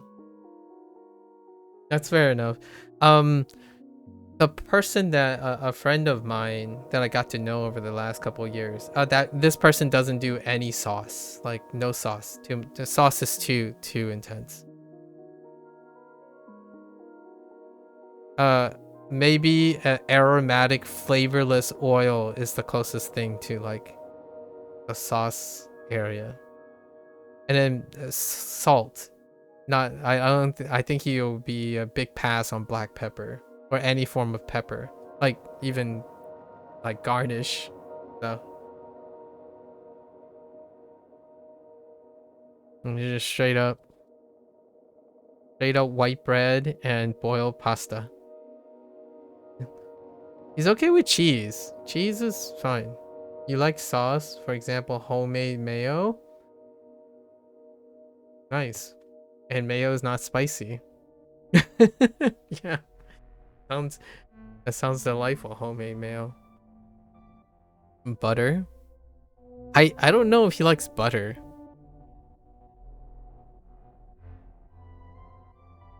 Yeah, I have an extreme friend. Like what I mean is, I'm not even sure if butter is too much.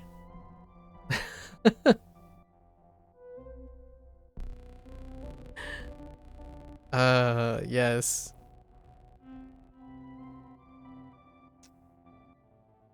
国庆节, when was this? 即将来临 soon, huh?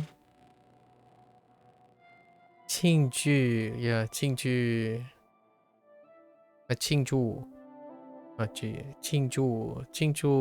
国庆。庆祝国庆。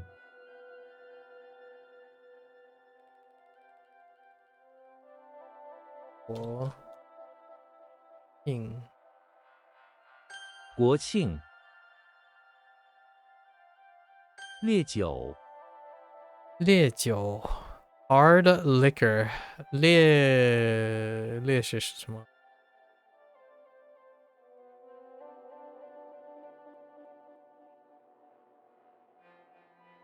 intense? Okay.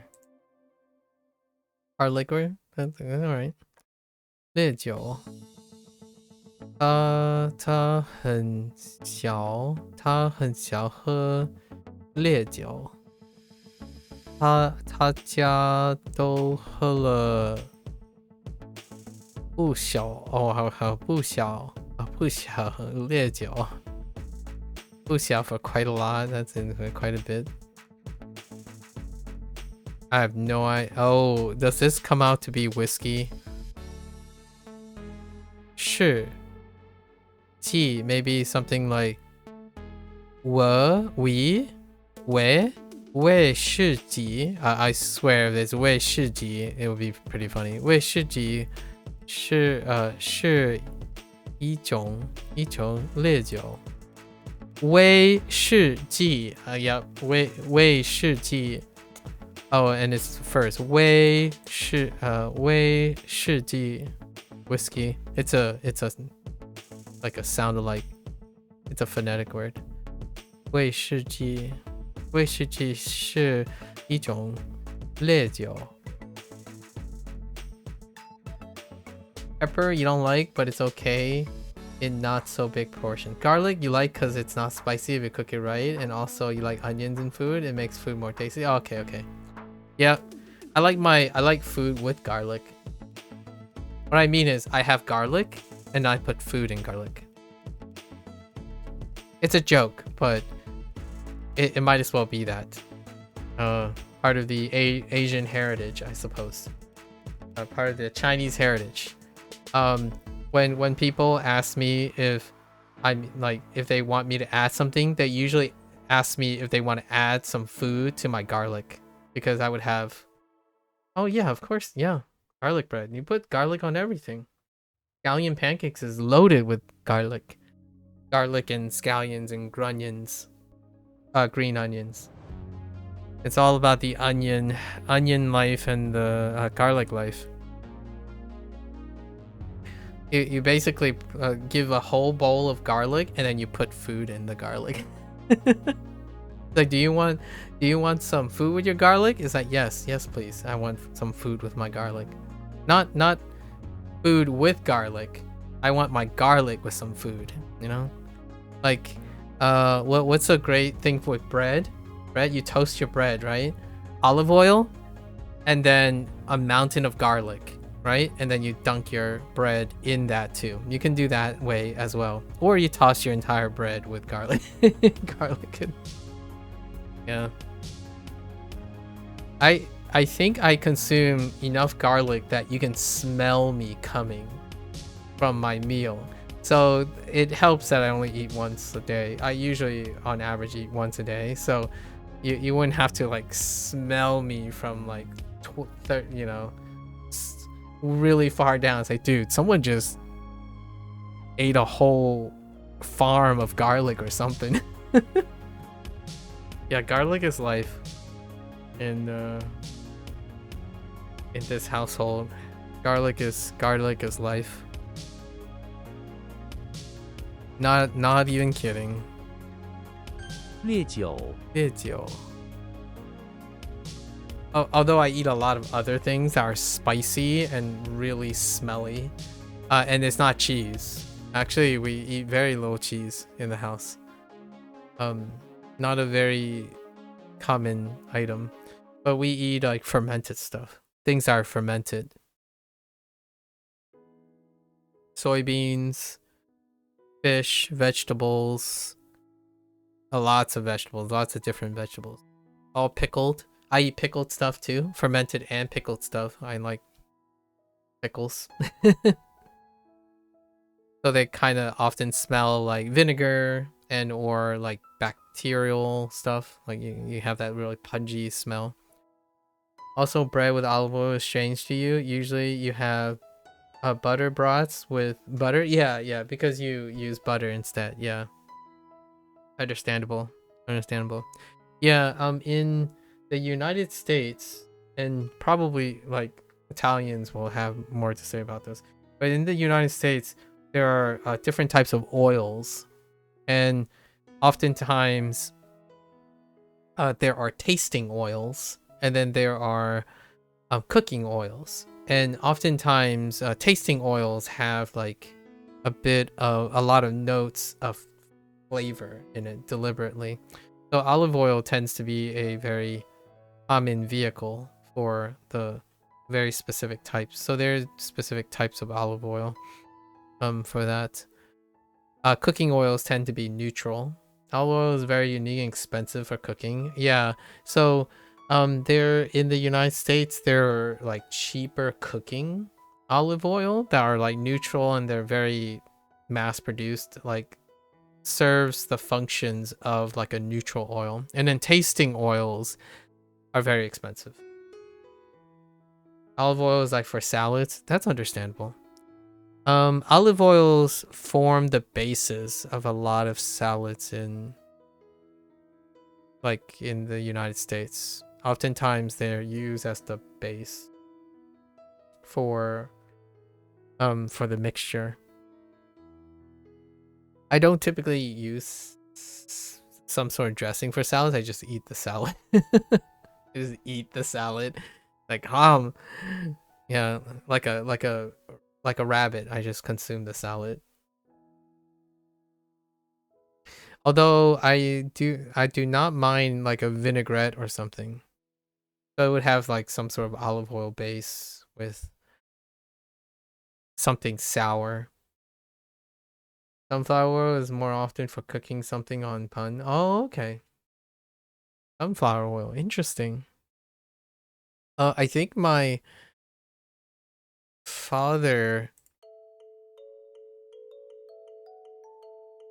just standard vegetable oil, like any old vegetable oil. And then for dressing and stuff, sesame oil. For floral notes, sesame oil. Probably just like standard canola, something very neutral, so that the oil doesn't impart taste. And then sesame oil is used for sesame oil burns very easily, so you don't want to like get the burn thing. So it's added after. So if we're thinking about like adding something, if we're thinking about adding something like a smell, something that helps the like the smell and add to the sensation of flavor, a sesame oil is often added a little bit on top of food after it's cooked, because the smoking point for sesame oil, I think it's lower, so it can burn. It can make your food smell like it's burning. So, but I imagine if you cook certain foods at specific temperatures.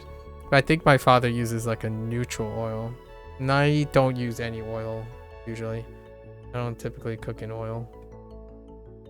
Butter is not bad. Like I might use butter. Sunflower is very cheap instead of olive and butter. I see.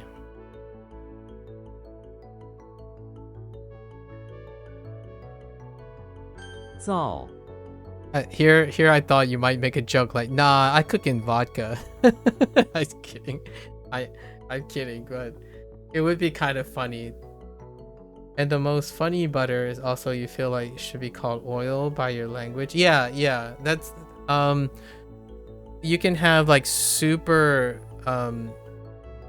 cross-linked butter that is like basically liquid. Like, you know, like it's incredibly. So my imagination, what I'm thinking when you're talking about butter, I think you might even talk about the very liquidy like butter. There are cheeses like that too. There are cheeses like butter. Or you can have like animal fats. And not like butter animal fats, but like beef tallow. Beef tallow is something that people cook in all the time, but that's also expensive. So you can have different saturation points. Like the butter can be like of semi-liquid consistency as well. The difference between all the oils is how the chemical makeup of the oil tells you like if it's going to be solid at room temperature or if it's going to be liquid at room temperature. The polymers, the polymer profile of the oils, trans fats and saturated fats. Zao. So what do we have for Zao? Declaration and road. To create. Zelda is in the bathroom in the barn, urgently needing to go to the toilet. Okay. Kind of hard to put Zelda in this position. However, all along the floor is a bunch of cow manure. Okay, that places her in the barn, which would ruin her shoes. I'm not sure if that's a Zelda thing.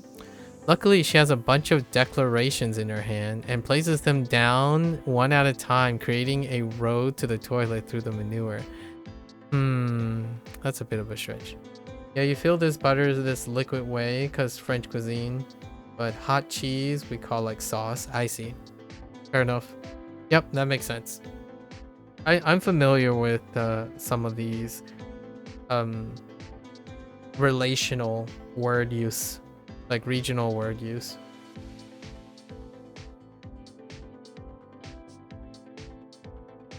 So this one's gonna kind of stink.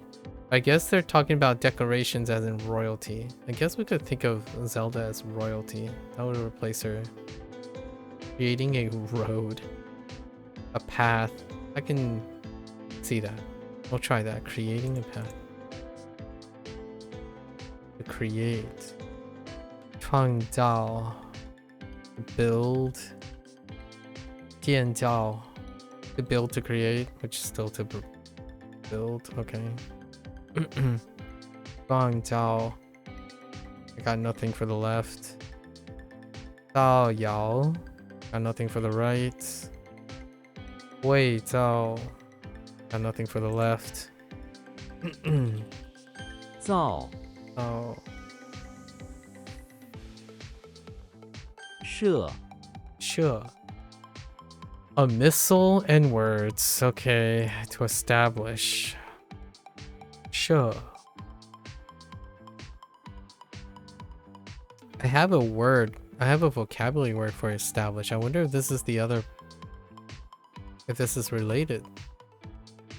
Shrek is in the bathroom of the electricity plant.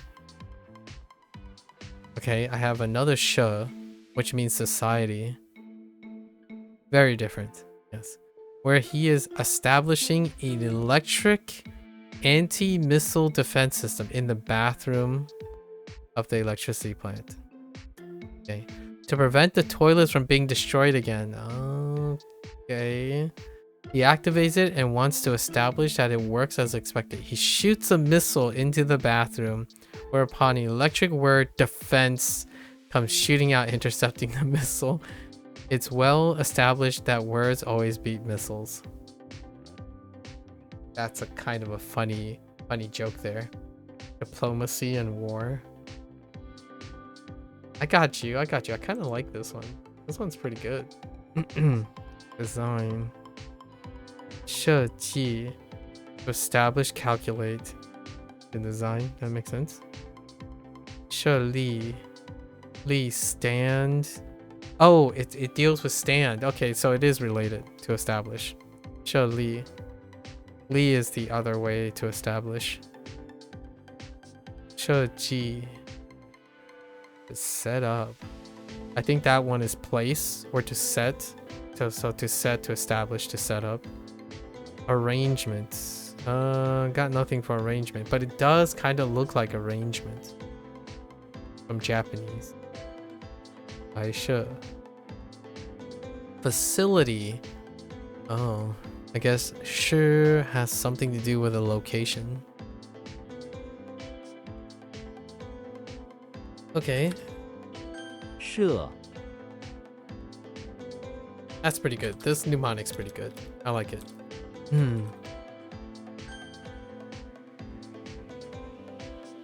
That's not it. Okay. 国庆 Qing.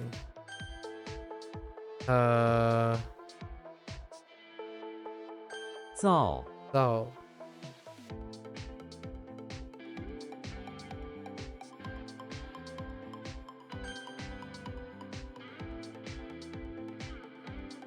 Uh, 救护车. 救护车救护车.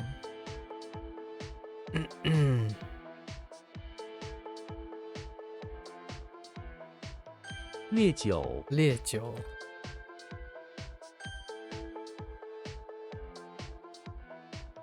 设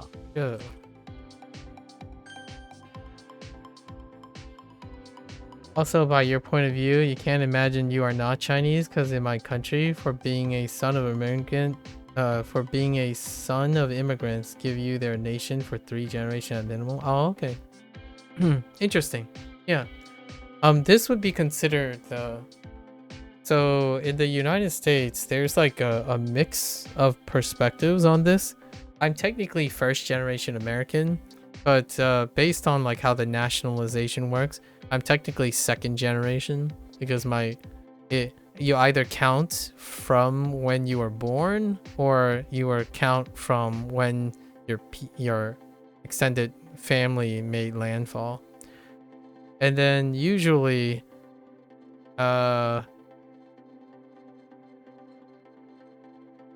3 sounds pretty good as a minimum, largely because of fading heritage accounting.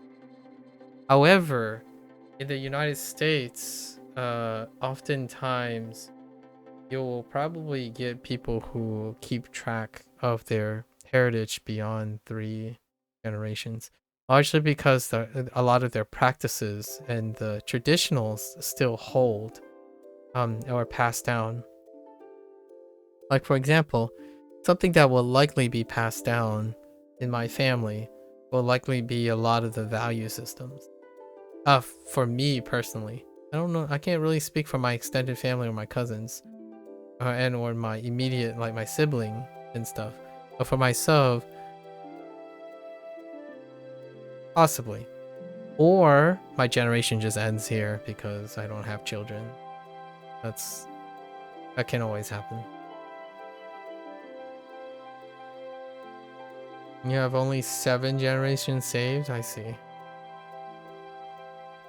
Oh, the guide. That's a guide. Oh, that looks a little different. Interesting. Dracula is in the cellar of the barn looking for cow blood. Okay. Makes sense, Dracula. He holds in his hand a talking head and a caliper. The head, which guides him, says which road to take through the labyrinth of a cellar. The caliper also guides him by automatically pointing the way to cow blood as well. Interesting. I think that's okay. Is there a guide? Oh, there's no guide. I was hoping for guide if this is the same character. To direct. Dao Ying. Okay, to demonstrate, to direct. Okay. To express, to guide, to direct. Dao Ru. Enter, guide. So like an introduction, yeah. Kind of reminds me of introduction. How Ru is being used in introduction. Wu Dao. Wu was error. Oh, to mislead. Error in guide, to mislead. Pretty good. Dao Hang. I have no reference for Hang. Ying Dao. To pull. Okay, if you're pulling to guide, it's still guiding me. Okay, I got you. Or maybe something. 岛 I only got pull for that one. 整 Jung. Oh, hey. Oh, it's different. It's not arrange. We've already got this set for Japanese for arrange. This is entire. Okay. Jung. James Bond is in the basement of the English Manor. Okay. James Bond is in the basement of the English Manor. Okay. Where he is using his entire skill set to defeat the evil foreman that stole the bundle. Oh no, the entirety of his bundle of classified papers. All right, cool. That's fine. He grabs a pointer from one of the statues and used that to hit the foreman, sending his entire body crashing into the floor with a bundle of papers going everywhere. Well, that's not useful, but we got you, Jung. It takes on Jung, the parental character down here. It happens the same way in Japanese as well. Takes on Se. Interesting. Jung. Wanjung. Yeah. Entirely finished. Complete. Youngge. Whole. Entire. Yeah. Good. Alright. Got you. 整 Jung.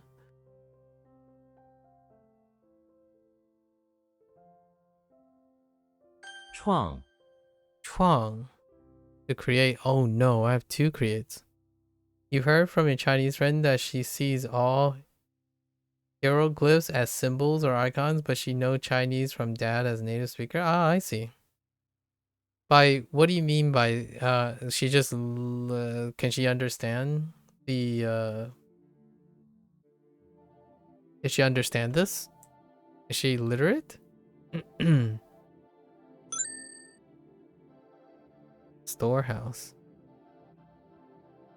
This component depicts a primitive storehouse. I see that. It consists of a teepee, sure, and has a saloon door, a singular saloon door, I see, and then a mouth.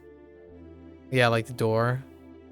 The mouth of the saloon door of the teepee. I got you. That's fine.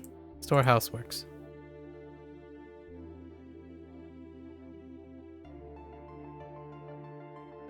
Chuang Chuang.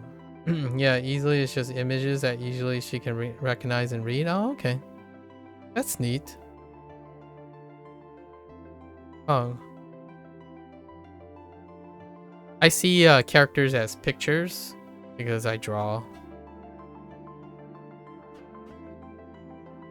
And then they encompass stories through the pictures. Which is what HanziHero does in a different way.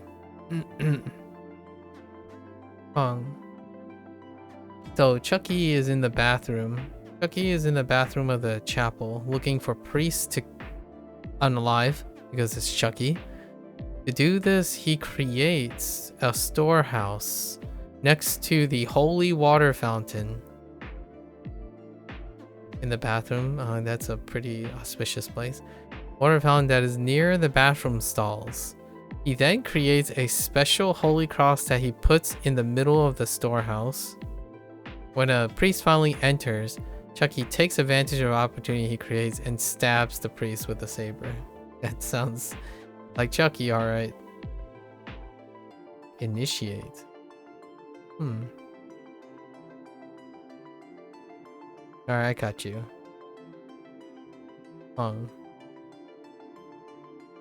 What do we have? 创新 to create new, to innovate. Makes sense. 创始人 创始人 yeah, 创始人 which is to create, start, person, a founder. Oh, that makes sense.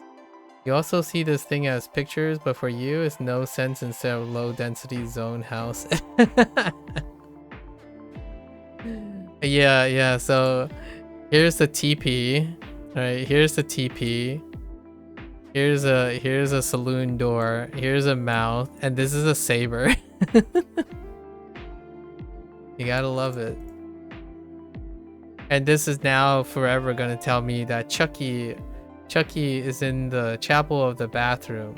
Chucky is in the bathroom of the chapel, and he is taking advantage of the position by opening a storehouse next to a bathroom stall, where he waits for a priest to use so he can take out a saber and unalive them.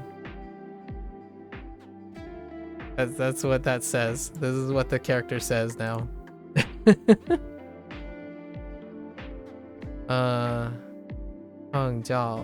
Oh, to create. Okay, so we have double creates. Nice. 创意 create idea, creative, makes sense. 创费 Hey. Oh, we have another component. A credit card. Alright. That looks like a $sign. So I think I'm okay with credit card, honestly. But let's see what they say. If you want to buy a bow, I see the bow. It is as easy as sliding your credit card. Once you buy it, you can take it down from the pole. You can also remember this one by virtue of it looking like a $sign, yeah. I not say it favor, but for me, it's just mop and stickman arm. Yeah, that's fine. That's pretty good. Whatever works, really. All right. Oh, and it's part of Faye. Yeah, part of Faye. Yeah, it just seems like a credit card sign, so we're just gonna go with it. 费 Faye, yeah, expense. All right, so we have shellfish and credit card. Frodo is in the bathroom of the beach house on the bay, wearing some swimming trunks and sunglasses. He wants to take a bath, but a huge shellfish stands in front, saying he must pay an expense to use it. Frodo takes out his credit card and gives it to the shellfish. Who expenses the fee? Who expenses the fee? All right. Credit card looks like an extended dollar. Yeah, more or less. It helps. Okay. Tuition. Yeah, 学费. That's study fee, study expense, tuition. 浪费. Lung is to waive expense.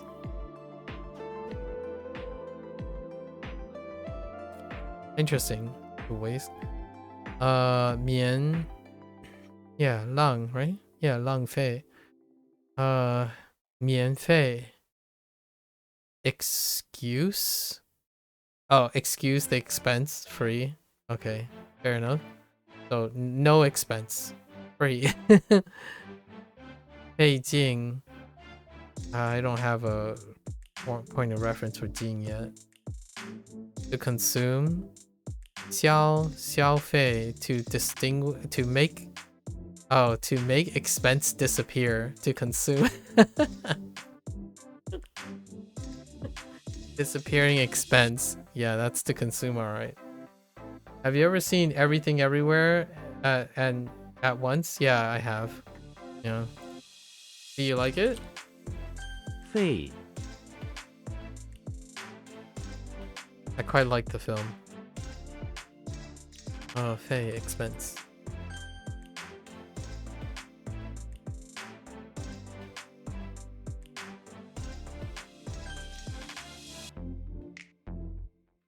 Caliper head, he's looking for cow head blood. Or was it the head that was telling him where the cow blood was down the road? 岛 Oh.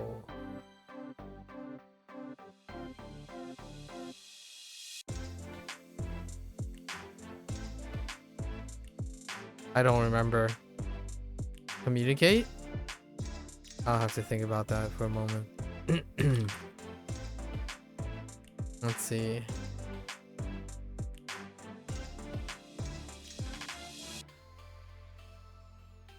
整 James Bond, cellar of the English Manor, or basement of the English Manor, fighting evil foreman who has this bundle of paper.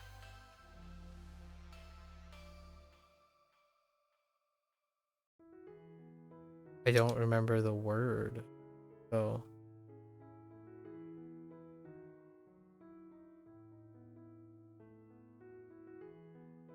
I don't remember the word. The entire skill set. Oh, the entire skill set. That's still the entire bundle of sending his entire body, right? Do you feel empathy for daughter from this film? I kind of do. Yeah. Yeah. The daughter definitely represents Asian American conflicts. It's a very Asian American film. I feel empathy in the way that I understand where the problems or like the downsides, but the film also represents the downsides as opposed to the film. It makes a statement about all the downsides of things, more so the downsides than the positive side of things. But yes, there are many representations of Asian American culture embodied in the daughter. However, she is also a daughter, and I am a son. So those are there can be the movie will be very different if it was concerning the son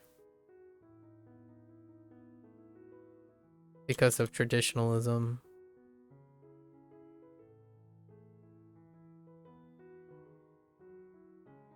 创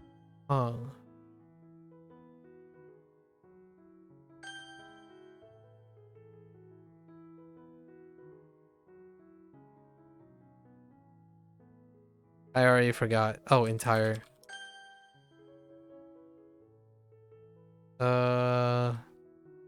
Credit card, shellfish. 费 That's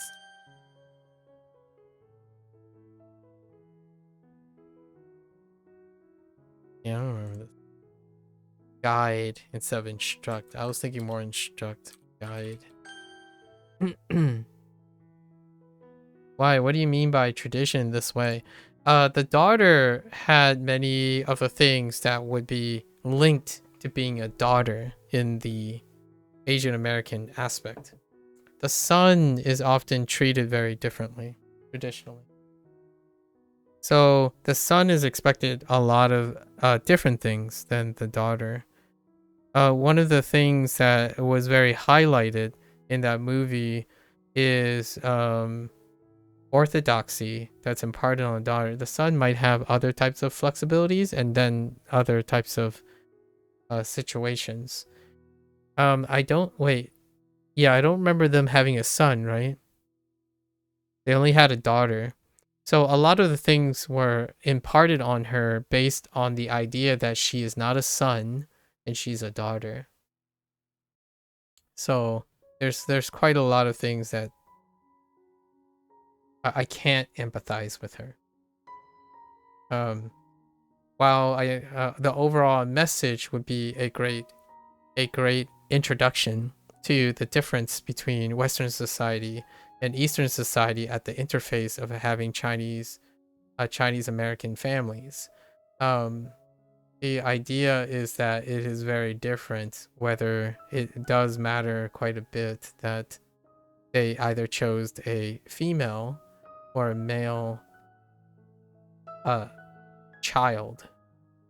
And it would also only daughter, but grandpa had belief of her mom as a son. Yes. So the grandpa represents how it may have been different if there were sons in the family, but there weren't. So a lot of the things highlighted what it's like in a patriarchal society or a lingering patriarchal society at the interface. So the mom inherited interface. So the mom herself inherited both responsibilities at the transition point. And then the daughter is inheriting even more influence outside of the supervision of her mother. So she was even more exposed to the westernized palette based on her like hair and her culture. You could see that they were trying to introduce a lot of the Americanisms that you would encounter. And then that creates social conflicts as well. But the mom fully assimilated those two perspectives. So she may actually even act in dual roles. So she was doing dual roles when she were interacting with her relationship. Yeah, especially her relationship with the husband character, right? The other guy.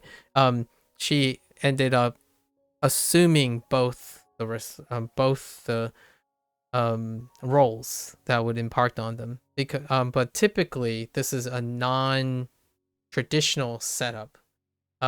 Rarely it is very they try very hard in the Chinese culture to not split up families. So like the mother and father has children, But in this very specific case, it's an Asian American representation where there is a possibility, and an even more likely possibility, that it is a single mother. And then and it's also a single mother who has a relationship with an existing grandfather, not grandfather and grandmother.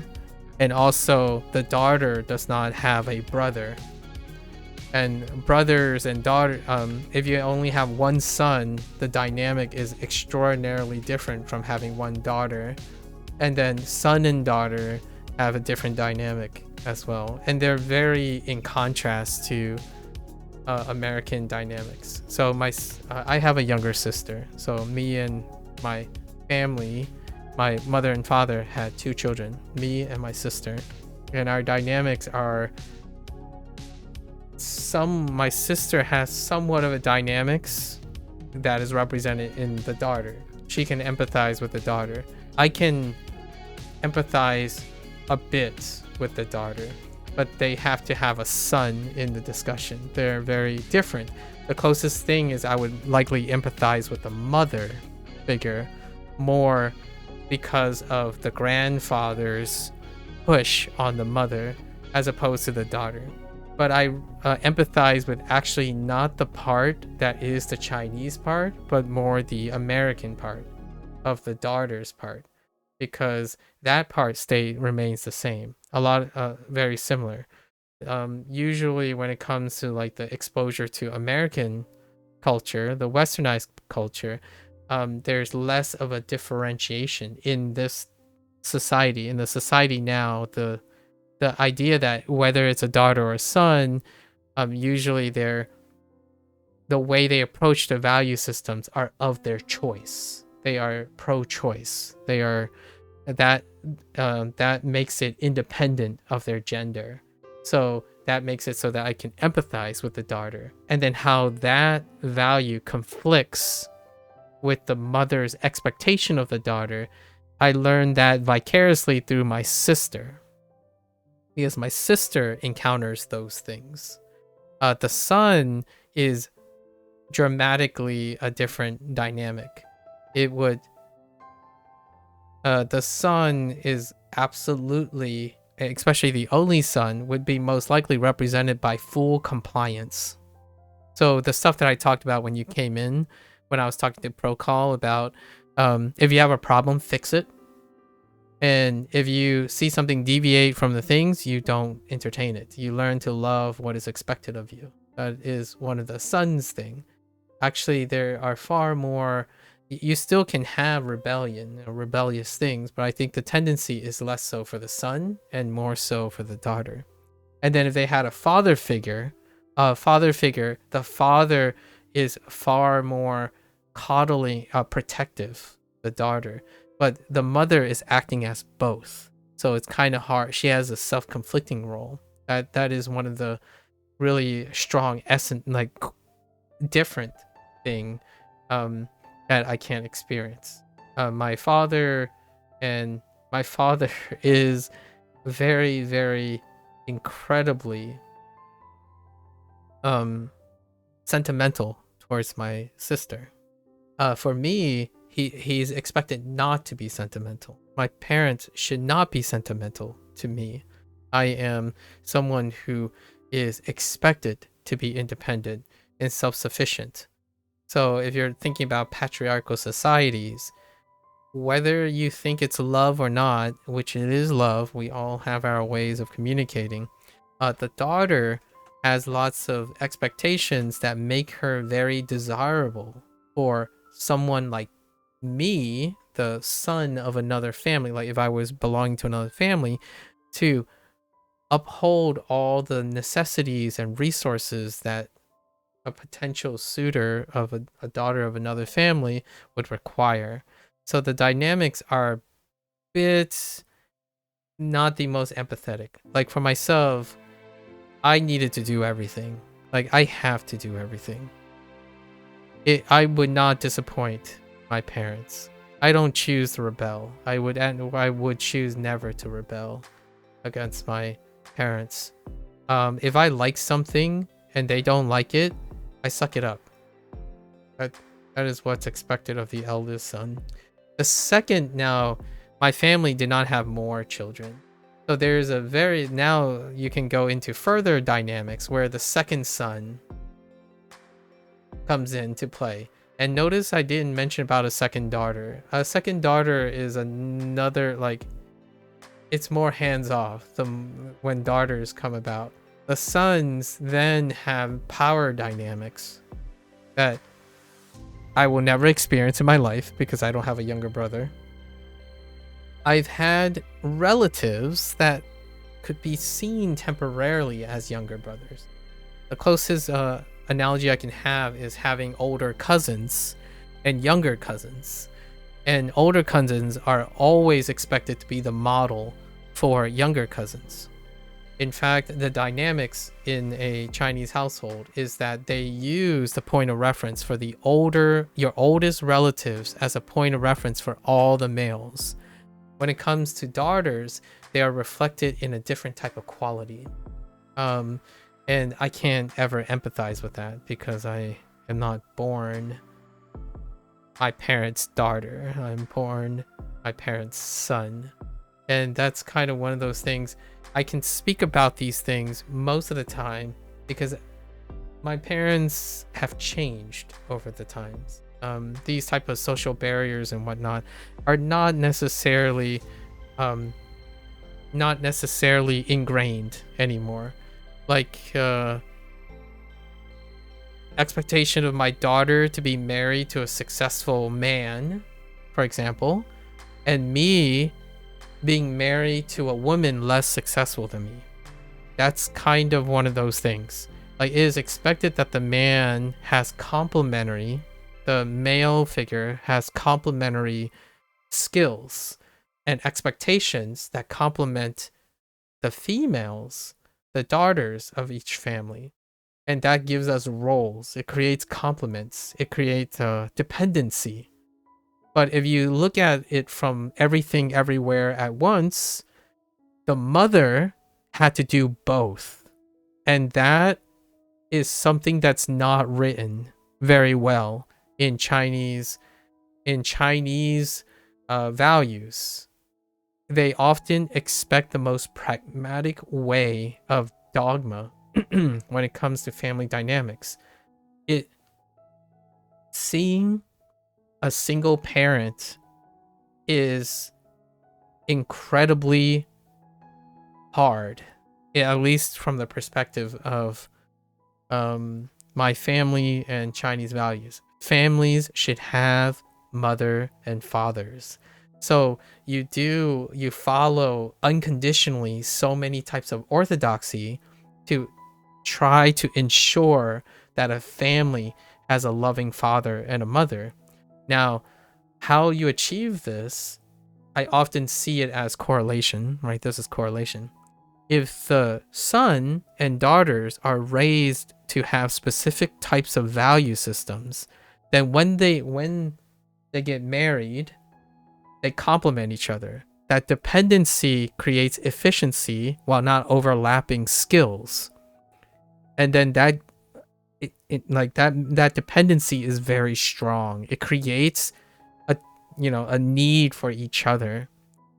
While in the United States, right, like in Western culture, when something doesn't go right, you end up having the ability to raise to the occasion a lot of times. And single parents are wonderful things that, like, okay, well, I think I can do both. That's the kind of thing, right? And it's really, really hard. And the movie was really beautiful in demonstrating how much more difficult it is when you have a value system that divides responsibilities, expecting two people to be part of a family unit, and then the person is in a situation where they have to do deliberately the value of two people as one person. So the mother figure, by nature of the movie, juggle the male responsibilities and also the female responsibilities. You're gonna have to check your like gender roles and stuff at the door, because this is not very friendly to Western society when it comes to like single parents and whatnot. But the idea is it's a two-person job, and families should not be without a father and a mother. So all of this stuff that I think about when I think about sons, daughters, patriarchal society, and all that stuff, I think of it in the framework of posterity. Like, you can, it's so, like, it is, and hear me out, it's not the end of the world, because they could have made the music, they could have made the movie different as well. They could have had extended family. There were some extended family that were mentioned in the movie. Now, if a larger family, like my family, for example, if they ever witness one of their family members having to answer the question, do I divorce? Do I separate? They try everything possible to stay together as a family, regardless of what it is. But if it comes to that, the extended family steps in. So most of the extended family is expected to adhere to surrogately replacing or substituting, because it's understood that raising a child is two-person job. So in this family, is a very classical, in my opinion, is an interesting but rare case where that person seems like they don't have any other person, or they're restricted to the point where there's embarrassment. They have pride. Their integrity is incredibly prideful, that they don't reveal any weakness. And so the mother figure does not want to reveal weakness. And that's part of like one of the essences of Chinese culture. You do not want to ever reveal weakness. You don't want to be a burden despite visibly struggling. And it's one of those things. You can become too prideful to receive help. You can also become too prideful to entertain other types of solution. So that's where that conflict between her daughter ends up coming into play as well. And if you have a son, the son would have a different dynamic. They would listen to, the classical way is to, they would listen to whatever their parent says, or whatever their next closest, they would probably, in this case, if they had a son, they would probably listen to their grandfather and just do whatever their grandfather said, and then inherit the business. Because if you're first generation, you would inherit the business. So most of that was placed on the daughter, since they don't have a son. And then the grandfather placed most of that responsibility on his daughter, which is the mother figure, because they do not have a son. Or at least it didn't look like there was a son. And she's not married, right? She didn't remarry or whatever happened. I don't remember the details, but this happens quite a bit with a lot of flexibility, because they're in a somewhat multicultural setting. They're in the United States, or the daughter is being impacted by a different culture. So it was a really wonderful movie. It meant far more than the jibber jabbers and the time traveling stuff. Like that wasn't even why I love the movie. The movie was an incredible love letter. And the nice thing is it's receptive to a Western audience, and it's also receptive to an Asian American audience. So I really enjoyed that movie quite a bit. It meant so... there are a lot of movies like this, by the way, but not as successful or not as popular as Everywhere, Everything at Once. Oh, you feel that in your way that we are more orthodox in this thing as Chinese, because in family dynamics we have the same? I see. Single family is very unusual. In the most events, all who I know have the same kind of mom who looks kind of the same as in the movie. Yeah, usually full family is very rare, and kids from these families are awful who doesn't respect it. Yeah.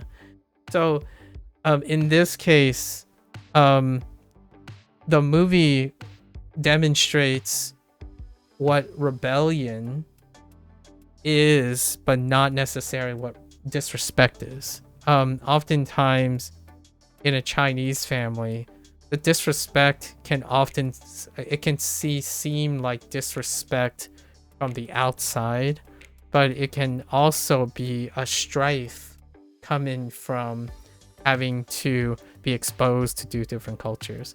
So the daughter was clearly in that state, and my sister has very similar conflicts. Like, she probably really well empathize with the daughter. She is married, but her dad said that if she married him, then he'll abandon her. Oh yeah, that's right. That's right. For the one dude, right? And yeah, because the guy has to be more successful than her. Like, there are a lot of things, but the father has determined, right? You need your. I listed this before earlier today when I was talking to Rokal, but there are things that you must fill, right? And one of them is financial security, legacy, and you must excel and provide in a way that attains your family's blessing. So if she were to marry someone that her father does not approve, then that's not your choice to make. Like, you can input this, but this is like the traditionalism. So despite what other people may think about, the society has changed a little bit now in terms of possibly Asian Americans, but this is still true for me. Like, if my family to this day, like, I'm still very Americanized to some extent, but without my parents' blessing, it will hold a weight over my shoulders for the rest of my life, even if they're not around anymore. So it's very hard to garner empathy from someone who's heavily Western focused. Like, a part of my successful marriage or my relationship is dependent on my family's happiness. That's to illustrate, in my opinion, why it might not be the same for the daughter who was in that movie, but I'm the son, and I have this relentless trust and faithfulness in my family, and it might be a consequence. I don't know for sure, but it might be the consequence of what it's like to grow up in the household. It would be very, very tough to make a decision if my partner, right, the person that I choose, say like, who's more important, me or your parents? If my partner makes me choose that, then we can't be partners in the first place. So that's kind of one of the hardest things. And her father, the grandfather, absolutely knows that and imparts that decision on her, because she's the only child, at least the only existing child in the movie. So with that, it gives her an ultimatum. And despite all of that, it is easily one of the heaviest burdens.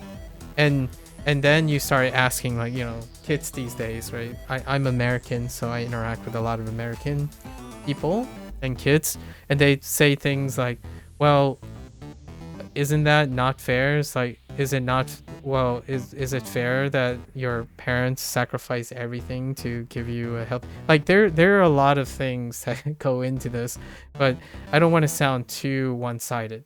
So yes, I think my parents now, living in the United States for some time now, have appreciated the idea that maybe they can also learn to love our choices. Like, if my sister and I made a partner choice, there can be compromises, but that won't necessarily mean they have given up.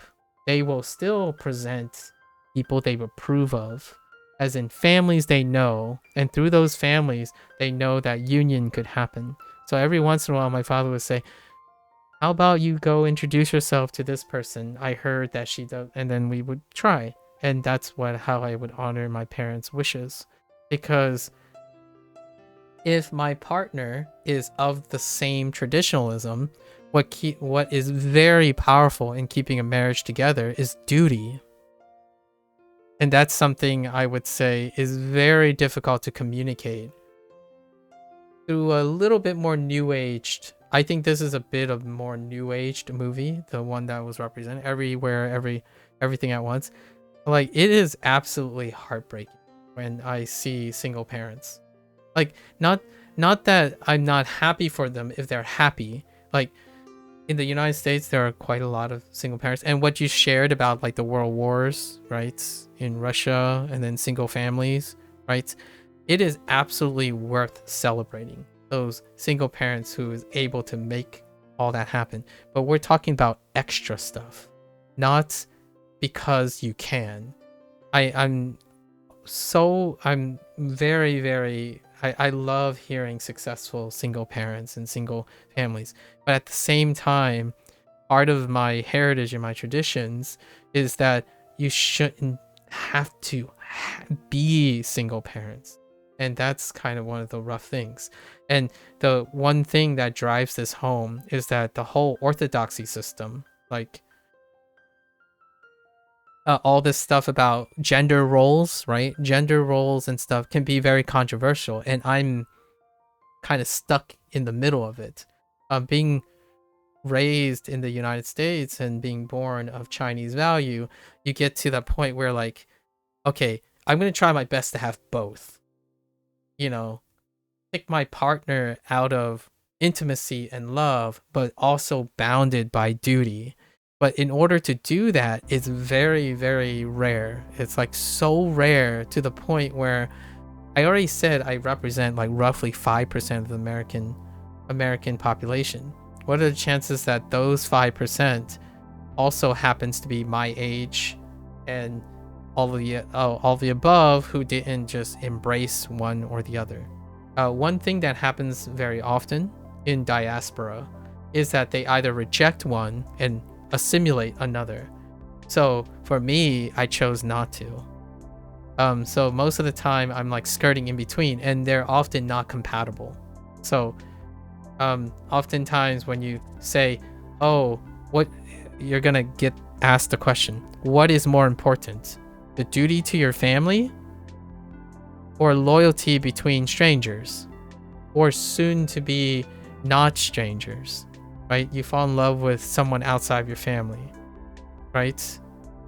But if you, on a Western side of things, oftentimes there's comparisons being made, and that type of ultimatum is a deal breaker. I don't usually talk about deal breakers, but there are cultural deal breakers. One that, like, for example, people who choose to compare two important things, especially to someone who clearly is a representative of two contrasting cultures. Like, my happiness is dependent on my family's happiness.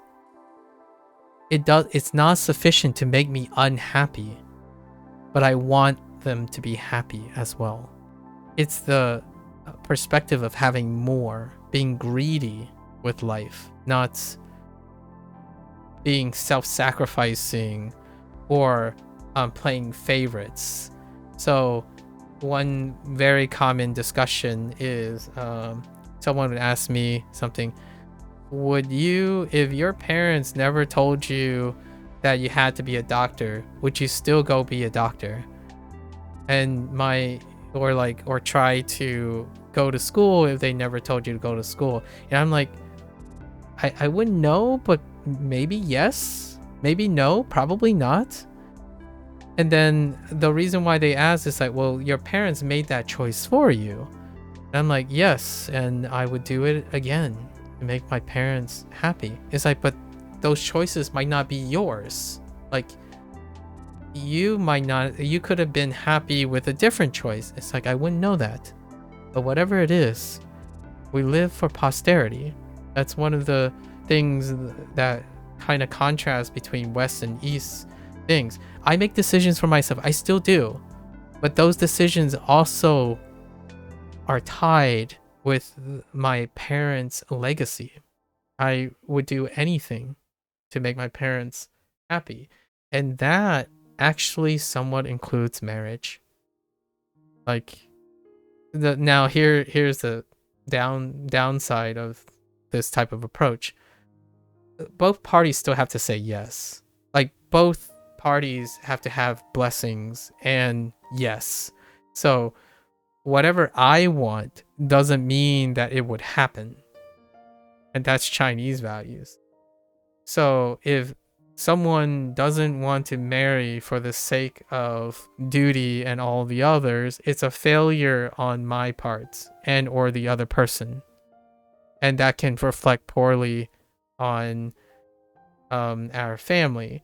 So, and then you might argue, well, that's not fair because, if people are not meant to like each other, then they're not meant to like each other. It's like, well, kind of. You could also see it as two people not caring enough to try hard enough to make it work. So they're at odds with each other a lot of times. Like for me, I will make it work. That's what I'm raised with. Like I don't give up on people, much like I don't give up on potential matrimony or raising a family. I just don't give up.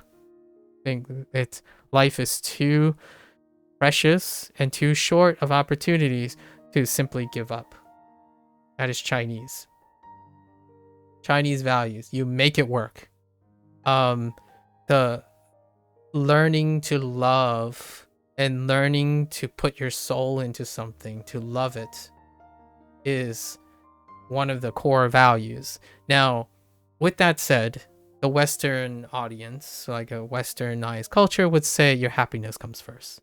Right? You prefer your happiness because in your family, parents happy. If I do any choice that could be successful and lead to a child, yeah, that's fair. Yeah, that's the difference in value. And now, hear me out. You are now we're talking about the downstream events. But what you came into earlier when Procol was asking me, what are the trade-offs of having that type of experience? You have children that leave the house with inconsistent results. You have children that leave the house with a less clear understanding of the necessities and choices and sacrifices you have to make to exist independently. So that's where it comes back full around. Because I was comparing, you asked me what type of behavior I was talking about. We were talking about social norms between what it's like to be raised in an Eastern-inspired culture and a Western-inspired culture.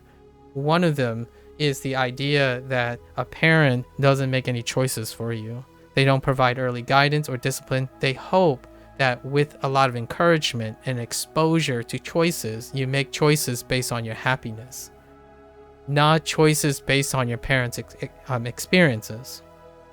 So one of the things that make Japanese and Chinese families and stuff that you see very consistent is because those family values are consistently passed down to their children, almost obligatorily. So for me, when I left my nest, a lot of people were saying like, oh, isn't it great that your parents instilled all these things? Yes, but it also gives way for other things, which is it does take away also the way you make choices later in life about how you seek happiness, how you seek satisfaction. You work on that later down the line. Meanwhile, in my experience from interacting with my friends and stuff, most of the time they were raised on the idea that their parents prioritize their kids' happiness first in the sense of offering them the most choice. That you're hoping that they succeed and have children and have their, only when the child is going to trust the family member to ask for help and stuff do they often intervene, unless it's like some dire thing. But it's not part of the micromanagement. In my Chinese household that I grew up with, it's all micromanagement. How's my grade doing? And it comes with perks. my parents try to know what I need in advance before I even need it.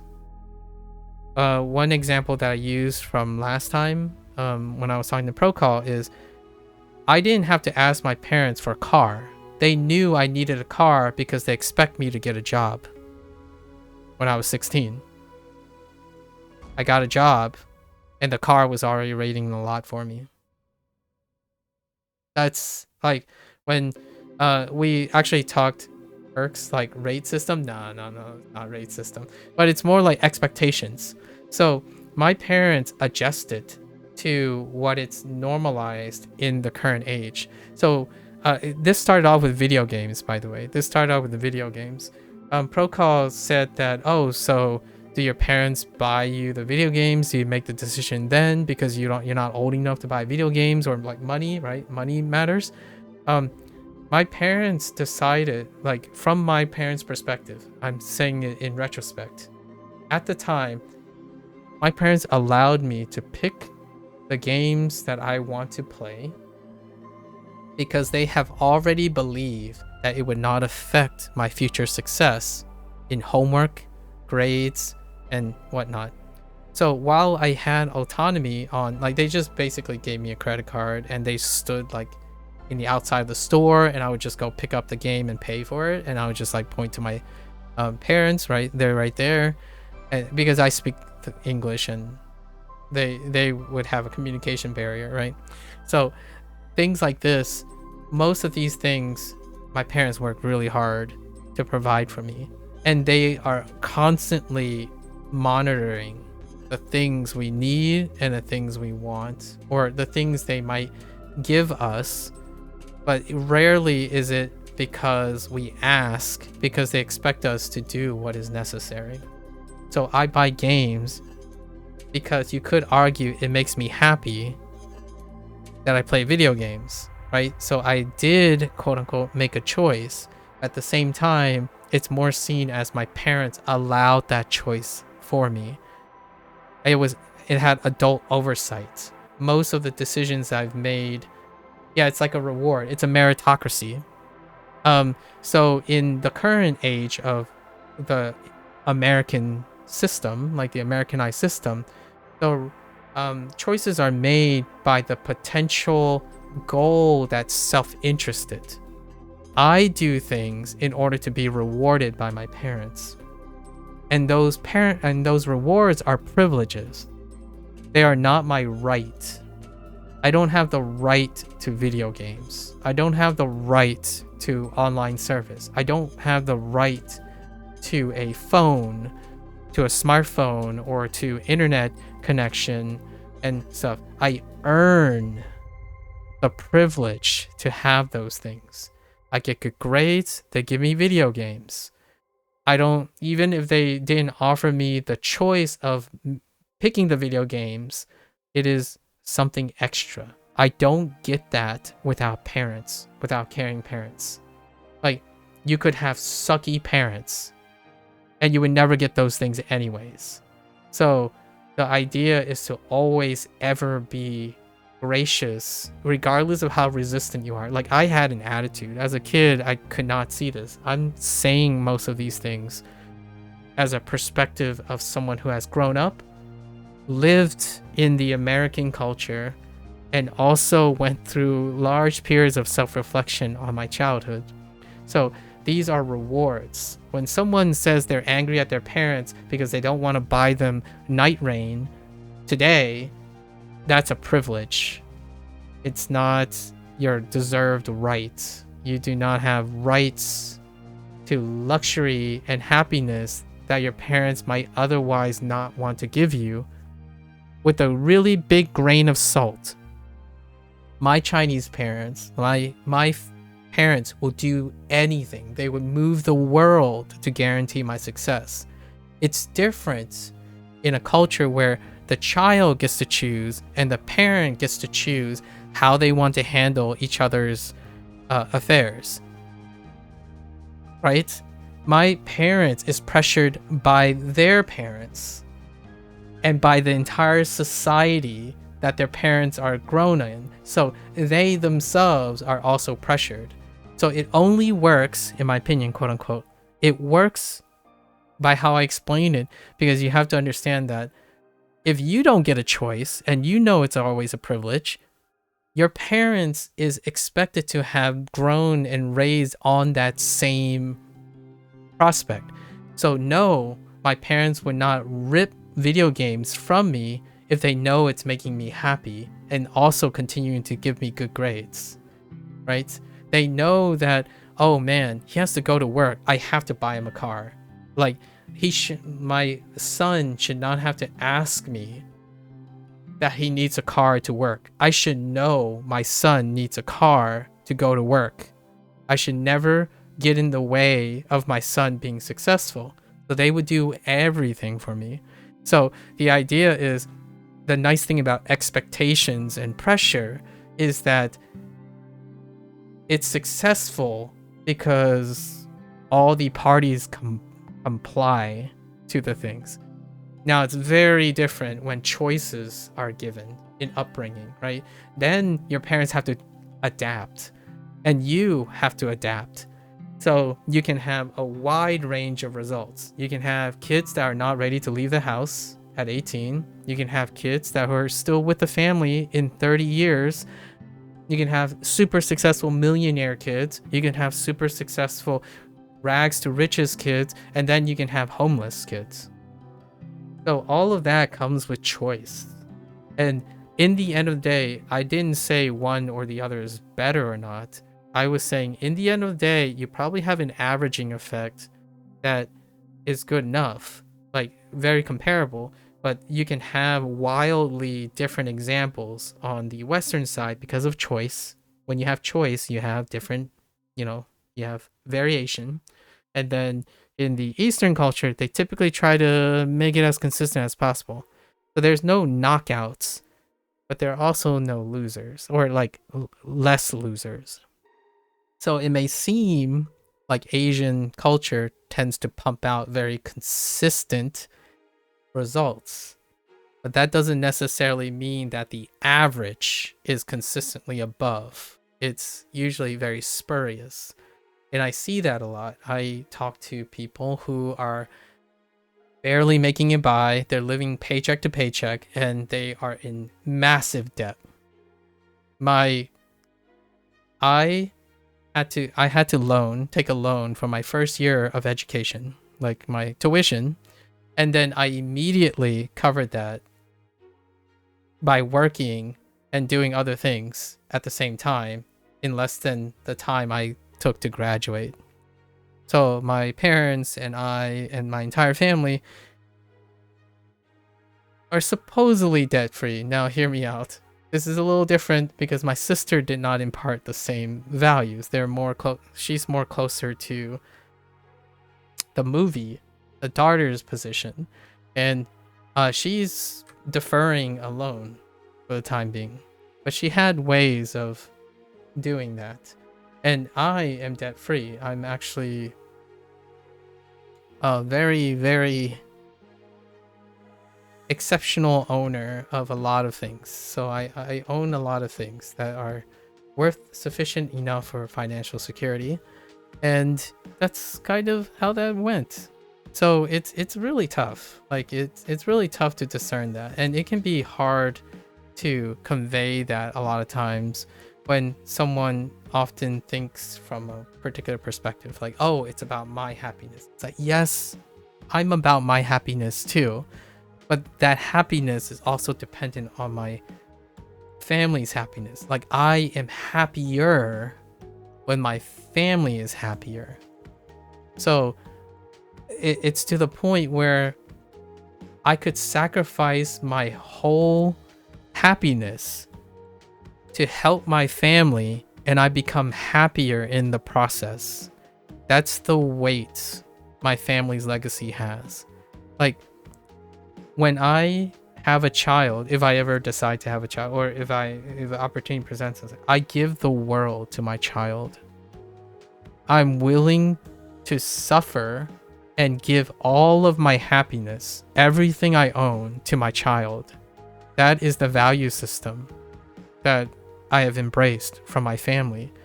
If the if the child like throws dirt at me and be disrespectful, I will still double down. I'll make it work. I don't give up on my child. So that's why it's so painful to see depictions, in my opinion, depictions of especially Chinese American families that have a broken household.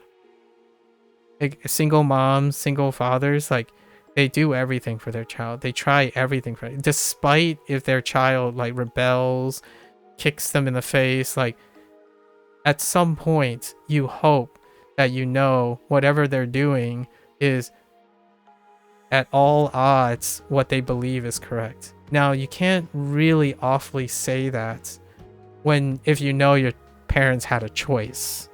Like that's kind of like the catch 22 here. I don't think my parents would ever neglect me because society and their upbringing made it as hard as possible to do that. And then for me, it's the same.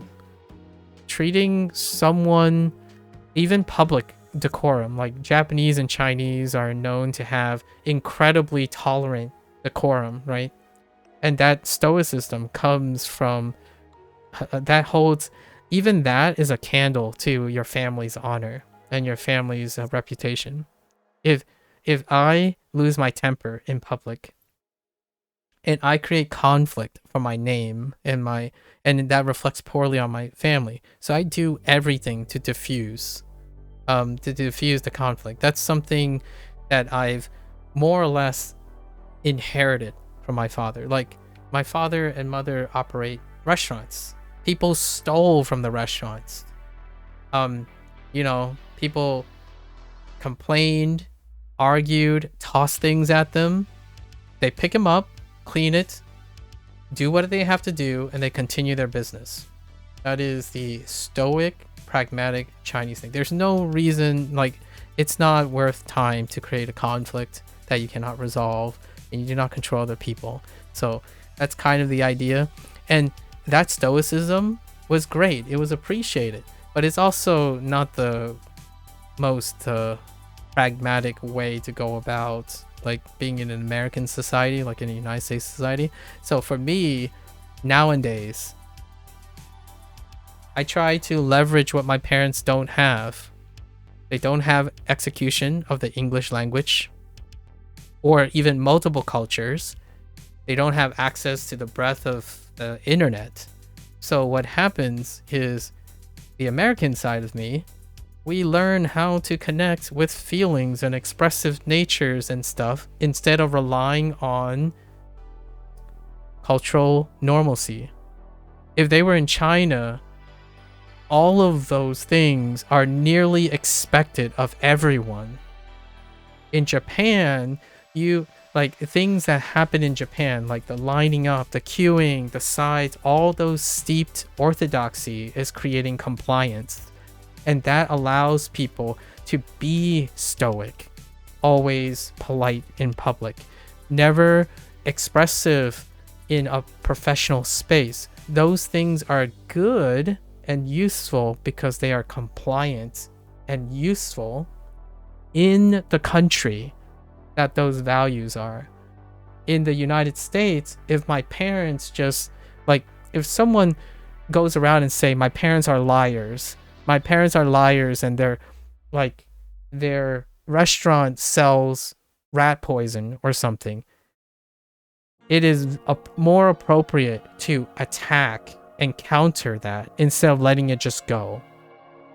In China, I would say, by surrogate, because I've never been to China, that type of attitude and that type of slander is unbecoming of someone who is Chinese. So that type of situation may not come up for my parents. They might not know how to handle that type of situation. So they still deal with it the way they did in the United States. Like someone goes around and bad mouths my parents, they wouldn't, what they do is they turn a blind eye. That's how it works, right? So in my generation, like for me, I try to resolve it, but trying to still have the same values. I try to save the face of the person that I'm confronting and my own face, but I would approach it through a Western area. I would make a compromise, maybe even financial compromise, or incentivize an emotional collaboration, or make good on accepting fault where there is no fault. Like, here's one that Procol and I are conflicted about. When you think you're right, you go with that. If you're not at fault, you shouldn't apologize for something at fault. I apologize anyways. And then I want to instill the idea that I admit these things could come off as misunderstanding, but may I convince you that we can work out something? And through that, there's a chance that they may realize that maybe both of us are at fault. That, in my opinion, is why I believe that I'm more of a product of cross-cultural background than any particular culture. In a Western culture, if you are not wrong and you are absolutely right, you should not have to apologize. Your integrity and your pride is boasted by how strongly and committed you are to not being taken as wrong, right? That is showing power. It's showing elevation of individual need. It's showing strength and resolve. On an Eastern thing, that could be seen as raising conflict and deliberately putting yourself at the expense of any possible damage and collateral that can come after. In fact, both parties are expected to concede. Yes, in your opinion, all conflicts is the result of all parties involved, right? That's exactly what I would say. I would say immediately, like, it takes two people to have a conflict, at least two people. Like, it can be 3, it can be 4, but it has to be at least 2 people. So in the way to save a face culture, and like in Chinese culture, in a way to save both sides' faces, both sides are expected to admit some sort of fault. It doesn't work when you're someone steeped into like Chinese culture and you're sitting and trying to resolve something in a westernized culture, because it is often viewed as someone's at fault and someone is not at fault. So in that way, my parents, when they apologize, is an admission. It can be seen as an admission of guilt.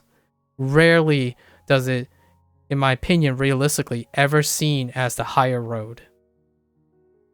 Where like, oh, my parents are apologizing because they don't want to make trouble. They're not necessarily admitting they're wrong. They know that both parties are at fault. There was a miscommunication, but the other side refuses to admit there was a commitment that resulted in a miscommunication or a disagreement. But in Chinese and Japanese culture, the first thing when something goes wrong is that both sides probably apologize. And the rarer cases are the ones that would create further altercation. It is the norm to apologize to save face to all parties. And that still holds true in the household. However, a bit of me when I was growing up, someone asked me like, oh, well, what is something you do as a Chinese person, like a Chinese raised in a household, that you might typically find but don't find in Western culture? You never talk back to your parents. And I still did that to some extent because I was influenced, and I saw other people having negotiations with their parents. I don't negotiate with my parents most of the time. I never do. Like when my father says, oh, you can do this, like, can you do this? I'm like, yeah, I'll do it. And then when I ask them, can you do this? They're like, yeah, they'll do it. There's no question about whether, when, or if you're going to do it, you do it. And it goes both ways. So whenever my parents say, yeah, I'm coming home, can you pick me up at the airport? Yep, right there. They're going to be there. And then when they come home and say, oh, something happened, can you drive out? Yes, I'm going now. It works both ways. So the things you are expected to do are the things you're expected to do. There's no inconvenience or story involved in this. And that type of thing is the pros and cons. Like these are the trade-offs. It's the whole package. There's no conflict of interest because people don't typically have conflict of interest. They are so ingrained in the culture that compliance removes conflict of interest. So then the funny part is, what about the opposite? When I meet someone who talks to me from like Japan or China, for example, or from another country that's monoculturally strong, like I don't know, uh, possibly Russia, but I don't know, like a country that's monoculturally strong, they could tell me, oh yeah, well, obviously everyone does this, right? And like this is what you should do. And then my American side would argue, like, maybe you can choose to do that. Vietnam, something like that, where someone would say like, oh, everyone does this, like you should do this, I should do that. That's coming from monocultural perspective. So in the United States, and then I play devil's advocate, I kind of be a little contrarian. I'm like, well, you could do neither, and those two people come up with a third solution, right? As opposed to like one side or the other side, it can be a third side or fourth side, and that's where I may seem a lot more Americanized, as in when someone says, oh yeah, this guy's wrong, that guy's wrong, it's like, what if they're both wrong? And then like if they're both wrong, it's like, shouldn't they like apologize? What if they just get along without apologizing to each other? Like how does that work? I don't know, that guy could insult this guy and this guy can insult this guy, and then suddenly they're just like palling up and drinking, having a good beer, and that's all, water's under the bridge. My parents would be like, that doesn't make any sense. or something like that. I'm not saying that particular example, but the idea is, if you're in a country that has lots of beautiful compliance, it creates wonderful consistent behavior. However, that also makes them ill-equipped when they have to come up with a new solution. Like, for example, one of the Japanese things that often come up is when someone who's Western learns Japanese and Chinese, and the first thing they want to do is go to a public space and spark up conversation in their Chinese and Japanese. Now, a lot of times what Chinese and Japanese, for example, would say is, oh, hey, you know our language. That's really cool. That's really good. And then that's about it. Like, if you continue speaking to them, it's like, do you have any business with us? Because we really want to politely decline that we're going to talk anymore because we're strangers. I don't want to like say the wrong thing to you. And I don't want you to accidentally say something like that's kind of the decorum, right? And pleasantries are kept in the personal household.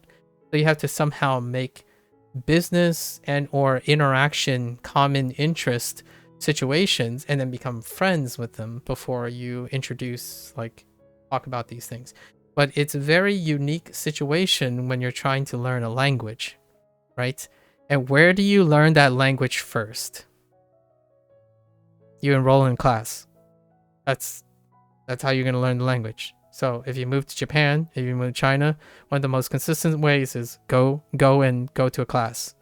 You pay the person for business transaction to do that. And then one day you hope to make a friend through that business transaction. And then you start there, and then you never have to be incentivized for inconveniencing another person in public, and that person in public don't want to inconvenience you. Could you explain why mom body shames her daughter in the film? Does it also have something related? Yes, absolutely. Standards. You can do better. If your body is not up to standard, the mother will encourage you based on examples. That's unfortunately or fortunately, however you want to talk about it. Height shame, weight shame, intelligence shame, money shame, inheritance shame, a treatment. In fact, it's actually sometimes, on rare occasions, I think this is still rare. The Americanized way of doing that would be turning the tables with that. I wouldn't say anything like that. Emotional damage, yes. Emotional damage. Now, here's the thing about emotional damage, right? I don't want to make Stephen He is really great at popularizing emotional damage. But there's a prideful and possibly a darker side of emotional damage.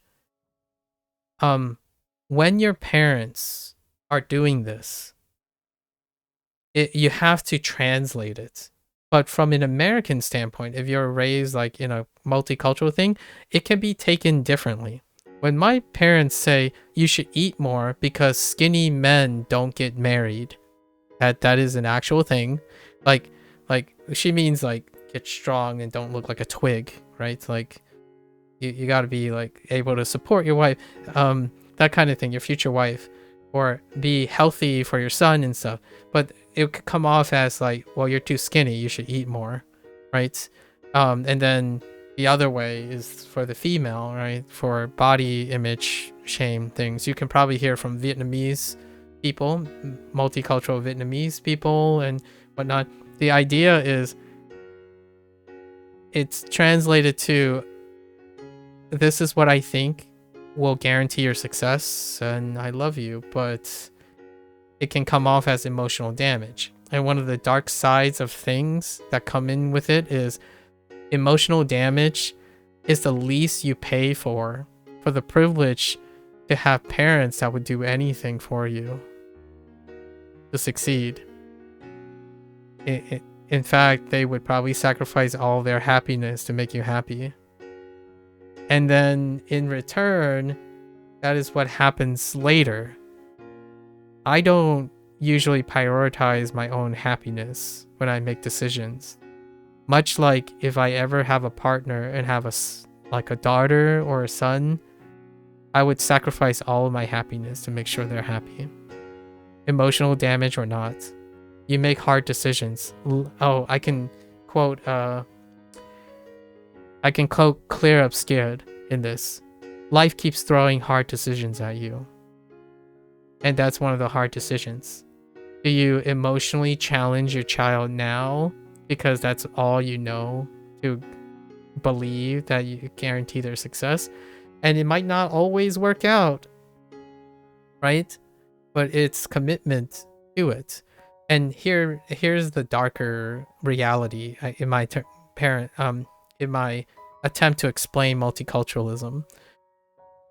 It's emotional damage, and it has a higher rate of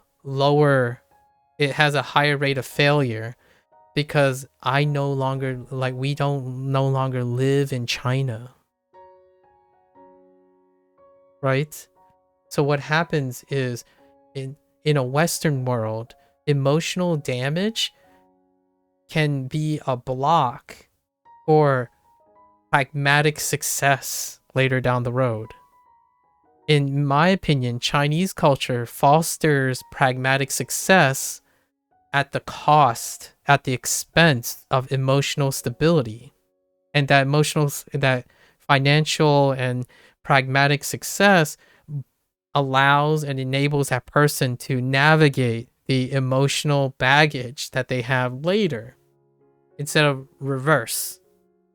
So in Western culture nowadays, in my opinion, how it feels is emotional damage is to be avoided. Like tough decisions, learning to like things you don't like, learning to make things work despite you being bored, grunting through, making sure you're always performing even though you hate it, but you trust your parents that you know you'll benefit from it. All those things, bottle up that emotional damage and wield it. And then as an adult, once you have all that, you get to find out if that emotional damage was too much or not. And then you navigate that as an adult. So you kind of learn all the ropes and things because you're old enough. Now you're old enough to have family and make your own decisions and stuff. And ideally, you'd be less dependent on your family. But in the Western world, in my opinion, emotional preservation making your childhood, enjoy your childhood. Like that's probably one of my sentiments that I love to see when I hear stories from other people.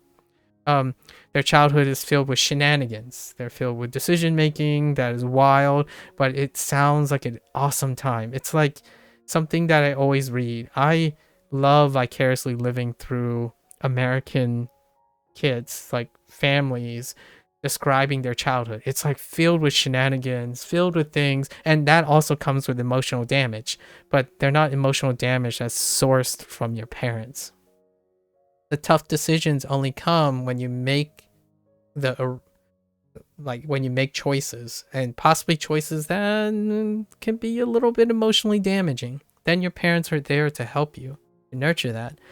But when they leave the nest, they enter the professional world, the world where you start interacting with strangers. And you spent your entire childhood doing what you want, what only makes what you think is worth it, talking to other people as though you are the only main character in society. You go to the internet and you talk to everyone like you're the most important thing. And everything that makes you unhappy, you don't have to pay attention to, because you can just ignore them. And you don't have to work with anyone because your family decided to tell you that whatever choices you made, it will guarantee your happiness, and it'll always work out without the need to be polite or sucking up emotional damage, taking the fall, making mistakes at the expense of interacting with another stranger. Let alone your parents. Usually it's your parents first. So in a Chinese household, the first interaction you have about learning how to do proper decorum and whatnot is handling all the pressure that's placed on you in a Chinese household. So that is where the double edge comes in. In my opinion, which one's better? It doesn't really to me, both, but life is not that long to do that. Parents can only witness their child can only be with their child in the growing state, and it's a balancing act. So when Prokol said, wouldn't it be great that if Western kids had all the things that the Eastern kids have when they are left, when they go out and stuff, it's like, well, it's pros and cons. Westerns prioritize certain things and Eastern prioritize certain things. How does it fit into the cultural normalcy is something. In Western culture, you constantly find that professionalism is developed after leaving the nest. Like, you learn through growing pains to interact with strangers for the first time when you leave the house. In an Eastern society, the norms are already set. So if you go out and you act like a belligerent, selfish individual who doesn't care about their personal integrity, and just because they think they're always right and their happiness is priority, then it reflects poorly on your parents. And your parents would be incredibly shamed and disappointed. And that's where the whole concept of getting disowned happens. So those things, they don't happen very often because it's compliance. When I left my nest, I had no chance. Like, it's like 99.9% chance that I would have ever decide to make decisions where I would favor myself in the greater scheme of things. I would make it so that my boss, people who trust me, will benefit from ever interacting with me. Like, I do everything to make sure the collective is successful. It's to the point where when I enter a college, I represent the college. So when I went to college, the first thing I did was start to enroll in outreach programs, be a representative of my college. And I inherently cling to my mentors and the people before me. So I really had I had somewhat of a close relationship with all my mentors, and academic people because that is what my relationship with my parents are like. I have absolute, unquestionable, unconditional respect for those who bother to use their time to help me. And then in a Western world, you could say, well, they're paid to pay attention to you. Yeah, well, if they're paid to pay attention to you, that doesn't mean you don't have to do more. Like, sure, it starts off as a business transaction, but I could do more than that. I could give back to them even though I'm paying for it. I think my advisor would appreciate as a human being that he can help me even more if I can help him in the process. So throughout my life, I have been absolutely 100% grateful for all the people who have spent their time giving me the privilege. That doesn't work out all the time. I'm like, you're gonna hear conflicts of interest, like, but what if this person is opportunistic, capitalistic, and business operating? What if they scam you? Yes, it's going to happen. Absolutely. And the side of me that makes that okay is I understand the chances that would happen because I'm not ignorant. I'm not an ignorant American. I understand that there are people who would try to scam you and leverage you, and that's happened many times in my life. Actually, it happens most of the time on the internet.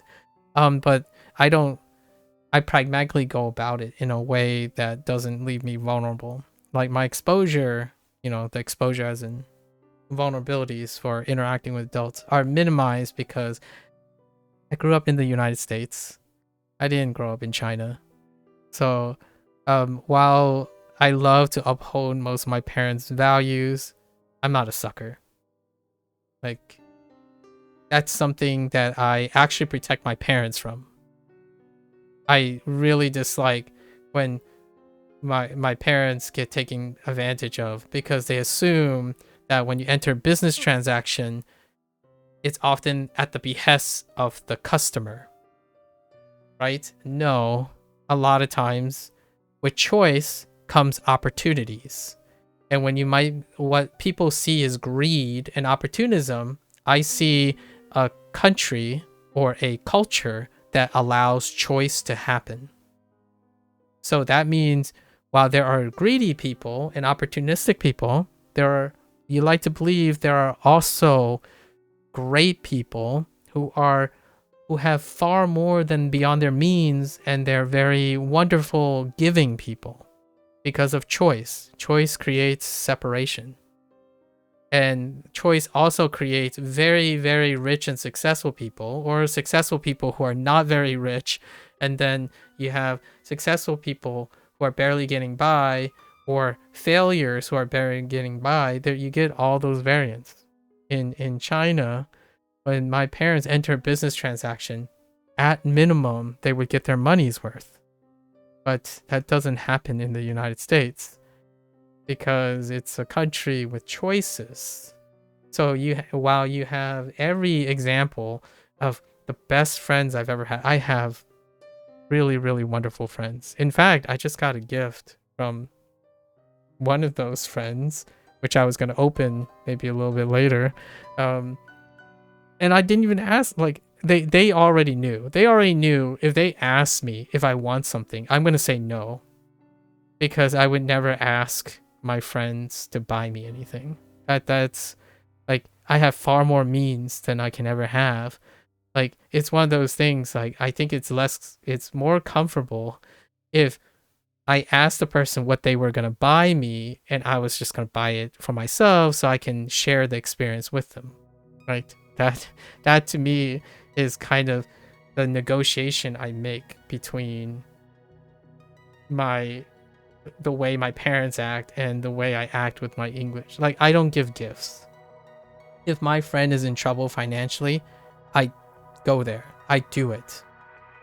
Gifting is very specific. It's very specific how gifting is. And the gifting things in China is like well-being, wishful thinking, traditionalism stuff. Like, if you visit someone's house, you bring a gift. But that's for like the act of decorum, right? When you visit someone, you bring a gift. It often, the gift represents some sort of health and safety and wishful thinking, and then you celebrate with other people. So it's not like the act of, oh, this is my gift to you, be grateful, or then you give back in like intimacy. It's a gift because it's part of decorum. And there's still like, you know, birthday gifts and whatnot, but that's a transaction between all the stuff that I mentioned earlier, between the relationship between the parents and the child. So it's kind of interesting. I've gone through that whole gifting thing quite a lot in my life. Could you emotion in the professional world, sometimes everything much easier than relationships with parents? Sometimes. And then sometimes everything stems with your relationship with your parents. So my eclectic brain suggests that I could see everything in between. Actually, most of the time, because professional world sometimes is much easier, it falls apart faster. So you're thinking of it as, oh, parents' relationship is complicated. I just spent the last 30 minutes explaining how parent relationship is not complicated under a Chinese household. Because they don't involve choice. It's obligation. But if you're thinking about it from a Western world, the professional world, it's obligation. It's easy. If you're paid to do something, then you do it. But here's a funny thing. If your parents are always giving you a choice, and then you enter the professional world, is it easier or is it harder? It's harder most of the time. Because now in the professional world, you might not always have a choice. You could say you always have a choice. Hopefully you become a very successful sole proprietor of your own business, and that you never have to take into consideration other people's desires or your coworkers' well-being or the integrity of the big professional world. So for someone who thinks, in my opinion, I'm a little aggressive here, if someone thinks the professional world is sometimes everything is much easier, then they haven't been a professional, in my opinion. Especially when you're raised on values like mine and entering the professional world. Because to me, I still think it's easier, like you. Like I actually think the professional world is easier. Largely because I can do most things that I don't want to do. Like if my boss tells me to do something and I disagree with it, but I know I can make it work, I usually go with I can make it work. That was my relationship with my parents. If my parents want me to get good grades, but I hate math, I'm still going to get that A. Or I sure as heck am going to try very, very hard to do it. That's expected of me. It doesn't really work that well in the opportunistic world, the opportunistic professional world, right?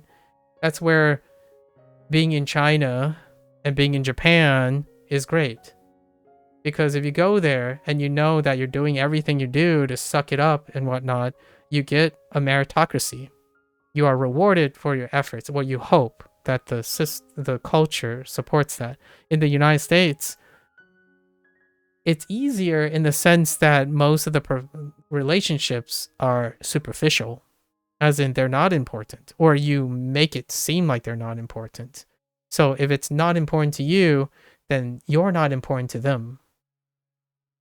So if you think your parents don't care about you because they always leave you to your devices and they never try to like ask you if you're okay or concerned with you, then your relationship with your professional world might represent that too. So when your boss is upset with you, you might think, I don't see the problem. I'm pretty happy. I think I did a good job. Like, well, your boss thinks you did a terrible job. Like, well, that's not his opinion. My opinion is that I did a good job. I might as well leave the job. Like, great. That's unprofessional. That's like, if you think that not negotiating with your boss and talking about why your boss is upset, and then you voicing your disagreements, but coming to a compromise in order to save face between the working business relationship, then yeah, you could say professional world is easier than a relationship with parents. When I, like, for example, when I went to college, I think one of the most rewarding things that I've ever gotten is to see that my advisor and my teachers are happy with my performance. Because they are people who are in charge of me. Like they are trying to help me become better, or like learn from them. Like my master, you know, my elders. This sounds very suspiciously like Chinese and Japanese decorum in professional speak. I don't badmouth or conflict and trivialize my professional relationship with other people. Now, it comes with a grain of salt, because I know for sure in the professional world of Western society, there are people who will abuse that because they have the choice to do so. It's not like someone's going to slap their hands and say, you have a duty to make sure that all of your employees have the just, like, they choose how they treat you in some ways, in some sense, beyond like a federally unacceptable limit, right? Like, there are laws that protect people's rights and whatnot, but above that, they can choose whatever they want, and it's a reflection of their choice. You want to believe that most people are like that. I still treat people like that, by the way. I wouldn't give up. Like this conversation here, I don't want to give up on this either. I do this for any stranger. Like, that is that easier? You could say it's easier because it's only for a short time, right? It is easier when you think that you only interact with that person once, or a couple of times a day, or 1 hour a day. When you think of your parents, you're thinking about every single day of your life, being attached to them with legacy and stuff. Like, I practically treat my friends, my best friends, they're like brothers to me. They're not just friends and strangers, they're family. And that, in my opinion, encapsulates how Chinese people interact with strangers and soon to be family members. We even use, like, or not we, but I still prescribe to the situation where I call my friends brothers. I call my mentors father figures. They are auntie and uncle. Other Chinese people, like, you probably seen this around before, like, I don't know, Uncle Roger stuff, where when you meet another quote unquote within the culture, right, like Chinese culture, you refer to them as auntie and uncle, or sort of endearment, 大哥, right? 大哥, they're my big bro. They're older than me, but we're like kind of in the same generation. They're my big brother. Like, we are of one. We are societal. That doesn't fly here, by the way. The friends closest to me, they know that I treat them like family. Like, but that's the situation. You have to juggle that situation. The idea that you can have non-blood family relatives. That kind of blends a lot of Western and Eastern things. Like, my parents may not see it in a similar way, but they are able to see it in the way of their own culture. And then I like to do that. I think it's one of the most beautiful parts about being Chinese. The idea that, and we're not talking about like bruh, like hey buddy, or like that type of thing. those are pleasantries that do evolve quite a bit that I enjoy a lot about Americans. A buddy, bro, like high five, like just, get your neighbor. But then it immediately goes beyond that. If you are exchanging pleasantries with another person, they are your family. Otherwise, professional. Purely professional. Do you know where the gas station is? It's right there. Bye. Right? But if they're chatting up, it can be a miscommunication. In the United States, the profession, like for example, to give you an idea what the professional world sometimes can seem very easy, is because you rope through the same type of pleasantries over and over again. There's no investment. You do not invest. You fish to see if there's a potential, an opportunity for investment. I just go hands deep, hand over fist. You ask me a question, I'll give you a 4-hour explanation. Relationship with parents is difficult because it's a very long time relationship, and if in this relationship begins to exist something as younger sibling, then you need to care. You understand that this creature, it fully depends not only on you but also on you. So on the work, you need to care only about hours of relationship. That's untrue in so many ways, but I can understand how you will never have a working professional long-term relationship with another person. So if you believe that, absolutely, I agree with you. I do not treat other people like that. In fact, professionally, I can tell you now that if I want to go back into the workforce, I can probably call up all 7 of those people and they would help me because I left an impression on them. I try to stay in contact if I can. But no, it's not because you need to care only about hours relationship. But you can treat it that way and then, cycle through people. For me, relationships with parents is very similar and reflective to professional relationships. It's how I continue to make sure that I don't leave a trail of bodies and people that I don't care about. I care about the people I work for. I care that I do the best that I can. And if you're thinking, oh, they're always with you 24/7, my parents were not with me 24/7. They were with me maybe 30 minutes to an hour a day. They work most of the time. They work 13 to 14 hours a day, every single day, despite vacations. Like, they don't take vacations. Even when I'm in summer, I don't spend time with my parents. They work every single day. They worked really hard to bring me anything I do to afford the things that I have. So yes, it's a very different world.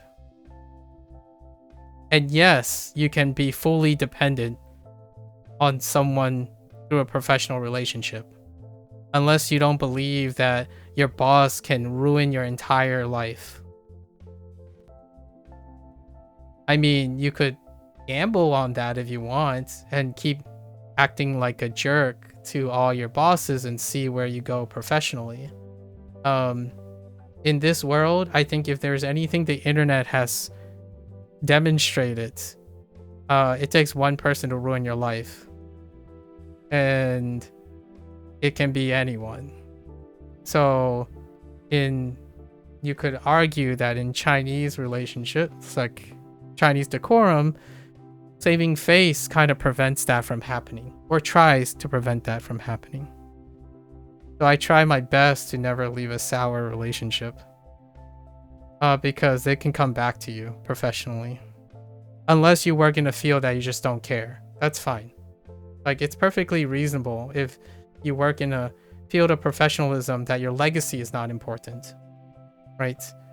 You can leave disgruntled bosses behind because you live in a country or a culture that if you leave a trail of poor relationships, it doesn't haunt your career for the rest of your life. That's fine. And hear me out. You might be thinking 24/7 long relationship. Okay, so you spent 18 years of your life,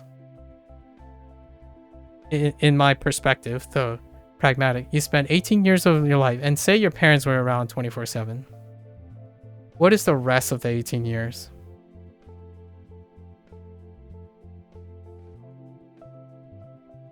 And then what happens when you have to meet a stranger who you will eventually marry and be intimate with? That person starts as a stranger. So many relationships outside of your parents will take up a lot of your life. In fact, some people are married to the job. The reason why I say that is anecdotally, I was married to my job. I absolutely love my job. So I spent more time with my job than with my parents. And my parents believe that that is fantastic because they know I'm working hard. So not particularly. If you say you believe that, I agree. I think it's very reasonable that you believe that. But there's no need. There's no all or none 24/7. There's no fully dependency. That stuff, in my opinion, is a bit naive. That it can be so simple. People are not simple. So saying a relationship with people, especially the professional world. So now you're referring to your relationship with your parents. 2 people, hopefully, 2 people, or 3 or 4, wherever your extended families are. Like you might have step parents and whatnot. Those people, compared to all the people you're going to meet for the rest of your life, is somehow going to be easier as well. I think it's neither. I think they're different. And they're different form of difficulties. But comparing the two, that is not how I look at it. That is definitely not how I look at it. I think there are many things your parents cannot prepare you for as well when it comes to the professional world. For me, is expressing things in English. They cannot prepare me for that. They can also not prepare for me for my success relationally in a society that you get to choose what type of relationship you have. Also, because there are people like you, Engine, like the people who think like you, that sets up for more difficulties later down the line to create new relationships. People who think anything outside of their parents is easier, in my opinion, they don't work harder for them either. So if this relationship, like this conversation, is not hard enough, I don't think you're going to have this type of conversation very often. Especially in a world that you feel that is the case. I see a potential for friends. If I can't be a professional, have a professional relationship with someone, there's a chance to be a friend, at least. If we have conflict of interest, it requires investment to resolve that conflict of interest. It's kind of like, I think it's easy. I don't necessarily believe, in your opinion, that all conflicts is a result of faults from both sides. If you're thinking that relationships are trivial. Like, the whole idea of all conflicts are the results of faults from both sides, it's also resolved with the compassion from both sides. So you can admit that both people are at fault. But trivializing other relationships, other forms of relationships, also lead to the idea that while both people may admit faults, they would not apologize to each other.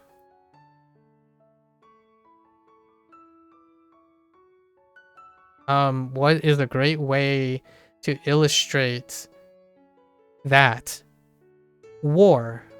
War is one of them. You don't have to apologize. Both sides are at fault. You do not have to apologize for it, though. And if you're thinking a professional relationship, What do you mean? Is that a professional relationship? Countries have professional relationships with each other. And our representatives are the people who are making those professional relationships. So yeah, maybe. Maybe it's not as important. I don't know. I see them as different. Very different. That's just my 2 cents. I nonchalantly have written most of this stuff before, so I love having conversation like this. I think humans are worth it. So humans are very worth it. Naive or not. I've been scammed a lot in my life. And I think it was worth every person that I have now. So yeah, it can be tough to really feel like, yeah, nah, that's not worth it. Right? This is not worth it. That's not worth it. This is not worth it. So I totally agree. When you have a working system that you have to pick, you have to be selective. You have to be very selective, then it's quite easy, I think. Like, you only form professional relationships when there's more in it for you, for yourself, right? And those make it easier because then you don't ever have to be professional or agreeable to anyone else you don't care about. Your parents, usually there's no choice. They're your parents. Parents are your parents. And yet I find that I kind of look up to my academic figures as parents, but they're my professional parents. They're the people that help me grow through a different part of my life, my professional life. So my college life, all my speech and my writing now, those are the results of my professional relationship with my academic advisors, the people who are responsible for my further growth. And one day, I like to think that my brothers from another mother, and all the other people that I've learned to appreciate, they might be able to help me out with the later stages of my life, like closure, being present in certain places, you know. But yeah, that's a tough situation. That's a tough situation. And I will counter argue myself. Here's a counter argument to me. And Procall and someone else have already challenged this, and I agree with them. If you do not have time to care about every relationship you engage in, right? Every type of professional relationship they can engage in, because you don't have time, you don't have the resources, maybe you have a parental relationship that requires your attention. These are the things that affect how you treat other people, but they're pragmatic uses. So what is the counter argument? Someone could argue directly at me and say, you're only saying that because you have time to do this. You have resources. You have privileges that allow you to take chances on people in professional world. And most of the stuff that you've taken, the gambles you've taken, have led to overall positive results. They're talking to me. You may not understand what it's like when someone takes everything away from you because you trust them too much, right? Like, professionally, you could give everything to someone and they take everything from you and they can ruin your life, right? And that is absolutely true. While I might have been suckered, possibly neglected, abused, like in some way opportunistically taken advantage of, maybe some emotional damage along the side.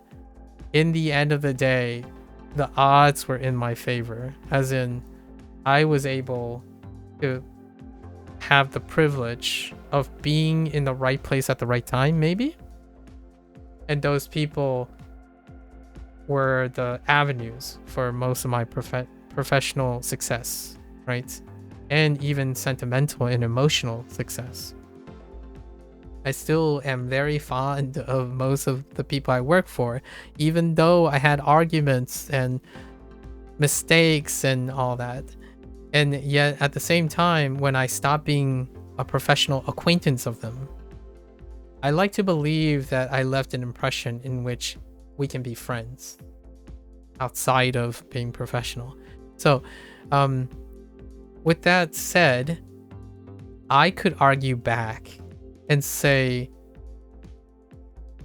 if I try hard with most of the relationships I'm given, what is to say that because I did that, it led me to this situation now?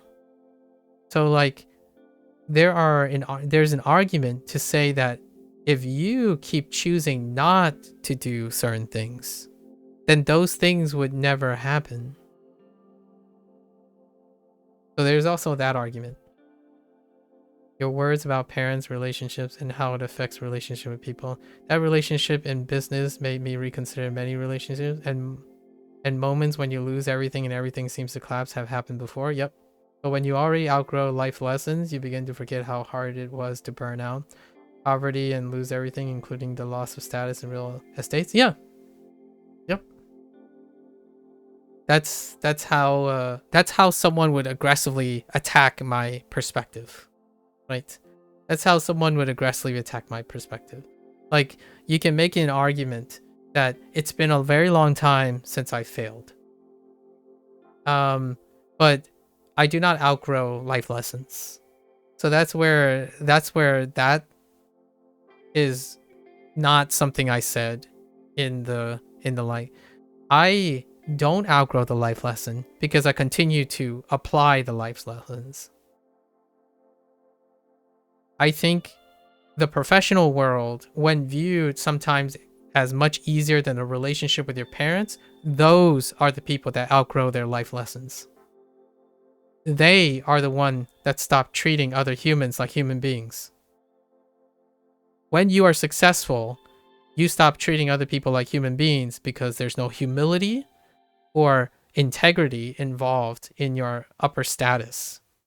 The very thing I said was what makes me not outgrow my life lessons. I do not take other people with privilege. I do not haphazardly say that relationships with other people are lesser than other people's relationships, regardless of the context. It is another person. That person deserves my attention when they are investing in me. When someone is at fault, I apologize to them because I like to be treated in a way that we are both humans and it would be nice to apologize to each other. That is something that I didn't find congruent on that. I did get burnout. I was burned out before. My parents were not affluent. They came about from nothing. I made it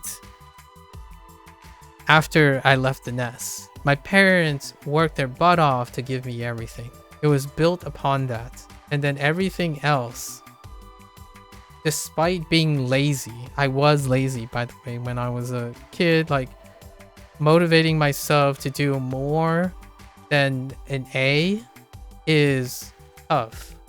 I had my choices lined up for me and I could choose to enjoy myself a little bit, and I did.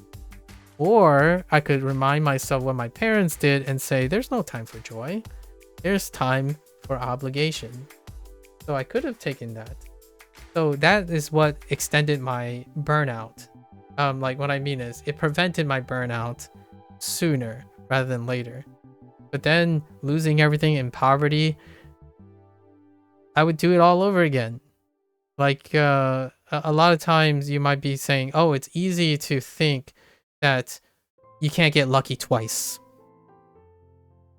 To me, when someone says, but you already outgrow life lessons, you begin to forget how it was to burn out, poverty, and lose everything. You can also make the counter arguments like, was it luck? Or was it through my actions?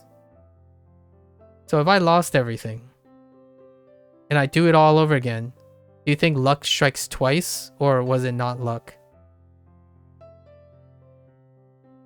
A lot of times people do demonstrate this. Like, how do you demonstrate it? You give up everything and you try again. You start a new company, but can you reset? Like, I can't do it again, technically, because if I lose everything, I don't start over. Right? When you tick off your boss, you don't start over. That boss will dislike you forever if you don't fix it, or if you don't try to address it. So if you have a poor relationship with your parents, that's it. They're there. You don't do it over again. If I lose everything that I have now, I don't start over. I'm still the person I am today. So I use all the skills that I have and I do it differently. It was hard everyday work to get from bottom. Me too. You might be thinking, like, where was your bottom? Where was my bottom? If you want to know where my bottom was, it was thinking about driving off a bridge on my way home. So I think thinking things like burnout, poverty is the least of your worries. How about losing your life? So I don't have to talk about bottoms, but there is a vast difference between thinking you're at the bottom and you're entitled to some reparation and compensation for being at the bottom, or some sort of higher justification. People can try hard and know as hard as they can if they treat other people like human beings, in my opinion. But suffering people can be excused in a manner to take care of themselves. And I know for certain, I understand what that's like. You can be the richest person and still be the saddest person. You can lose everything but still have everything. You can have status in real estate and be the most miserable person in the world. Now, that, in my opinion, is using negativity to counter negativity. So instead, I like to think of it this way. One day, at least in my opinion, if I cross paths with someone, and that someone just said hi, and I do everything I can to help them, right? Is it because they were lucky? Or is it because me wanting to keep hold of certain life lessons? You could say both. And I believe that I was lucky, in fact. And I also believe that I made my own luck. So, a little of everything, as opposed to like deterministically saying what would happen or has happened. I never lost everything. But then again, I don't think I'll ever feel like I lose everything. Now, that might be an oxymoron, because there's no way I can think of it that way. But I can guarantee you that a death is losing everything.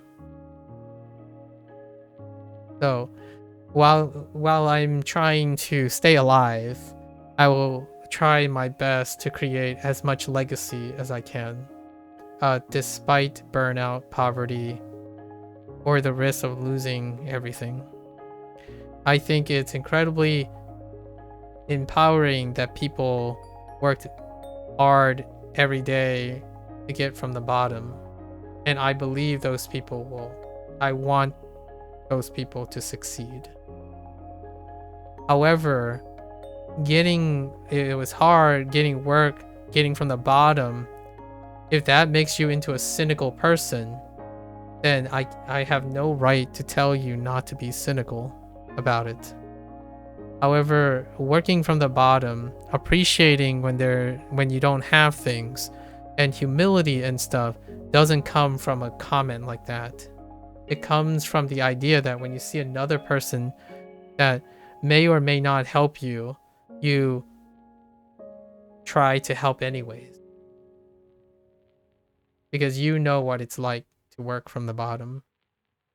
I think it's more of a pot calling the kettle black when I would say I've made it. So when I see someone struggling, I would tell them it's hard to get from the bottom, but you keep working hard like I did. No, I would probably help the person because I know what it's like. At least I think I know what it's like. And not the bottom of like some arbitrary condition that you put forth that you value, which is poverty, burnout, like real estate and status. I know what it's like to feel like you might have things, but you can't ever have a thing that makes you happy. So their bottoms come in many ways. And in some things, life is not fair, obviously. Like, there are people who are born into poverty, and there are people who are not born into poverty. But if you're gonna say something like, oh, if you're not born into this, but I'm not born into a lot of things. With that argument, you could make a argument like, what kind of person would I be if I was born into riches? Well, I like to believe that at least one thing still holds true.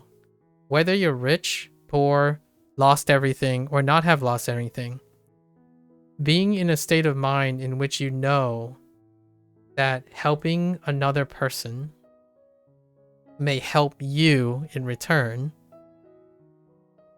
is something that I hope that people don't grow out of.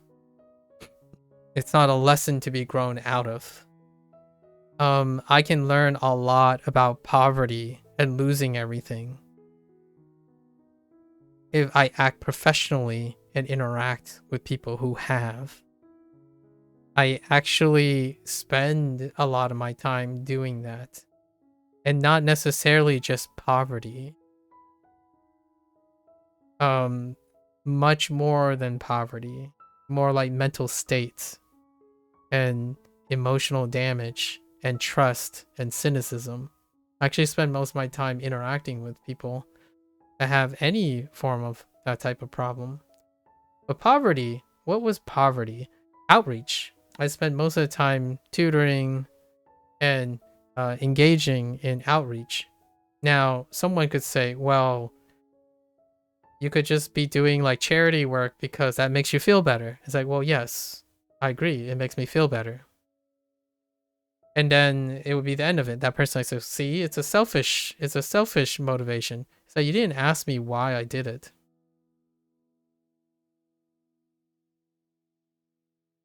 Sometimes unaliving yourself is the easiest of decisions. Perhaps. But people who didn't just don't think about people who think they believe in them the most. Yes, exactly. So yeah, there's something more than all could have having one person. Yes. That is probably what I want to tell people and hope that they believe. Personally, it obviously doesn't happen. Like, realistically, it doesn't happen, right? Like, what I mean is, I'm not here to mince words about reality. I want to believe that kindness breeds kindness, and luck doesn't. I like to think that luck. I wish the best of luck to people who believe in kindness. And reality is not so kind, right? Reality, the luck is indiscriminate. So that sucks. But at least I can do what I am capable of doing. I am not a saint. I was not born into poverty. I can speak a little bit about burnout. I haven't lost everything yet.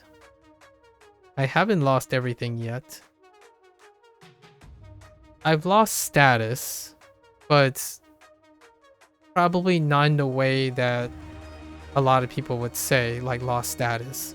Oftentimes lost status is something of one's own creation. I chose to relinquish status. And then real estate. I don't own any real estate. So you could say I can't lose something I don't have.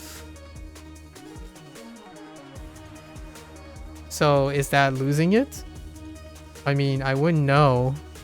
I wouldn't know what it's like to own real estate because I don't have any real estate. So there are a lot of things I don't have, by the way. So you could say that I wouldn't know what it's like to lose them. I don't have a younger brother. I don't have an American upbringing. Right? But I could also say a lot of people don't understand when people hate you for the way you look. I could also say people thought you don't deserve to live because you were born in a country you don't belong in. So what is that to status? I've gained a lot of status. But where's the bottom? Where do you think the bottom is? And then burnout is a really great example. What's the bottom of burnout? Because I certainly have some very choice examples about what's the bottom of burnout. And then I just don't, like there are things I don't have. So you can't really miss what you don't have, I suppose. You can make an argument that you can watch other people have them. Like I don't own a Lamborghini, so I didn't lose a Lamborghini. Although I would have to say if I lost a Lamborghini, that can be devastating. There's also something to be said about coveting. Here's one thing.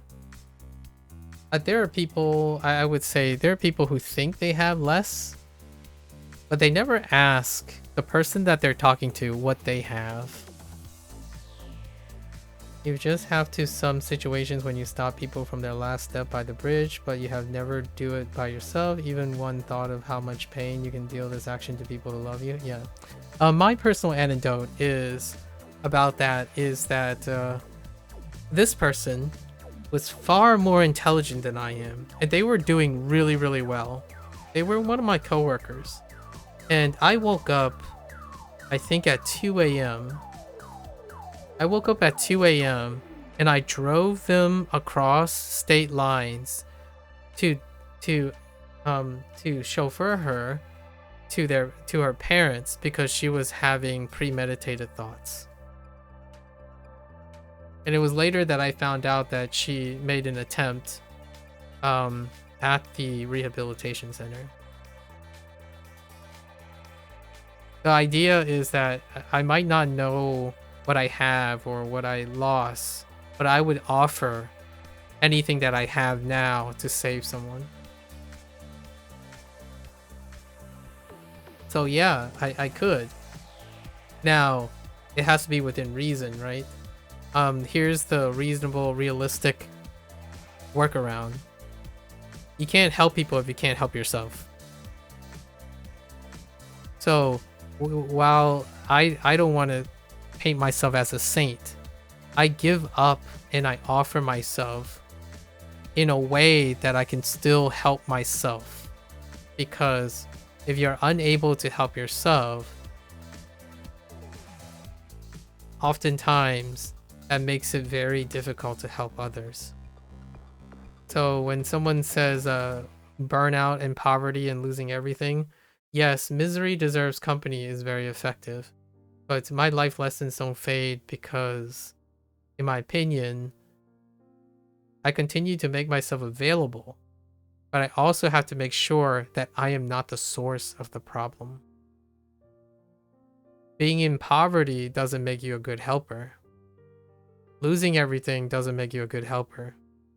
Being successful after from that experience makes you someone exceptionally useful in helping, and staying humble because of that nature is very helpful. I've been helped many times in my life, and I think, in fact, I'm not sure to this day I'm not sure if I express that well enough to the people. Hello there, Hideyoshi. If I express that to people well enough, the people in my... Okay, so here's a problem now. We're gonna sort of put a hat on this. I love talking about this stuff, but it's getting a little too down, and also I need to finish this minimally, or we're gonna have to cut out Duolingo. so we're gonna try to finish this review. It's gonna take me an hour. An hour? It's gonna take me an hour to do this review. But again, thank you for being so candid. It's wonderful that you're able to help someone. I hope you continue to do that and find that love for others. I think it's a life that can be very unrewarding. It can also make one very cynical. And I can't even imagine what it's like in your situation, I suppose, when it comes to like the bigger picture of things. What site is this? This is HanziHero. It's the same site. It's an SRS site for traditional Chinese and simplified Chinese, or the traditional Chinese side of things. It's the same site. I think you were here, Hideyoshi. You were here when earlier.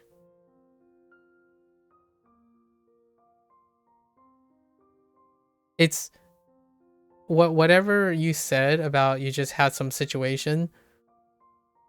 That's awesome. I think I like to believe that with enough of those type of people like you and other people, things might work. Things can work out. I want to believe that. So hopefully, generosity breeds generosity. It is a very, at times it can be a very unrewarding calling. For myself,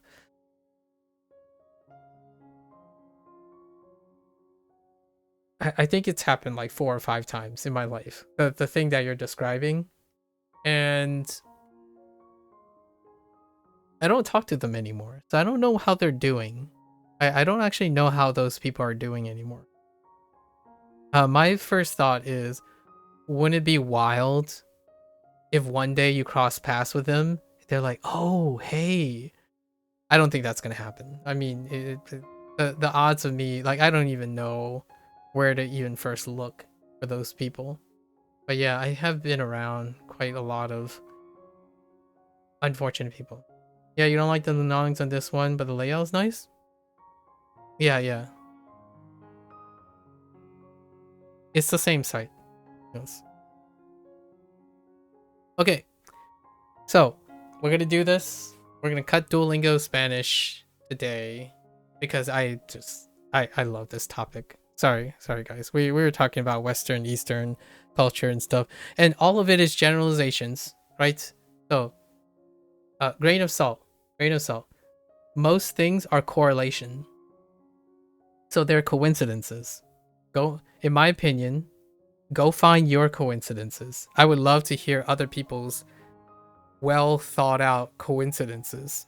I thought my favorite topic oftentimes is lining up lining up products, right? Like entertainment products and consumption products with current behavior, that's observed and reported online. And that is where I got most of the stuff. I would love to publish a book or like a free PDF or something of fun little coincidences and webs, and then see how like other people interact with it. I thought about this. It might be a project for like next year or something, where people could like create their own web of interactions and then kind of appreciate how correlation can be informative, but then when you share the stuff, it demonstrates how causation is countered and rebutted based on how you switch around correlation. So for example, if you correlated something with a great narrative, right? It's well developed and it's converging on one thing.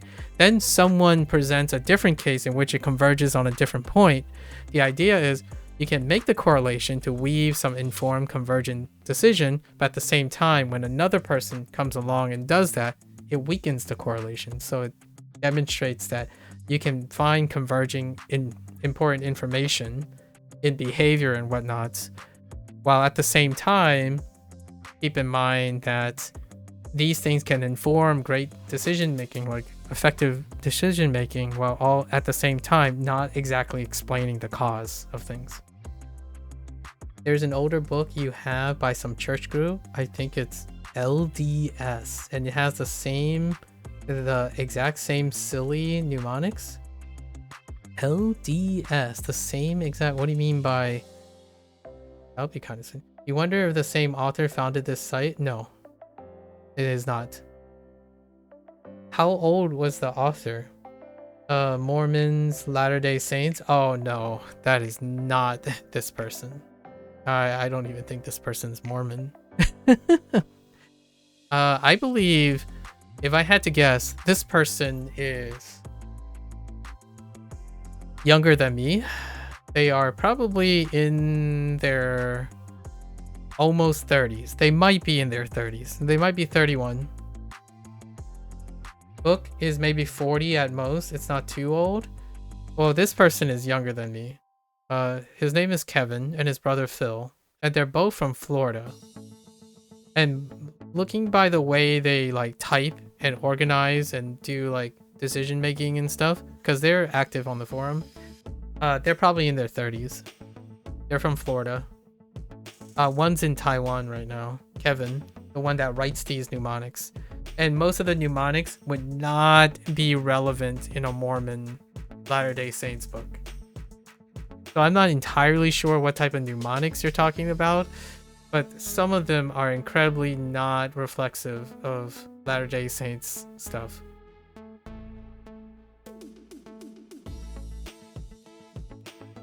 Unless it's like an entirely different book in a church.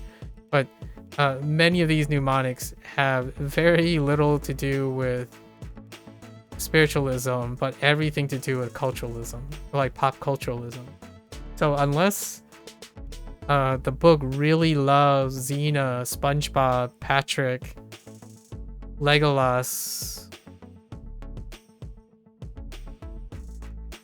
you've seen this person after a long time after this event and knew them and have family. You see that if not this event, there'd be less so fond relations. So yeah, you really like to see. Oh, that's wonderful. I haven't been really intrusive. Like I haven't tried to do that. Like it would be fun. It would be fun to catch up with a lot of the people. Like there are kids, there are a lot of students that feel like they're like, I know this might sound like, oh, boo-hoo, like the students who have everything, but they get crushed all the time. So you help what I love to help wherever I can. So when a student like feels like they're gonna give up on their life because they failed their first exam, I know this sounds like, oh, that's not a big deal, but it's a big deal to the students. I'd love to see what the student is doing now. Like there are many instances where like the student was like, I'm just gonna give up now. I'm like, no. Let's take this one at a time. Or all like the tutoring. I would love to see what happened to the high school kids that I used to do this thing where in the college we used to reach out to like middle school kids and high school kids who are underprivileged, and one of them would eventually get a scholarship, right? And it would be fun to see where they are now. I mean, it could be very devastating too. I could find out that the kids, like, it's very real, but there's a very good chance they might not be alive right now. So I wouldn't know. I still, sometimes I think about it. A lot of times. I think I'm not a person who wields like some sort of gospel or something like can impact thousands of people, but I do what I can. And one person at a time each day, that's fantastic. Even talking about it could change someone. Telling someone that they're valuable is, I like to believe it can be life-changing. Or convincing them, or somehow, you know, like, I don't want to talk about like the very gnarly, like for morbid things, but yeah, don't throw your life away. That's probably what I would say to a lot of those who I were unsuccessful and successful, I think, but I won't ever know, and that's fine by me. I don't, honestly, sometimes I'm kind of scared. Do I even want to know? Yeah, I talk one last anecdote. I had a few people when I was younger, and I was with these people as in like a group in school or something, like collectively because of circumstances. And I know one of those kids that I remember, I didn't know if he was joking or not, but I don't know if the kid's alive anymore. I have always been curious if I've ever crossed paths with this kid anymore. The kid was brilliant, by the way. Very smart. Like, very brilliant. Just very unhappy. Like, super unhappy. And it was very clear that there was probably a chance that there was abuse in the household. So, I don't know. Maybe the kid is a scientist that I crossed paths with. I don't know. It's so entertaining to think about. I don't think I've ever met anyone that I'm not friends with. Like some stranger where I'm like, hey, you know, can I help you today? Is it okay if I just help you for today? That kind of thing, and then never see them again, and then see what happens. It's kind of like a movie, like a Hallmark moment or something like that, like a movie advertisement. One thing I do. Oh no, I said do. As an advertisement, I guess. Every July, around July to early August, I volunteer at an anime convention. And the only thing I do at the anime convention is spend the entire time giving out badges. That's all I do. Every single year. I go there, and the only thing I do is I check people in, and I sit there for, I don't know, like 34 hours, 32 to 34 hours, and I just give badges. That's all I do. Just see all those people. Like, what a wonderful way to brighten your day.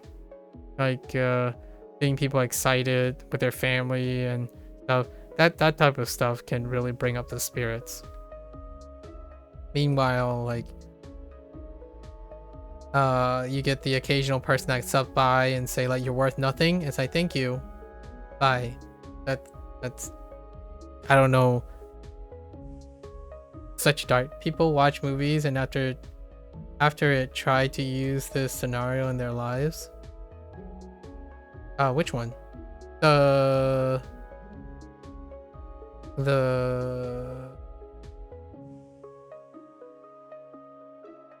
People watch movies and try to use the scenarios. You mean like, is that a bad way or a good way? What are you talking about? What type of scenario are we talking about here? All right, so I'm gonna try to finish this while I hear what you're saying about the scenarios. All right. Okay. So tomorrow I might have to cut Duolingo again because I need to share my Claire Obscure review. Anyways. Okay, can I get through this without my bladder exploding? Actually, I can't. Hold that thought. I have to go to the bathroom. I'll be right back.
I said about abuse and think any scenario is possible, so the end scenario of life is based on what he could choose for him. Yeah, I see.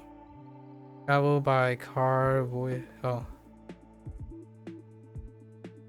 Travel by car, voice that thing air. I think the second rhymes with shoe.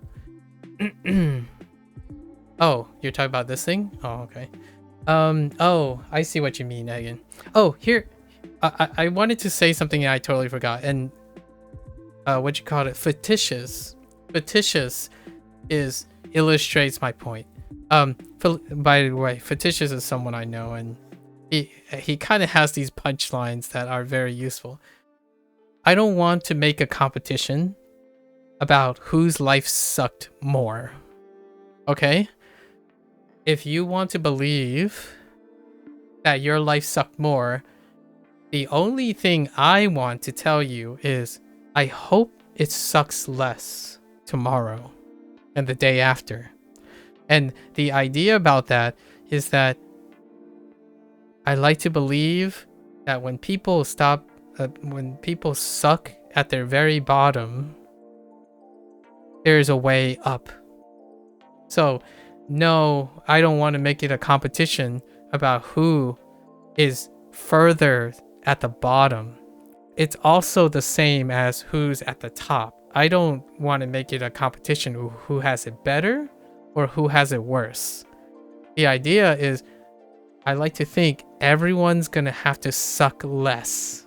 Like, just suck less And I say that in a very smiling way because I truly want other people to like get better. Like things, I really want things to get better.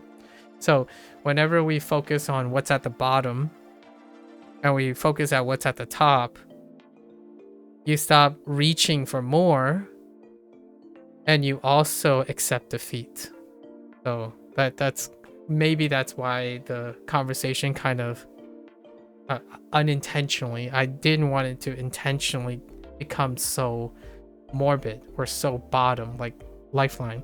I don't like talking about worst case scenarios and best case scenarios. They're very I can't argue against, like, we can't talk about that. Like, it's hard to talk about those situations because that you're trying to think of a situation in which you can never win, and you're trying to, in both cases, you can never win against someone who's the best, and you can never win when someone is worse than you. So yes, I absolutely acknowledge that there are people way worse off than me, and I can also make the same argument that there are people way better off than me. However, I wish everyone to be better than yesterday. And if there's anything I can do, I can tell you, I hope tomorrow when you wake up, you are better than yesterday. Sounds like a worth drinking to. Yeah, cheers. And pancakes. Yeah. I hope everyone has a better day. We can't let competition, especially competition towards the bottom. Like, if someone tells me, oh, my life sucks more, let's make it suck less. Can I say something? Is there something I can regularly say to make it suck less? Goku lifestyle, find a new opponent and get stronger to beat them. Yeah, One Piece lifestyle, find a new opponent at the top. Actually, I'm right in the middle of One Piece in the Wano arc. And Kaido describes how lonely it is at the top and how miserable he is. And when he met Luffy, he keep like talking down to Luffy like, you don't understand what it's like at the top. It's lonely, it's miserable. I have everything, but I have nothing. And then Luffy's like, you don't understand. You're just this brat who always have someone to go towards. And to me, when you start thinking about who gets the worst, you're just going straight down. Like, a competition towards bottom is straight road to hell. Yeah, exactly. We can't let that win. Like, I refuse, because those situations that I encountered with someone else, when I encountered with someone else, that's enough for them to stop trying. Like, they believed, without a doubt, despite having so many things around them in a loving family, they felt like they were at the bottom. So when they're at the bottom, it's so difficult for them to look up every once in a while. They just keep thinking it's gonna get worse. Right? Good news, after a billion tests, I'm not sick. Bad news, you're still sick. Oh. Wait.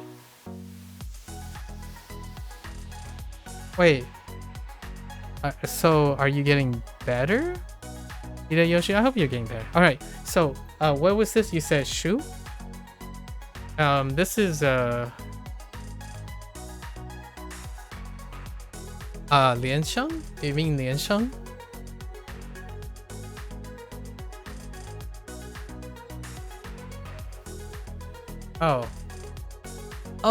Oh, you mean the book. Oh, the book. Right? I travel by a car. Voice that thing here. Oh, no. Wait, you think the second rhymes with shoe. Interesting.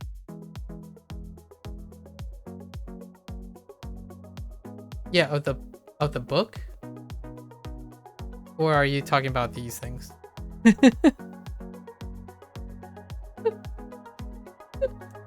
I don't know which one you're talking about.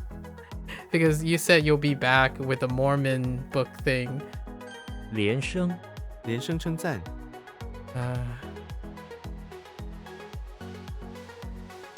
Okay. Alright, we're gonna do this. Tea is tasty? That's great. That's great. I'm happy we had this discussion again. I think Procol is from the UK and he's kind of in summer vacation mode, but he dozes off whenever he wants to. So he and I, we had lots of conversations lately, and it usually happens on the weekend. So I'm expecting to have a little bit more of these, maybe a little bit more fruitier and happier discussion because vacation is happening now. Summer vacation is happening for people around the world, for those who go to universities and school. So I'm looking forward to catching up on how their school went. I think 90% of the time, most of those people are going to say school sucked, and I'm going to ask them why and how school sucked, and then maybe try to make it less sucky. But oftentimes, most of the people that I meet are people who are actively in school and also wanting to learn languages and whatnot, and they usually say how much school sucks. I think school sucked, but not for the same reasons that they are. My school sucked, or like my school experience kind of sucked for racial and political reasons, but I wouldn't hold it against the people. It's usually because of my time, the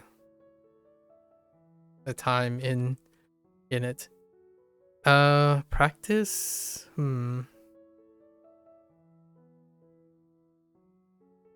Oh.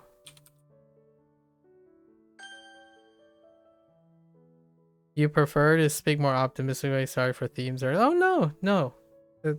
Wait, which school? Oh no, most of my schools. Oh, we're talking about like high school. Sorry, we're talking about most of my school periods, like from kindergarten, like from elementary school to high school, and it's perfectly all right.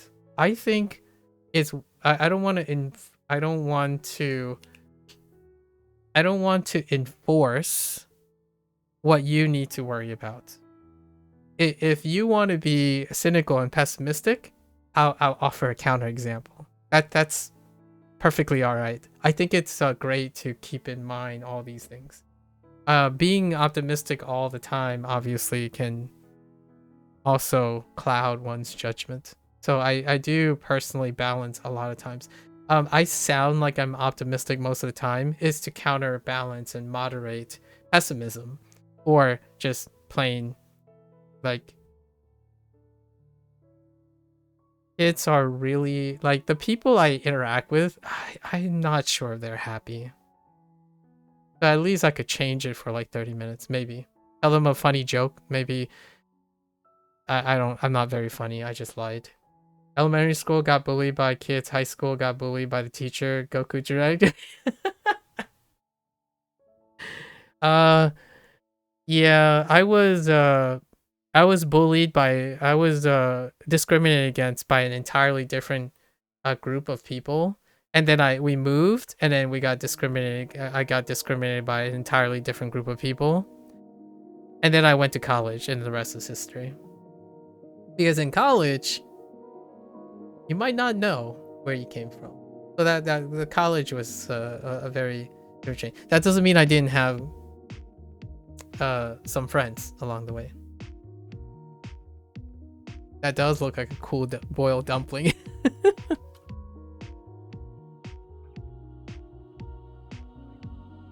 洗澡，我每天早上洗澡，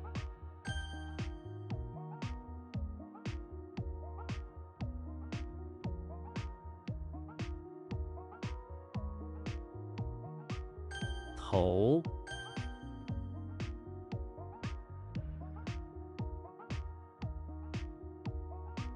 渴求， 他渴求成功，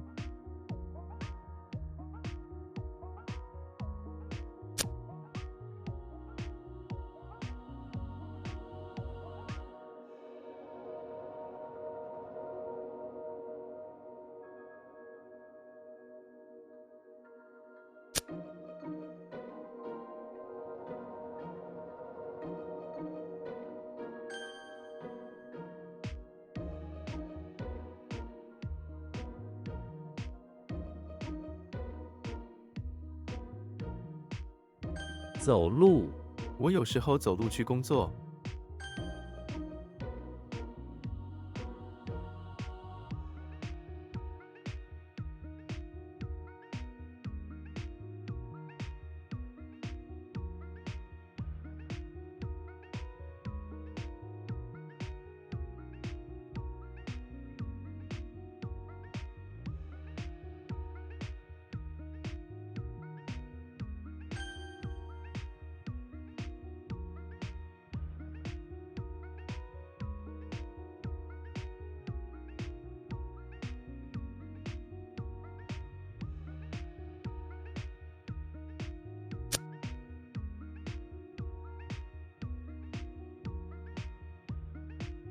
教，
到，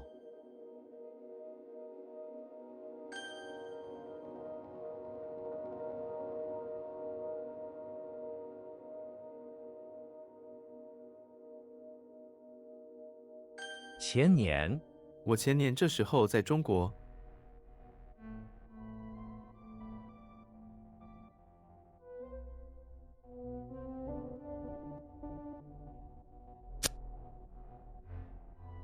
带，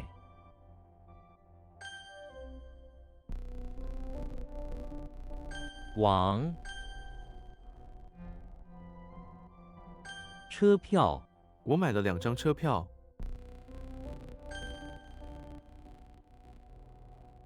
鸟，菜单，菜单上有很多美食。可爱，这件衣服看起来很可爱。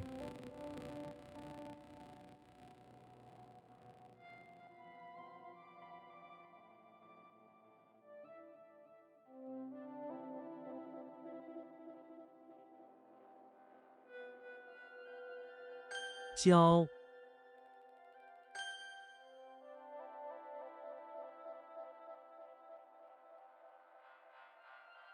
满，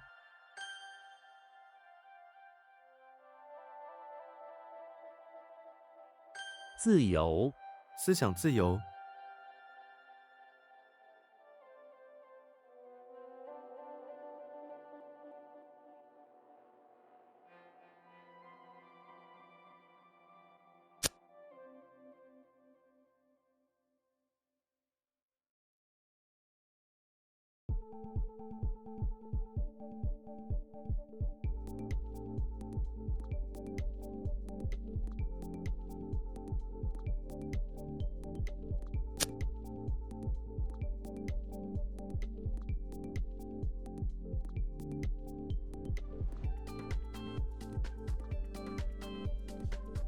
友好，这个村子的人很友好。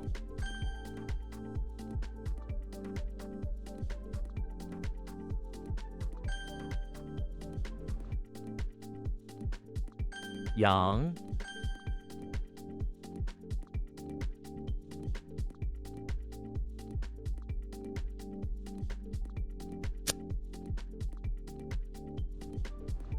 想，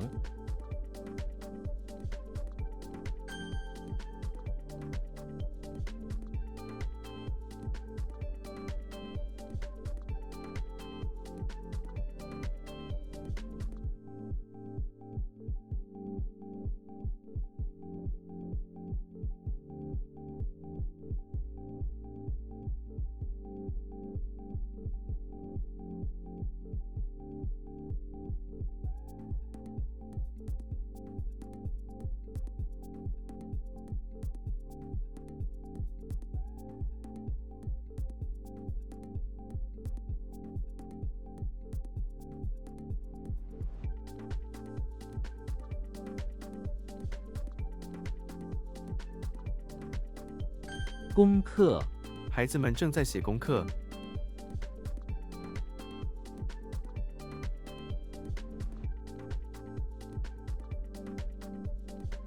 Sorry, I accidentally muted myself. How do I phrase this?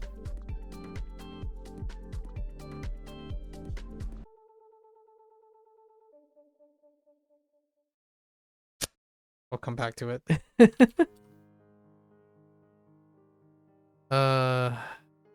Okay. What? Oh. I totally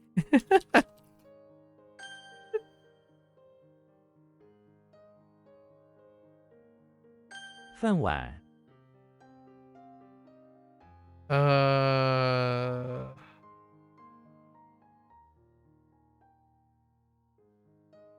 举重，我要去健身房举重。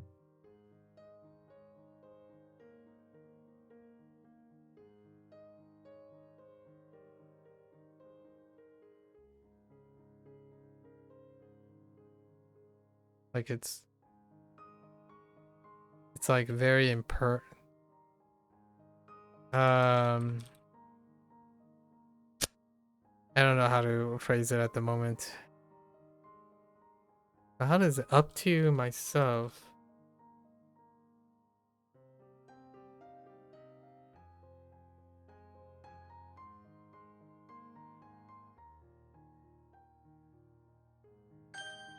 Okay. Liberty and freedom's like independent thought? 双向，双向行车。 Gonna ask a Japanese guy tomorrow because these two answers. There are two answers. Oh. Oh. Yeah. Yeah. Pair. Both directions. Two ways.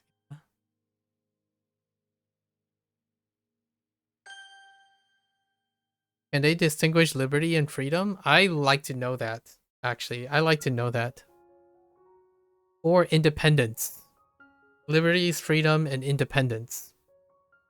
Liberty, freedom, and independence. Recently, both HanziHero and Wanikani converged on liberties, freedom, and independence. And I'm like, I kind of feel it out. That's my thing, but God is a freedom, Statue of Liberty. Oh, that's Statue of Liberty. Oh, that makes sense. Oh, they use goddess, huh? Yeah, Megami. Yeah, Jiyu no Megami. Yeah, we have that vocabulary. Not used in that way, but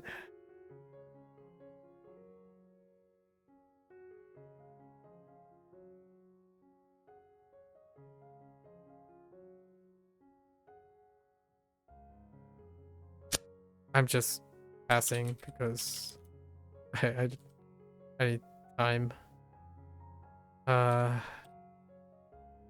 想象，我没办法想象。 羊肉，我从来没吃过羊肉。 What is? I don't know if I typed the same thing like multiple times. It's fine. I should use some mnemonics for that. We'll go through the mnemonics. We're in the period of using our gut feeling. This gut feeling. Now, how the heck did I?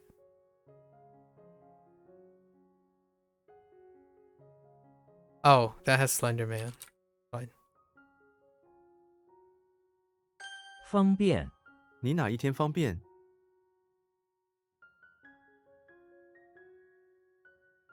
The heck?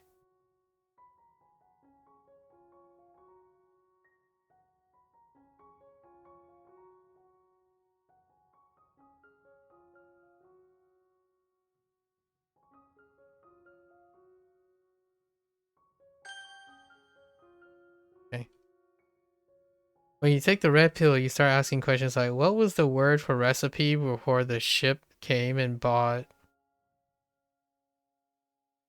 recipe? What was the wait. When you take the red pill. Intriguing. Okay. So let me use my mnemonics. I haven't been using my mnemonics. Oh. 旅馆 我喜欢这个旅馆的房间。 I'm like, yeah, that's what happens when you use mnemonics. Can I mnemonics out of this? Japan used recipe for recipe, but there's clearly was a word before that. There's no word for recipe.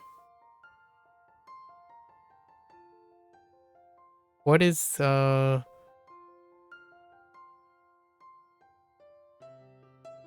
Huh. I'm trying to think of a combination of characters. Achievement. Achievement lesson. It's more like instructions, but I don't know.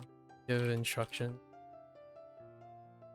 It's like homework. Yeah. I think instructions work. Cool.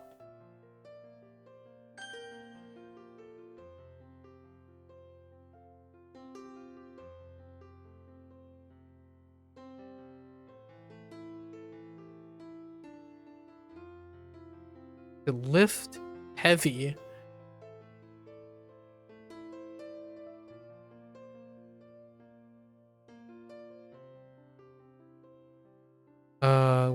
我要去练习. Oh. What? Oh wait. Oh to to gain weight, to lift weights. I don't want to talk about it.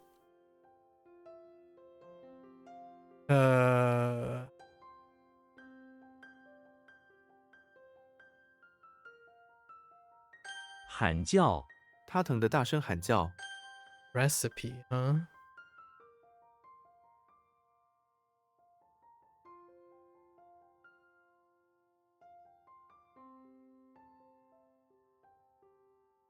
How am I forgetting this? I don't know why I'm forgetting that, huh?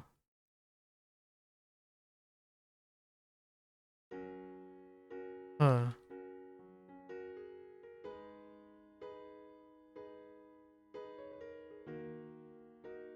Whoops. Wrong tone.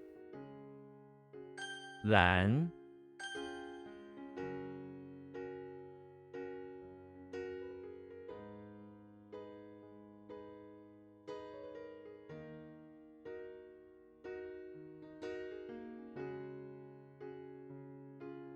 Some of these you know the Chinese, some you know the Japanese. I see. Yeah.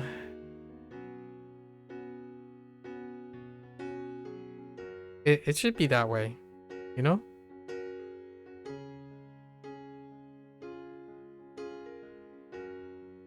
I typed this a bunch of times already. I don't know why. Well, we'll see. 办事老老实实的办事。 老老，这是的办事。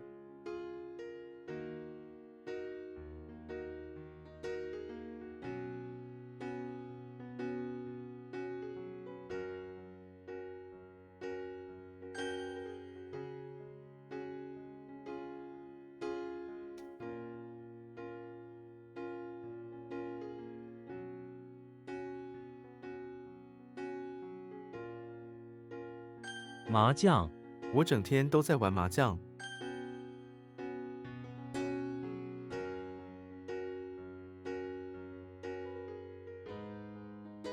营地 营地到处都是垃圾。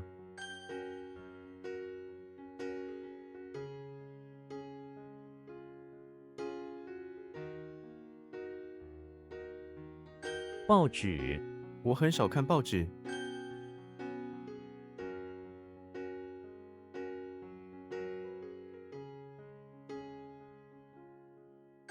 掉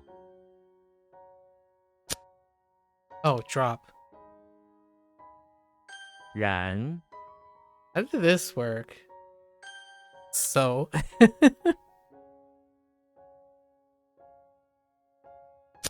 Oh.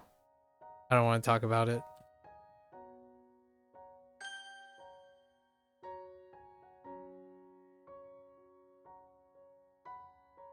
To life weights. To life weights.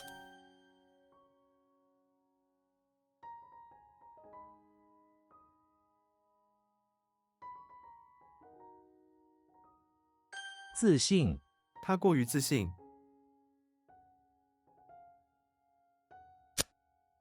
Believe in self?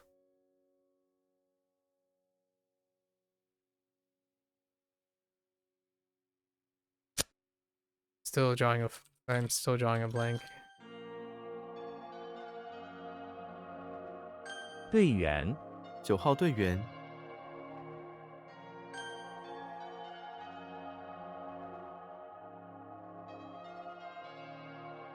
I'm still drawing a blank.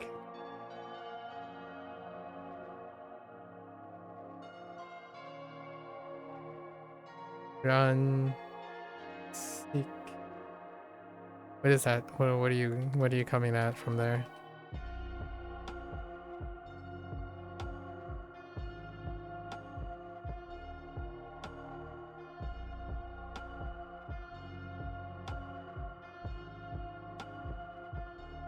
Oh no. I'm drawing a blank. Let's go with 斩 uh-oh. I have no idea. At the moment. 右边 爸爸坐在我右边，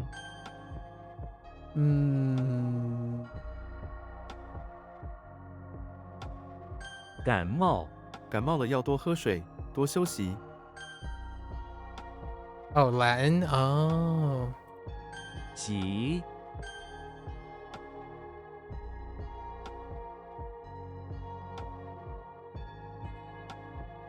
建立 建立根据的，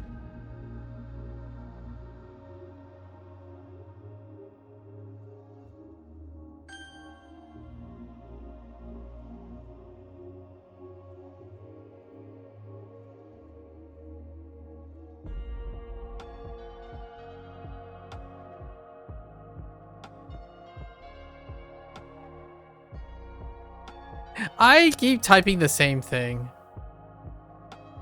It's fine. I'll have a different thought at some point.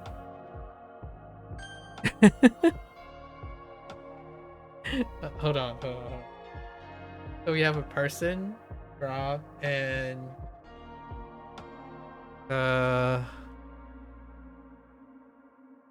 what is the left side supposed to?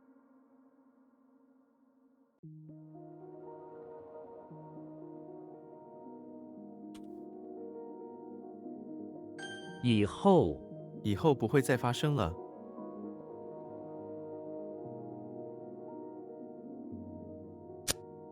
It's kind of like that, but I didn't want to add it. Okay, it's fine. Afterwards, like after, it's after.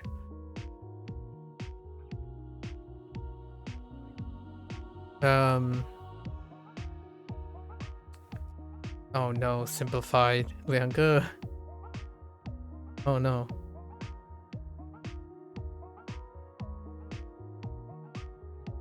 In the immortal words of John Cena? Is that really what that says?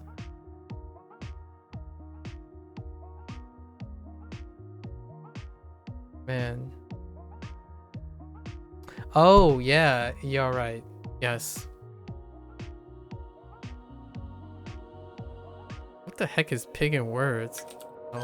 应该你不应该在 In 2 weeks, Fast and Furious die. Yeah. I saw the Fast and Furious, and then I saw 9.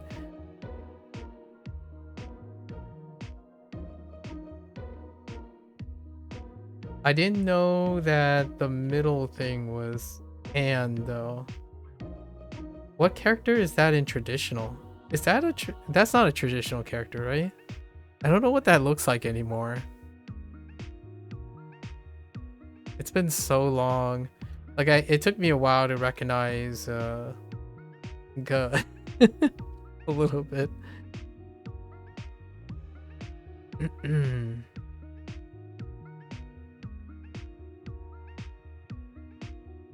忽然，我们忽然感到很累。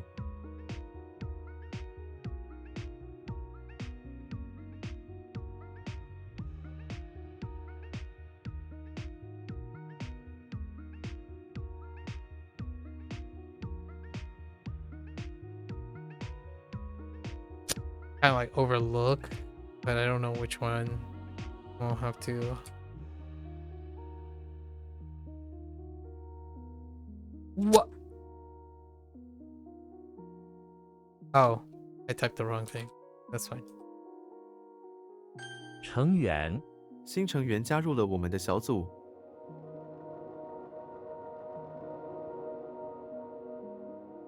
It is really becoming a member, but I think they just want one member. Believe in self.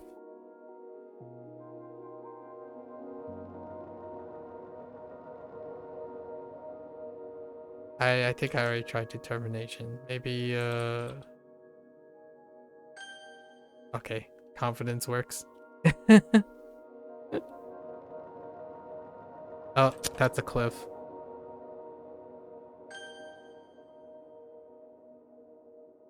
Oh, that is traditional? Oh, yeah. Yeah, that's traditional. Yeah, G. G is interesting. Oh. That's the character for that? Oh, I wouldn't have made that connection. No.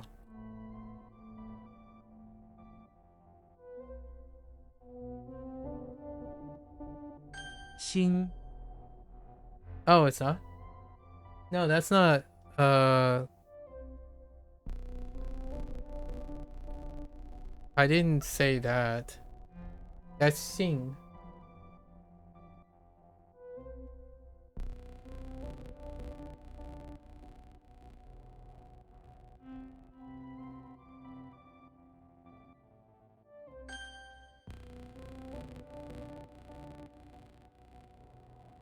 Huh. Okay.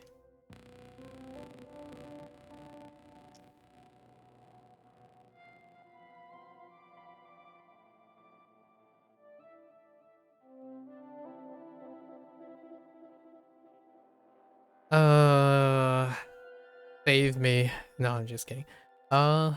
Things. 广播，我每天晚上听新闻广播。广播。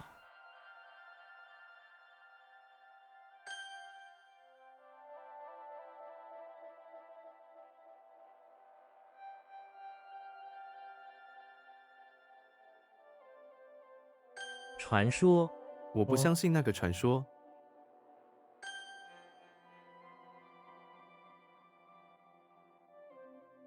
定位，我今天打电话给餐厅定位。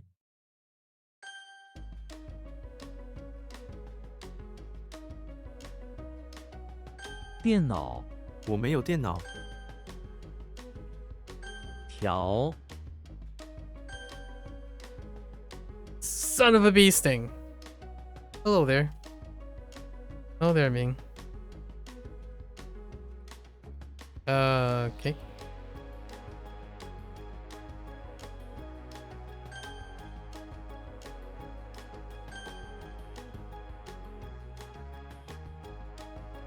按照”，按照计划，明天我们要去爬山。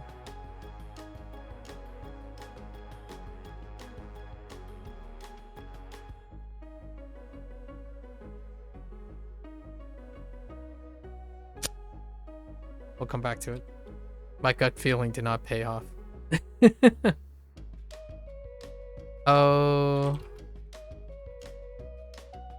My gut feeling did not pass. It's fine. We'll rely on gut feelings for a bit. See how it works out. 伟大，伟大的历史时代，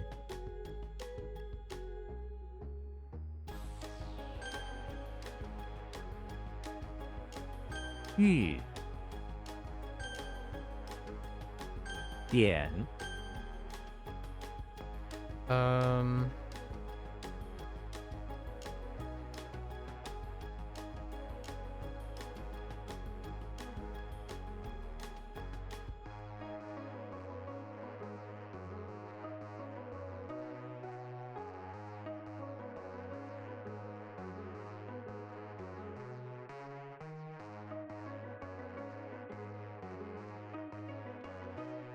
I gotta push.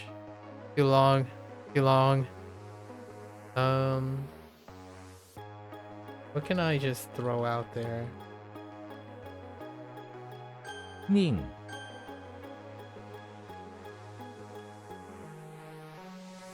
Ah, yeah.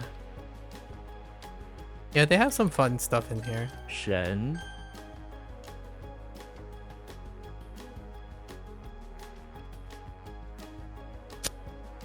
Okay, I got it. We're gonna use mnemonics. We'll try to use mnemonics to get that. I'm trying not to rely on mnemonics at the moment, so I take a gut guess and see how good my gut goes. 温暖，今天天气温暖，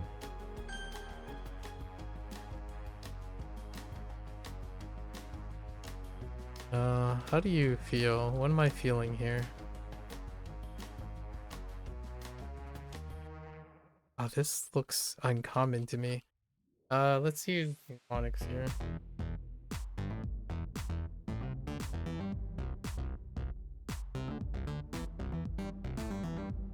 What? Oh, I typed the wrong thing. It's fine. We know what it is. Shan. Shan. Shan.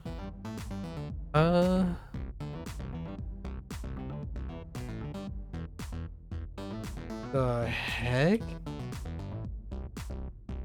抓住，他们把他抓住， Okay. 姐姐，她是我姐姐，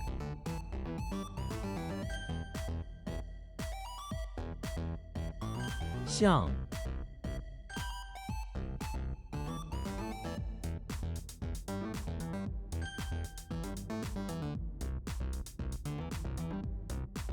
和善， 但她对我不和善，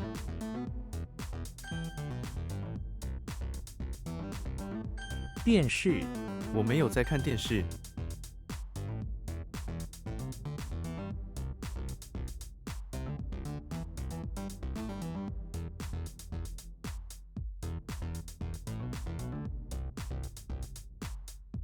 You like fall through? Is that what you want? Okay. We're gonna suddenly, yeah, we're gonna block that out. It's fine.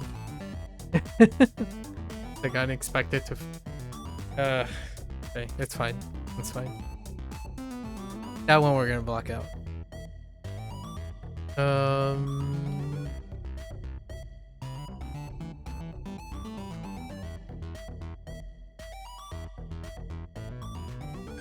还，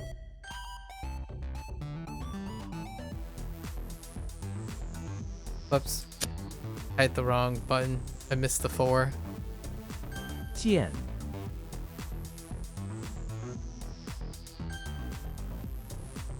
Okay, so what happened here?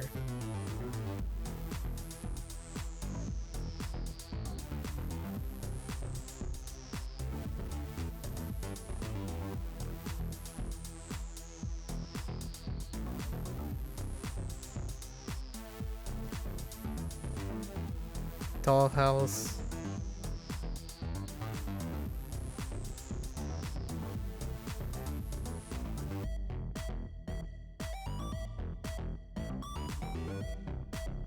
Yes.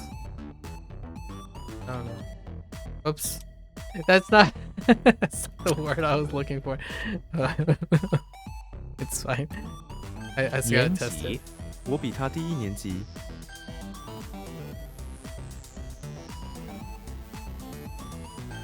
谈判，谈判中断了。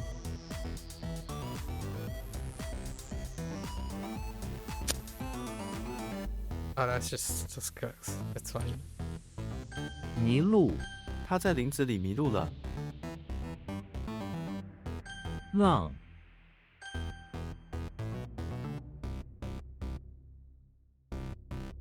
群众，赢得群众的赞扬。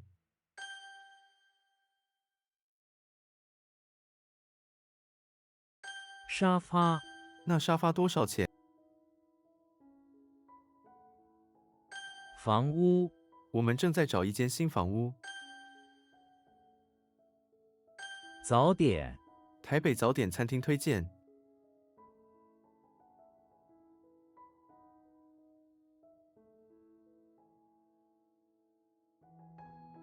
What? I think it's just breakfast. 早点 like a spot, maybe? Huh.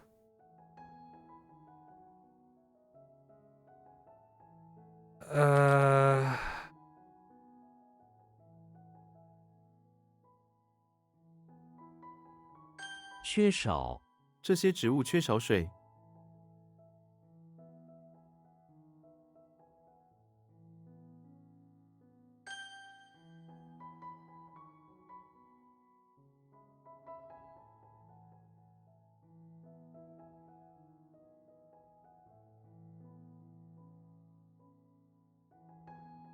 证据，法庭需要更多的证据。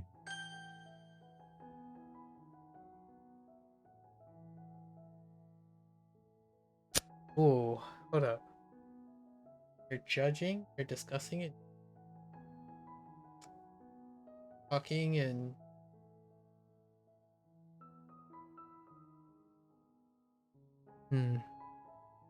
there's another English word I'm looking for, and I will try to find. Oh, I typed the wrong thing. All right. Okay. How else can I interpret? Press. You press to illuminate.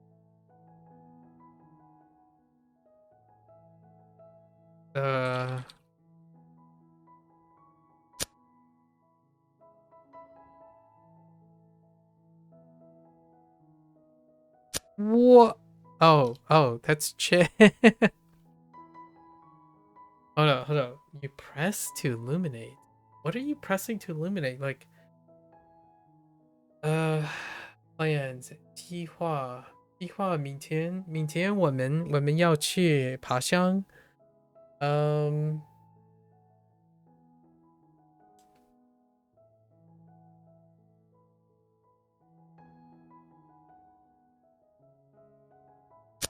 I think we're gonna block this one.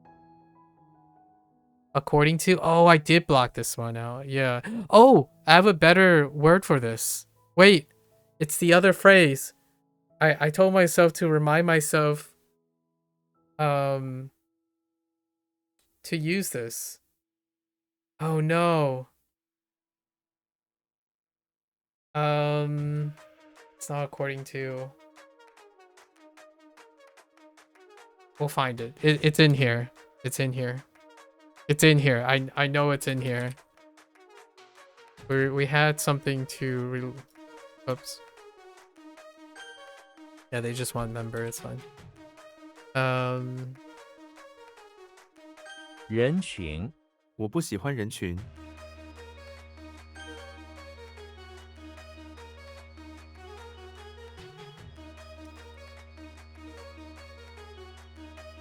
缺点，我们应该正视自己的缺点。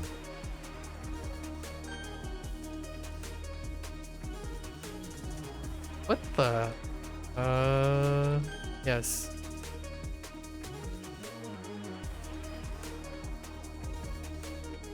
据说，据说他是一个优秀的歌手。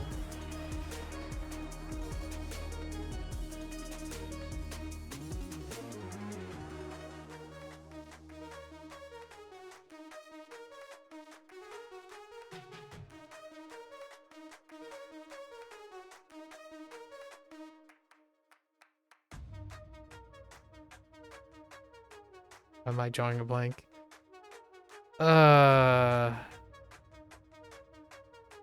Oh, is it this one?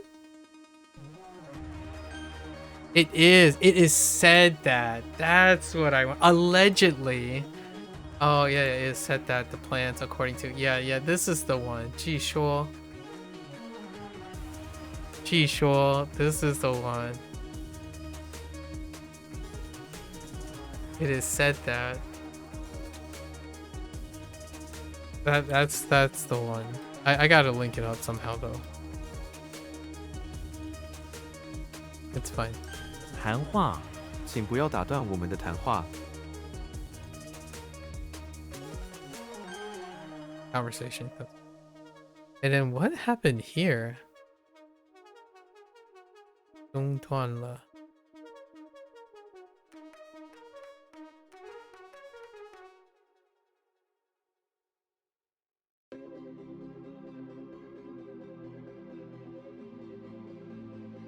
It's like negotiation. Yeah, I was gonna write talks. I'm gonna put the discussion. Fine.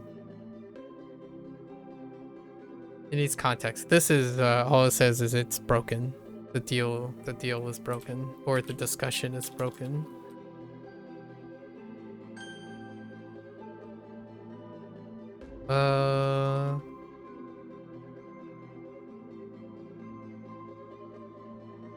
What?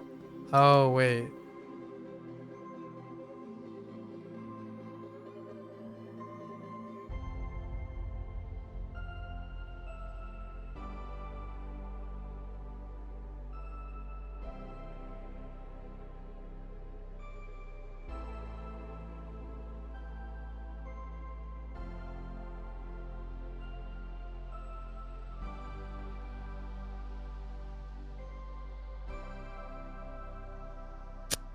What am I thinking of? Oh no, I'm thinking of something else.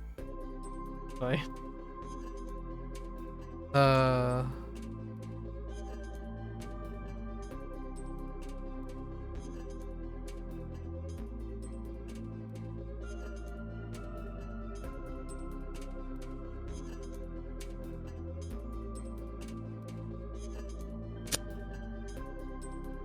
wrong thing.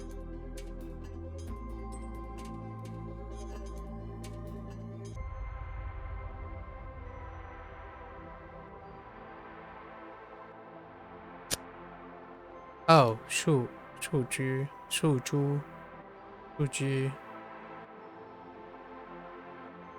What is this? It's kind of like breakfast. Oh, a light breakfast as opposed to an early breakfast. 会谈，会谈还没有结果，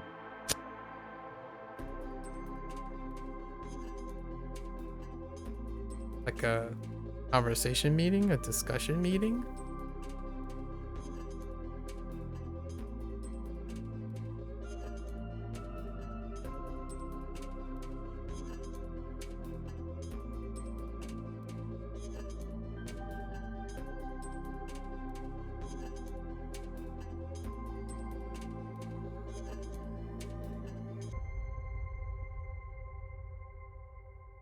B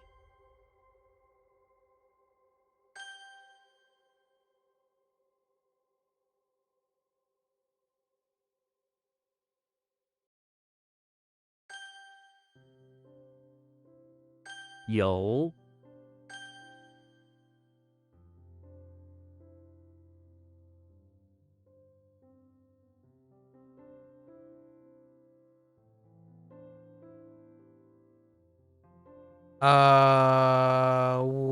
What? Oh no, I don't think we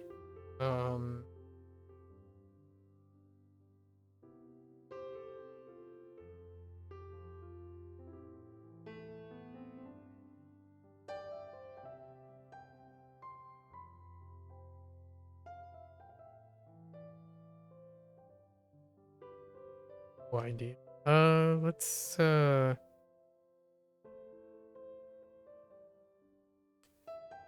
Okay, this is a problem. I have like no leads whatsoever.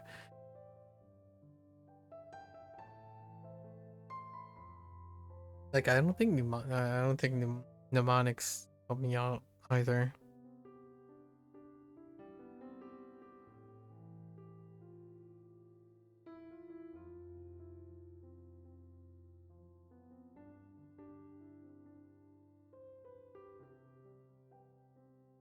Let's pass on this for now.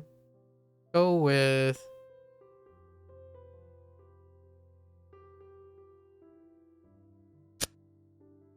gotta push. 数据我们需要更多数据。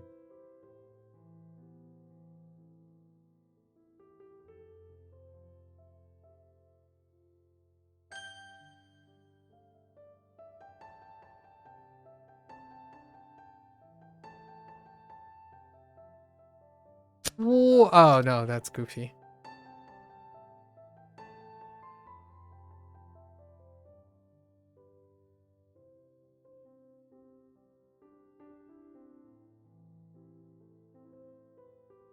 It's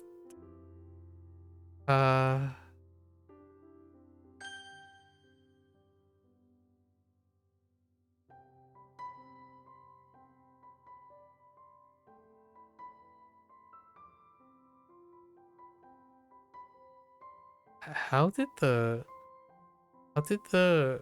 flag and mole work? I thought it was. Oh wait. What? Oh, wait. I don't. What is? I don't know.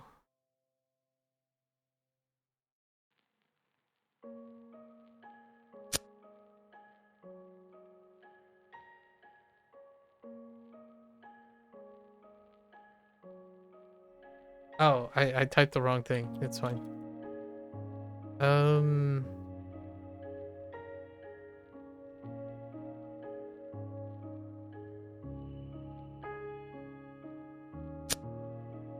I don't. I need to process here. 啤酒滋胖子那位胖子正在减肥。 Whoops, that person.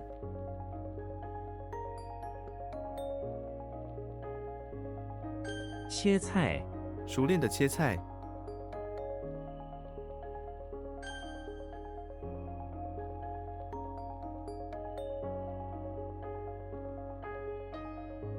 物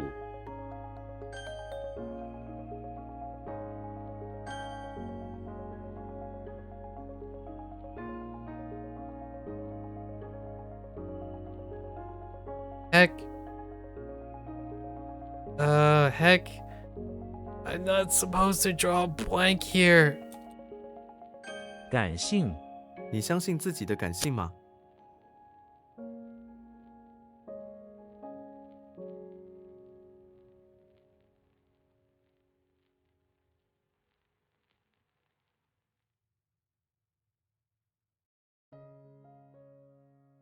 Meet and talk.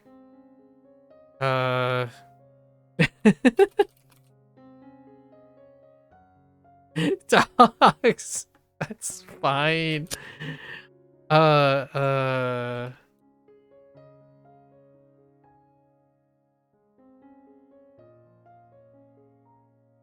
Okay. 感性.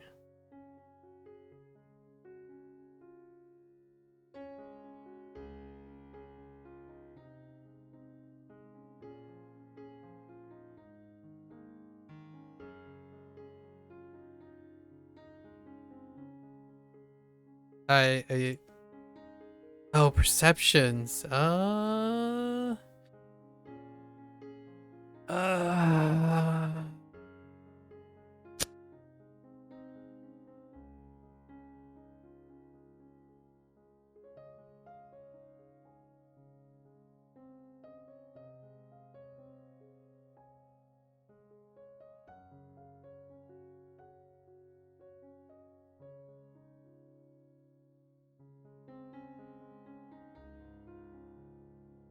秋天，秋天来了，搬家，你可以帮我搬家吗？ What happened here? What did I do to you? Where did I place you? It's definitely this. And what happened here?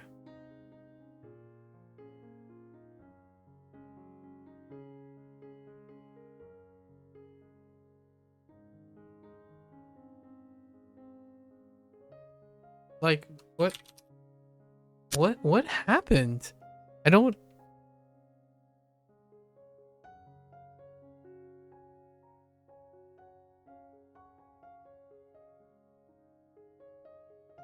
Oh no, that's true.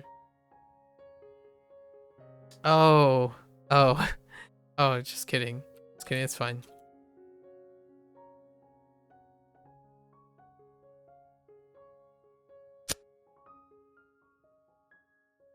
Oh, hang on, that's fine.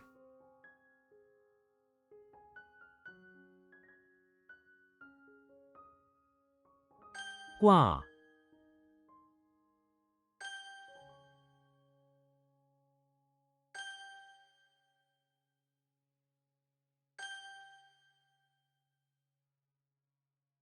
锯，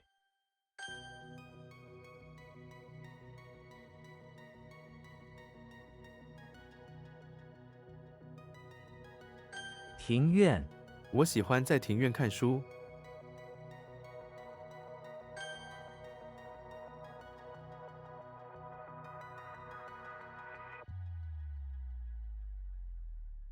超短裙，你不能穿超短裙去学校。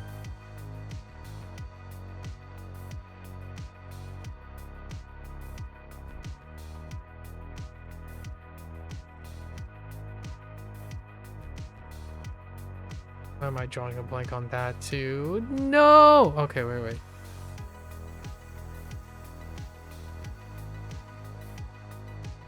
属性，努力是成功的一种属性。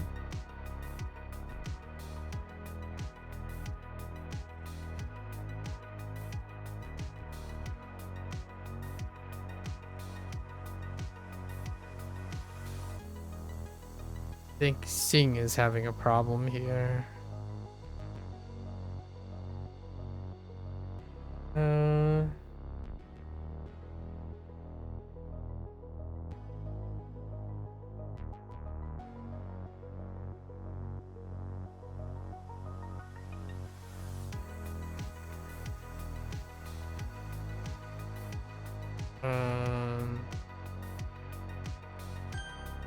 Or an attribute, yeah. Okay. 巧思，用巧思解决问题。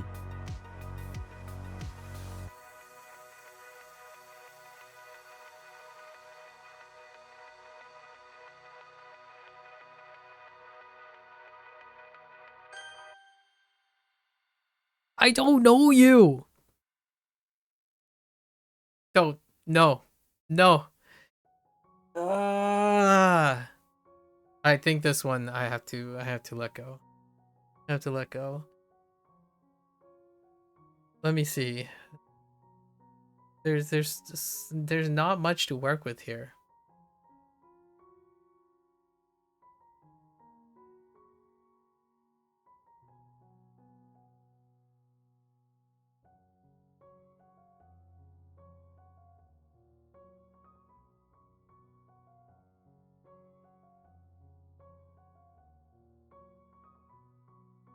I don't know. We'll come back.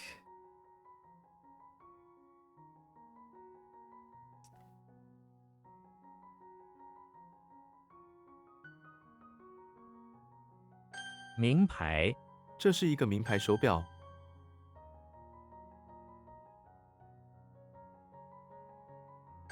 杂， Oh, I figured this out just a bit ago, and then now I'm gone again.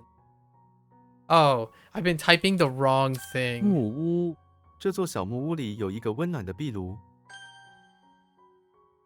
Oh,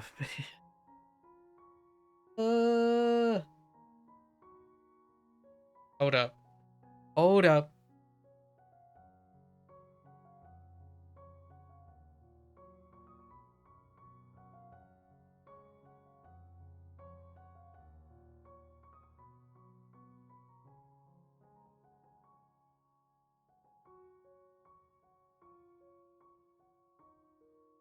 Wait. No. No, it's not. Right? It's not.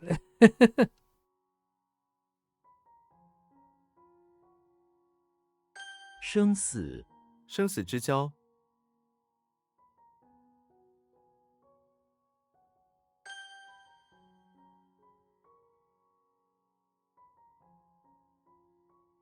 Ooh, oh. Got the wrong. Wow.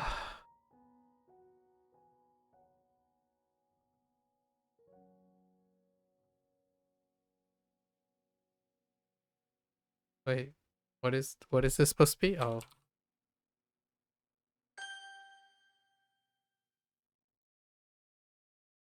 至今，这个问题至今未解决。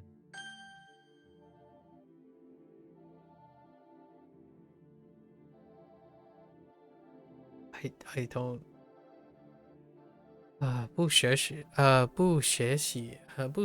对不学习教会 something 后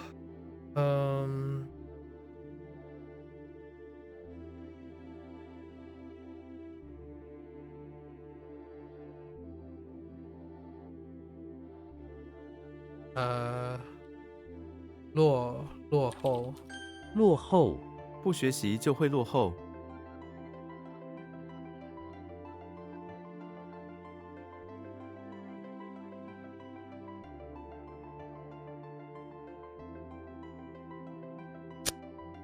the fall after oh to progress probably advance or progress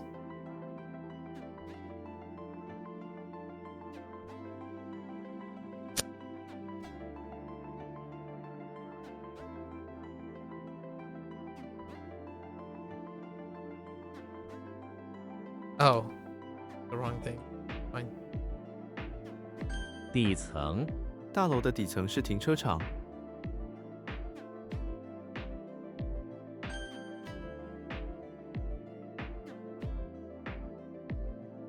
修理，我的车需要修理。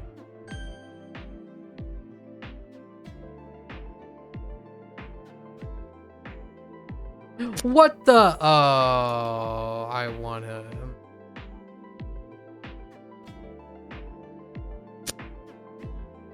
Oh, I think we finally hit some good ones. This one I just don't have any idea.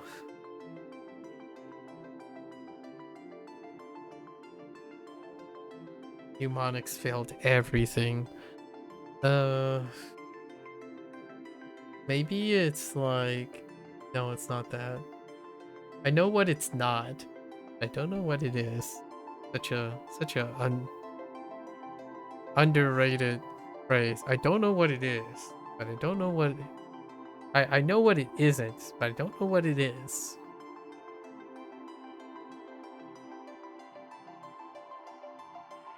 Yeah, I have to pass on this.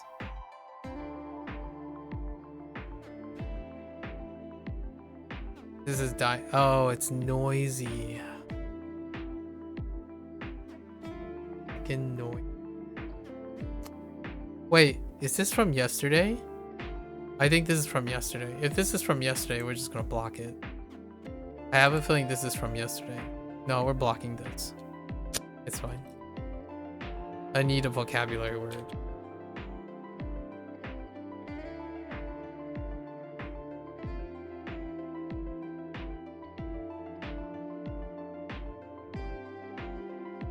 "乐团，他在一个乐团里演奏音乐， Pretty sure that was from yesterday.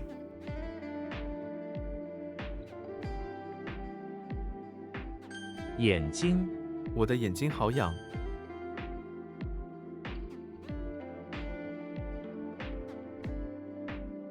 某些，我必须忌口某些食物。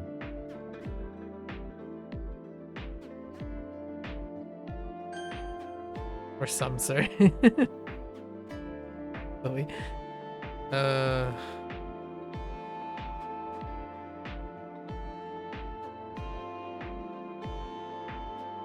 Why? I'm having so much trouble today.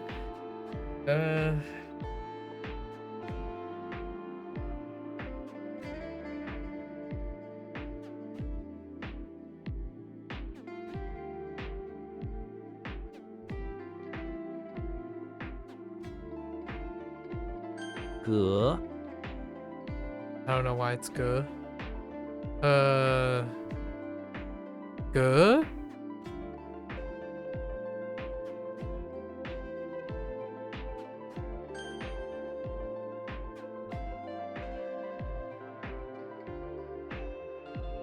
I had trouble with this yesterday, didn't I? I think so.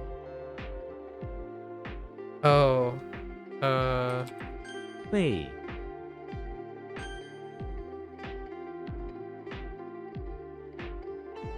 What the heck did I type a Z for?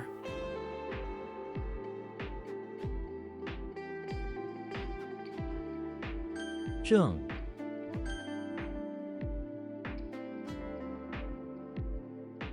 看穿，我看穿了他的诡计。Oh. Oh no. Oh no. Oh no no. Wait. No, we're fine.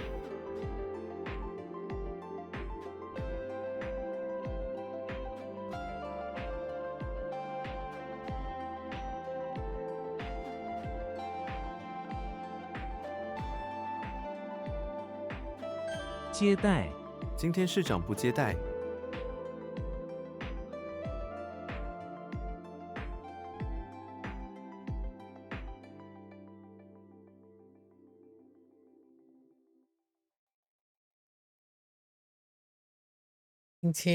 今天是将接待。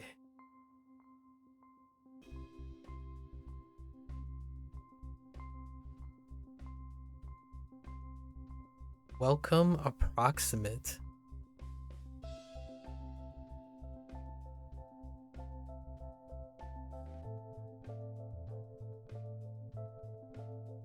They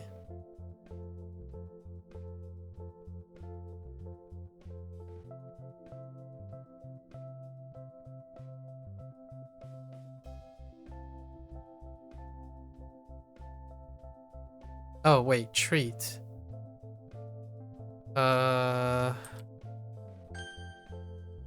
That's wrong character. I was thinking of the wrong character. 计较，他不会跟你计较这些事情。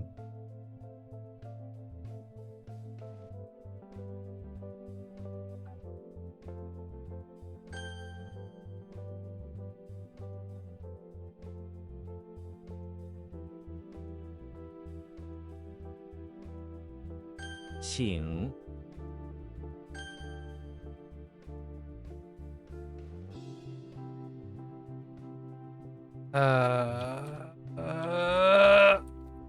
Okay.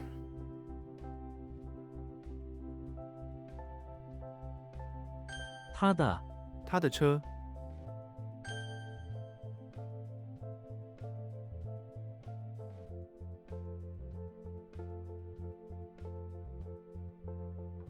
Oh, fall behind. 能手，他是修理电脑的能手。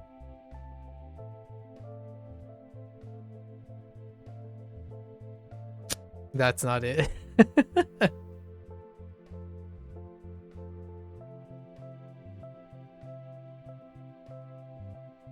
黄金，十足的黄金。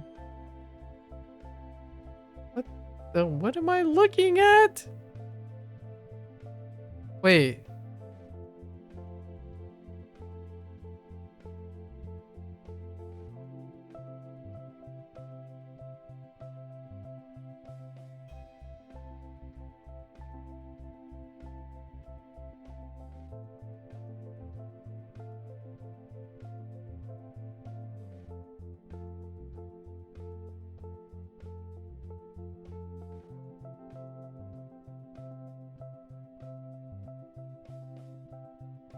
What am I looking at?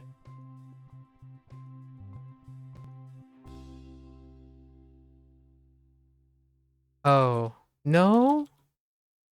Oh. Yeah? Sorry. 防止 防止火灾。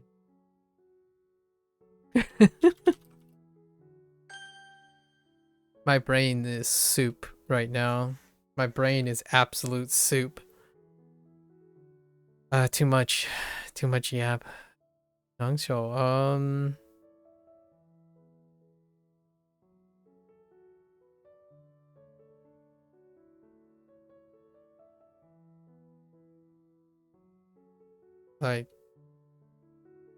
like special person, specialized, like skillful, expert. What are we looking at here? 手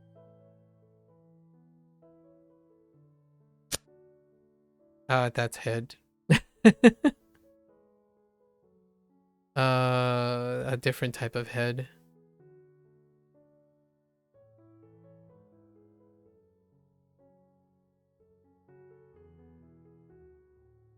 至少至少我们还有彼此。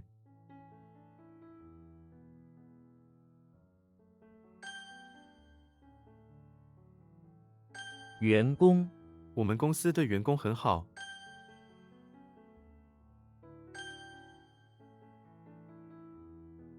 草地 请勿践踏草地。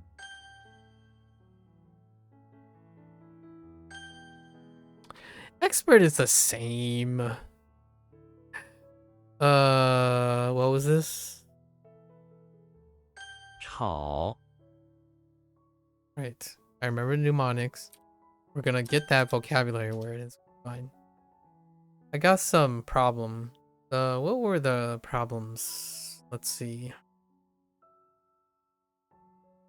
Uh-huh. That was okay. Uh-huh.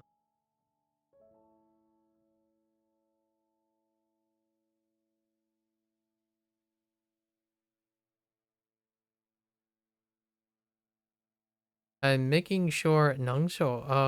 We need to. I mean, a specialist is an expert too. I'm gonna add specialist to this.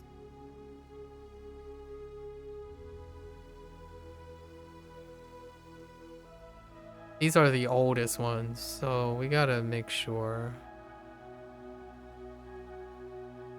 The oldest ones are okay. Ooh, homework was weak.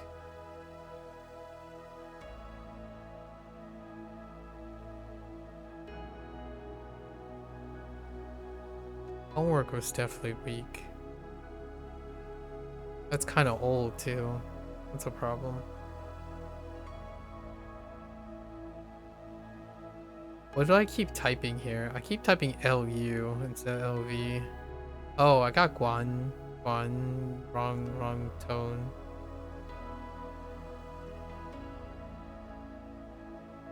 Self-confidence. That one's okay. Lift weight was hilarious. Suddenly is not great. Actually, I have two from this. 功课 Suddenly. So you have to neglect expectations, right? Or suddenly, unexpected. And I have no idea why I keep... Oh, it's because of Japanese. I keep typing something else, because this isn't compare, this is to use. I keep comparing it to compare, which is Japanese compare. And that threw me off for a very long time. This was one of the weakest when it comes to repeated like memory interference. This was interference. Interpretation. This is an interpretation problem. These two are interpretation problems. Oh, am I okay with that? I think I'm okay.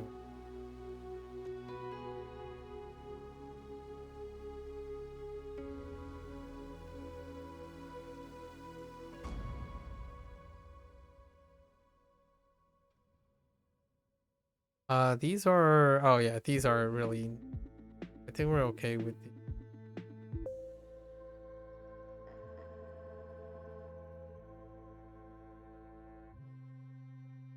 I kind of got tripped up with die, what die meant. Oh, 球, 球, 词 was a little bit rough. Kept typing, I keep typing 切 as 缺. I have no idea why I kept typing 缺 there. 年纪, I kind of had a brain fart on, what was it? 前年. Did I skip over 前年 already? Oh, no.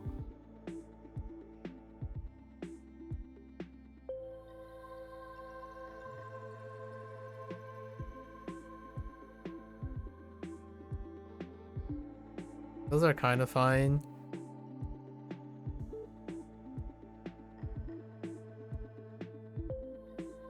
Oh, perception? But this is new. We're fine. And sing. Sing is weak, which is nature. And how did nature work?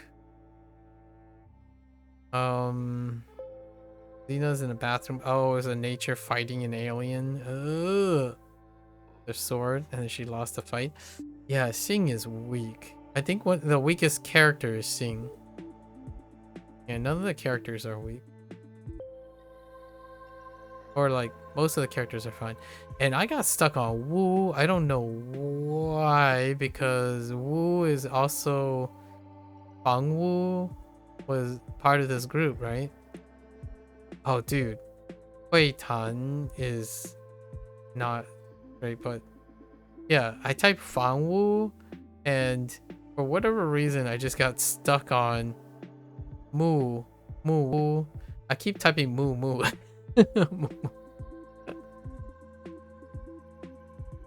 Alright, this one is a little bit rough. And it's fine.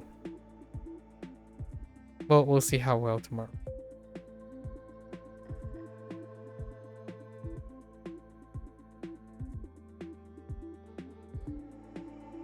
Too much discussions. I could talk for days, man. Talking for days. We just sit here and just yap all day? Maybe I'll do that as maybe we can set a day aside for yap day. Storehouse. Credit card.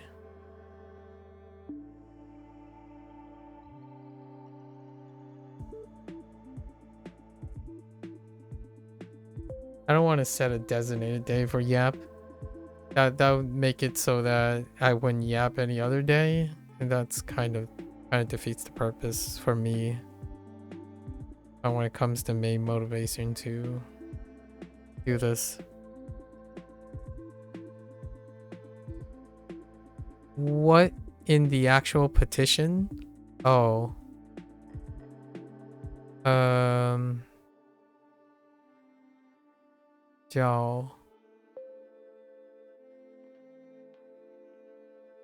Missiles and words. Defense. Bathroom. Sure. Storehouse and saber. Poke.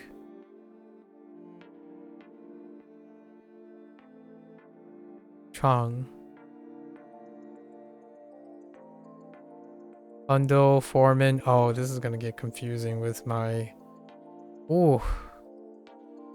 That might be a problem with Japanese. Oh, I even forgot the meaning for this briefly because of Japanese. Huh. I'm gonna need to reconcile that somehow.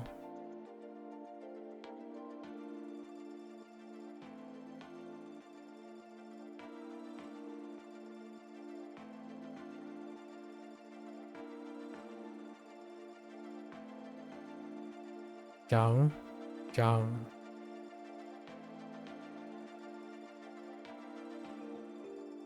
Hey.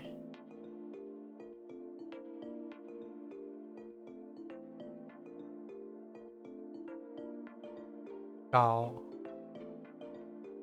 Okay.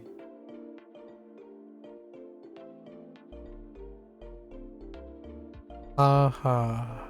Aha. Aha. Aha.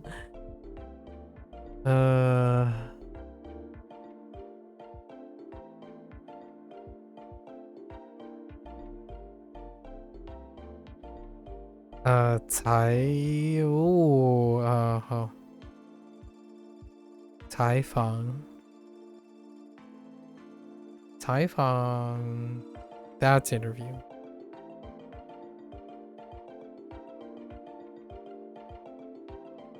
Xing Fu.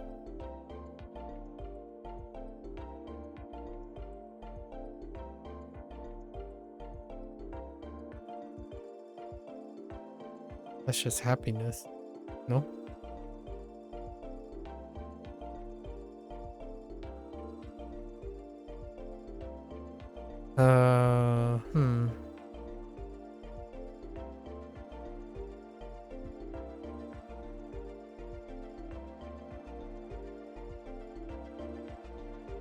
Dang it.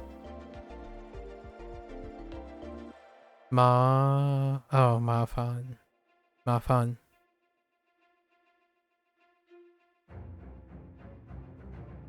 Man, you can barely read that. Which one is this supposed to be? That kind of looks like Qing. Right? Qing Shuo. Oh no, not Qing Shuo. Qing Ju.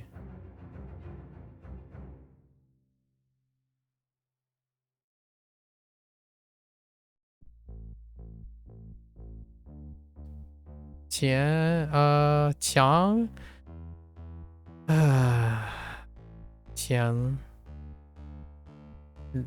Qiang Lei. Qiang Lei. Qiang Lei. Qiang Lei.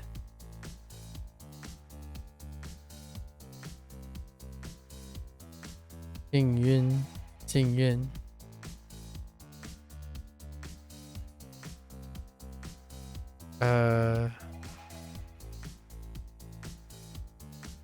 Xi Qing.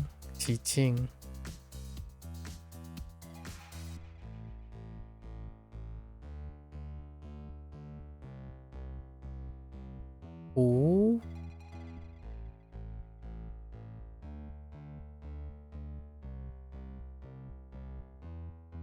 Wujiu.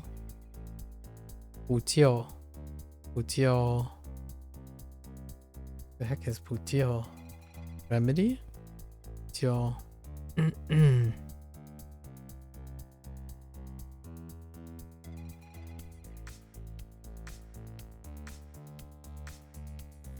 When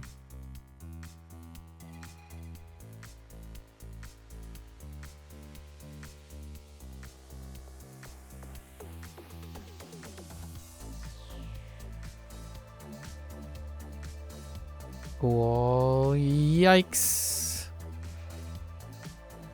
Guo Qing.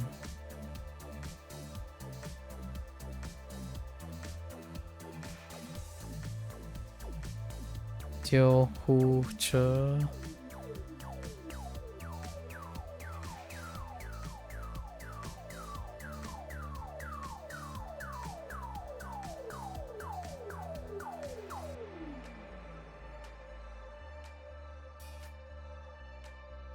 Le. Le. Yeah, le. Le 酒. Okay. Let's throw in some party tricks. What was not great? Oh wait, I need to finish these first. We have Zelda. This is not great. Zelda is in the bathroom of the barn. And she's like, yikes. She wants to use the bathroom, but there's too much manure, right? But on hand, she happens to have... Is that really petition? I swear that's not petition. Oh no, I guess that's petition. Oh, a bunch of petitions. And she created...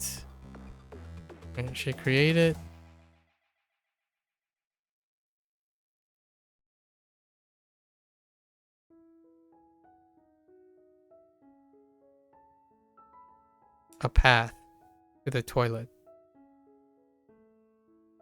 That's okay. I think that's mid. We have Shrek in the bathroom, the electricity plant, where he's protecting the bathrooms by installing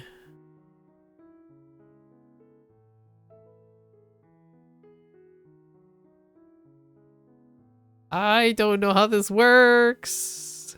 Sure. By protecting it from the bathroom from getting destroyed by missiles, right? I installed this whatever. Establish. Sure. Yeah, establish.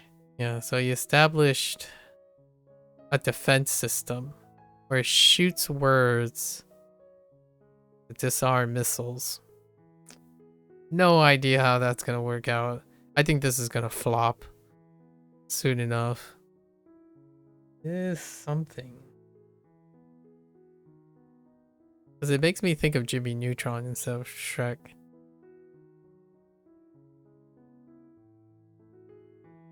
Yeah, this one is like at risk. Definitely at risk.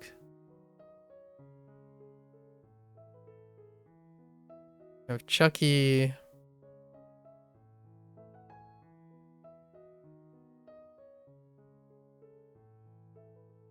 Chucky is in the bathroom of the chapel. This one's okay. Where he created a storehouse to trap priest with like bait of holy stuff bait, and uses saber to take out priest, right? Chucky. That one's okay. James Bond in the basement of the English Manor. This one's okay too. In the English Manor. How did this work? He is confronting a rich foreman.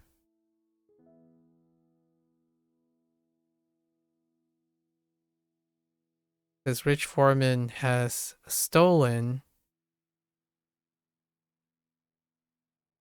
his entire collection of bundled evidence.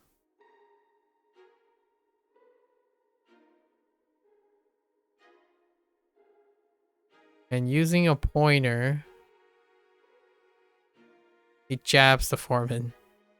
And his entire body fell on the ground, right? His entire collection, his entire bundle of evidence. Okay, that's okay. It's pretty good. Frodo is in the bathroom of the beach house. This one is pretty okay too. He's on vacation. He's at a beach house, right? And then for whatever reason, heckin' shellfish, enchanted shellfish, is trying to charge him an expense to use the bathroom. So Frodo do be just coming out with a credit card and swiping it. Didn't know Frodo was such a player. Alright, and then Dracula is in the basement of the barn. This one's kind of weak because I don't know about the barn thing. So, oh, he's looking for cow blood. He's looking for cow blood. He brought like a enchanted head and a caliper. And these things combine, point and guide him in the cellar. Guide him through the intricate rows of the cellar. I think 2 of the 3 are gonna be a struggle bus. So what was the worst one?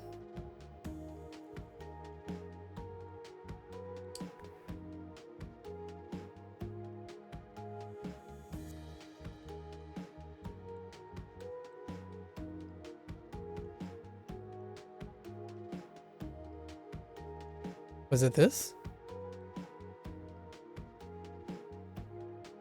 No. It was...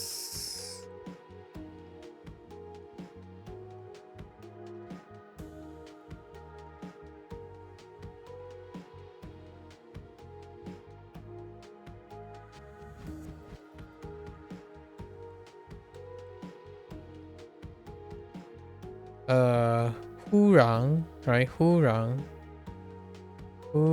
was probably one of the worst. And this is a repeated issue. Suddenly or unexpectedly. Suddenly, unexpected. I just get a block on this. Going down the wrong thing.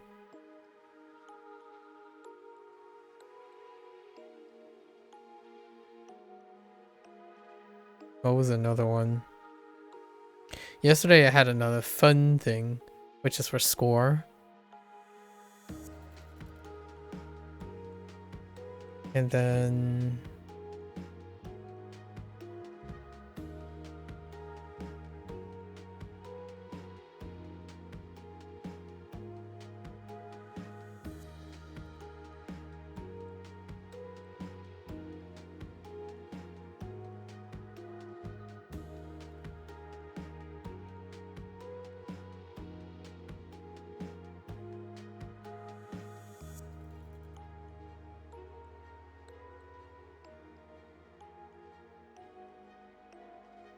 that's kind of gross looking. 球课. I'm gonna sneeze.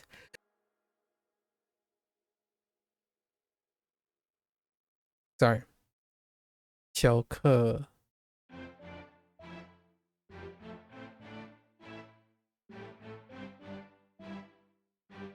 球课.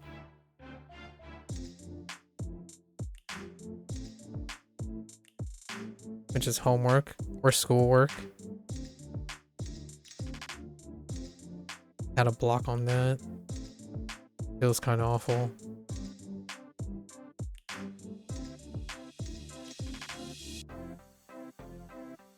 Those 2 are the latest ones. I'm okay with all the other ones, being not too late. But these ones will not come around for a while. I gotta be careful about that. There's also...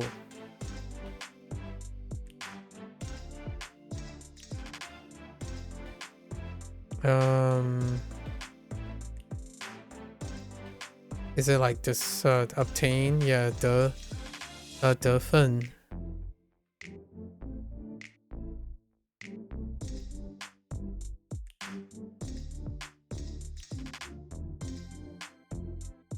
The fun to obtain score. This one's kind of weak from yesterday. The fun. What was it?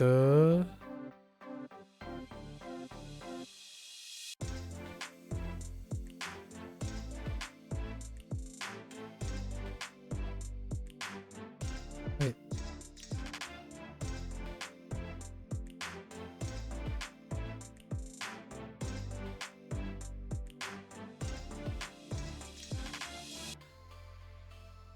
Did I screw up?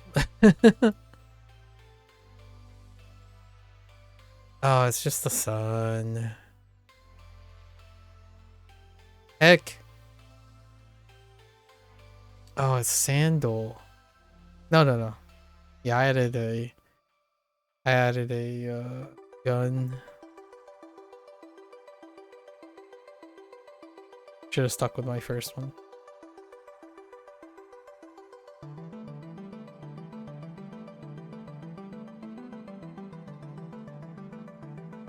The fun, which is the score.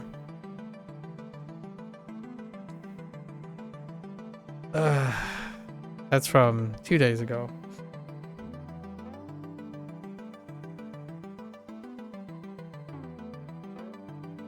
There's a lot of talk and conversation, discussion that I need to sort out. Anyways, today was great. We talked a lot. Sorry if that's not what peeps are looking forward to, but that's kind of where we are. I love getting caught up in conversations. I always make time. Like, at minimum, we'll do these two things. But yes, that's a wrap for HanziHero today, right? If you're gonna watch this later, 谢谢. As always, everyone's welcome. Welcome to come along, ask some questions. I think Procol always just starts off with the questions, and then we yap until someone sleeps, and I run out of time. So that's awesome. What's learning language without discussing culture? Right? Culture, mindsets. Be happy, right? Be happy language learning, perhaps. Sharing perspective. Sharing perspective is all part of cultural exchange, in my opinion. So much like learning language, if you're not, I honestly think that it's a social norm. If you're not interested in really discussing and exchanging, engaging in cultural exchange while learning a language, I'm not entirely sure what your motivations are when you start using the language in a different country and you're not interested in talking. Like, what do you do? I suppose you can live out your perceptions with your target language. For me, learning a language means also talking about the people, so I might as well make it a habit already. I do this every day, by the way, with or without people. Once the stream goes off, although tonight I'm probably just gonna eat and go to bed because tomorrow I have a long day. I have to get up and try to do the stuff as quickly as possible. No Duolingo Spanish tomorrow either, because I have to wrap up May's Claire Obscure thing. I've been putting this off a little bit. I was thinking I had time. Yeah. We're gonna yap some more tomorrow. We're gonna yap about gaming tomorrow, because I'll wrap up project. And it will be business as usual. Starting June, right? Is it June already? Man, starting June. The last spot will be cycling between completing the Japanese Duolingo course and then trying to juggle that with Duolingo Spanish. Duolingo Spanish is still doing the whole trucking along, catching up thing. I think we're kind of in a good spot. An excellent spot. Then in July, we're prepping, right? I think I have pretty good coverage to do some of the stuff that I want to do. By the time July rolls around for our LLM stuff that we're gonna mess around with Chinese, we're gonna have at least 900 characters to work with, right? Admittedly, I think I have more than 900 characters. I'm still seeing characters that I have already gone over. So we're gonna get some reinforcement. And then we're gonna start using a different feature in HanziHero. We're gonna start adding vocabulary words to HanziHero, so that little workload might change too. So for now, the next step is to rotate back in some sentence stuff, because for real, like, it's very unbalanced right now. Chinese sentences, their reading is not tough, right? Especially integrating the characters, but Japanese sentences are kind of falling by the wayside a little bit. So I gotta integrate some stuff. Alright folks, that's wrap. More than welcome to come along, share some stuff, some positive sentiments, or, I mean, you can be negative at me. You can throw some negative stuff at me. I will try to make it a little bit brighter. It's not a personal challenge, please. If you have some sunshine and some overcoming adversity, learning another language, breathing new life into you, talking with someone some days, every once in a while, yeah, you know where to find me. Hopefully everyone has people like that in their lives. I'm very serious, super serious when it comes to the bottom of the bottom, right? If anyone feels like they're at the bottom, I hope that you will seek help or know how to express that you need help, and there are people who will be around you, right? We did talk about all the different situations. I feel that you can be incredibly strong, but I mean, being strong is great, right? Being able to take it is great, but sharing and knowing people that you can demonstrate your, maybe even accept you for your being human self is priceless. Priceless. I tend to try to demonstrate that I am vulnerable in many ways. At the same time, those vulnerabilities aren't technically like, one is difficult to abuse those vulnerabilities if they understand the vulnerabilities or the nature of the vulnerabilities. So hopefully everyone is having fun or find some sort of slice of their life, right? Slice of life that continues to encourage them to be greedy in the way of finding companionship and discussion and the love of sharing some time with other people.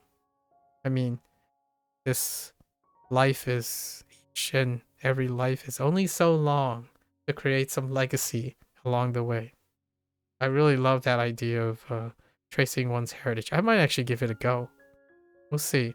I've got a lot of questions to kind of ask my parents, and I might share some of it. Alright, for the time being, my voice is out. Thank you again. Awesome sharing, right? So until next time, stay safe, people. Stay healthy. And I'll catch you guys in the next one. 大家下次见, right? See you next time. Bye bye.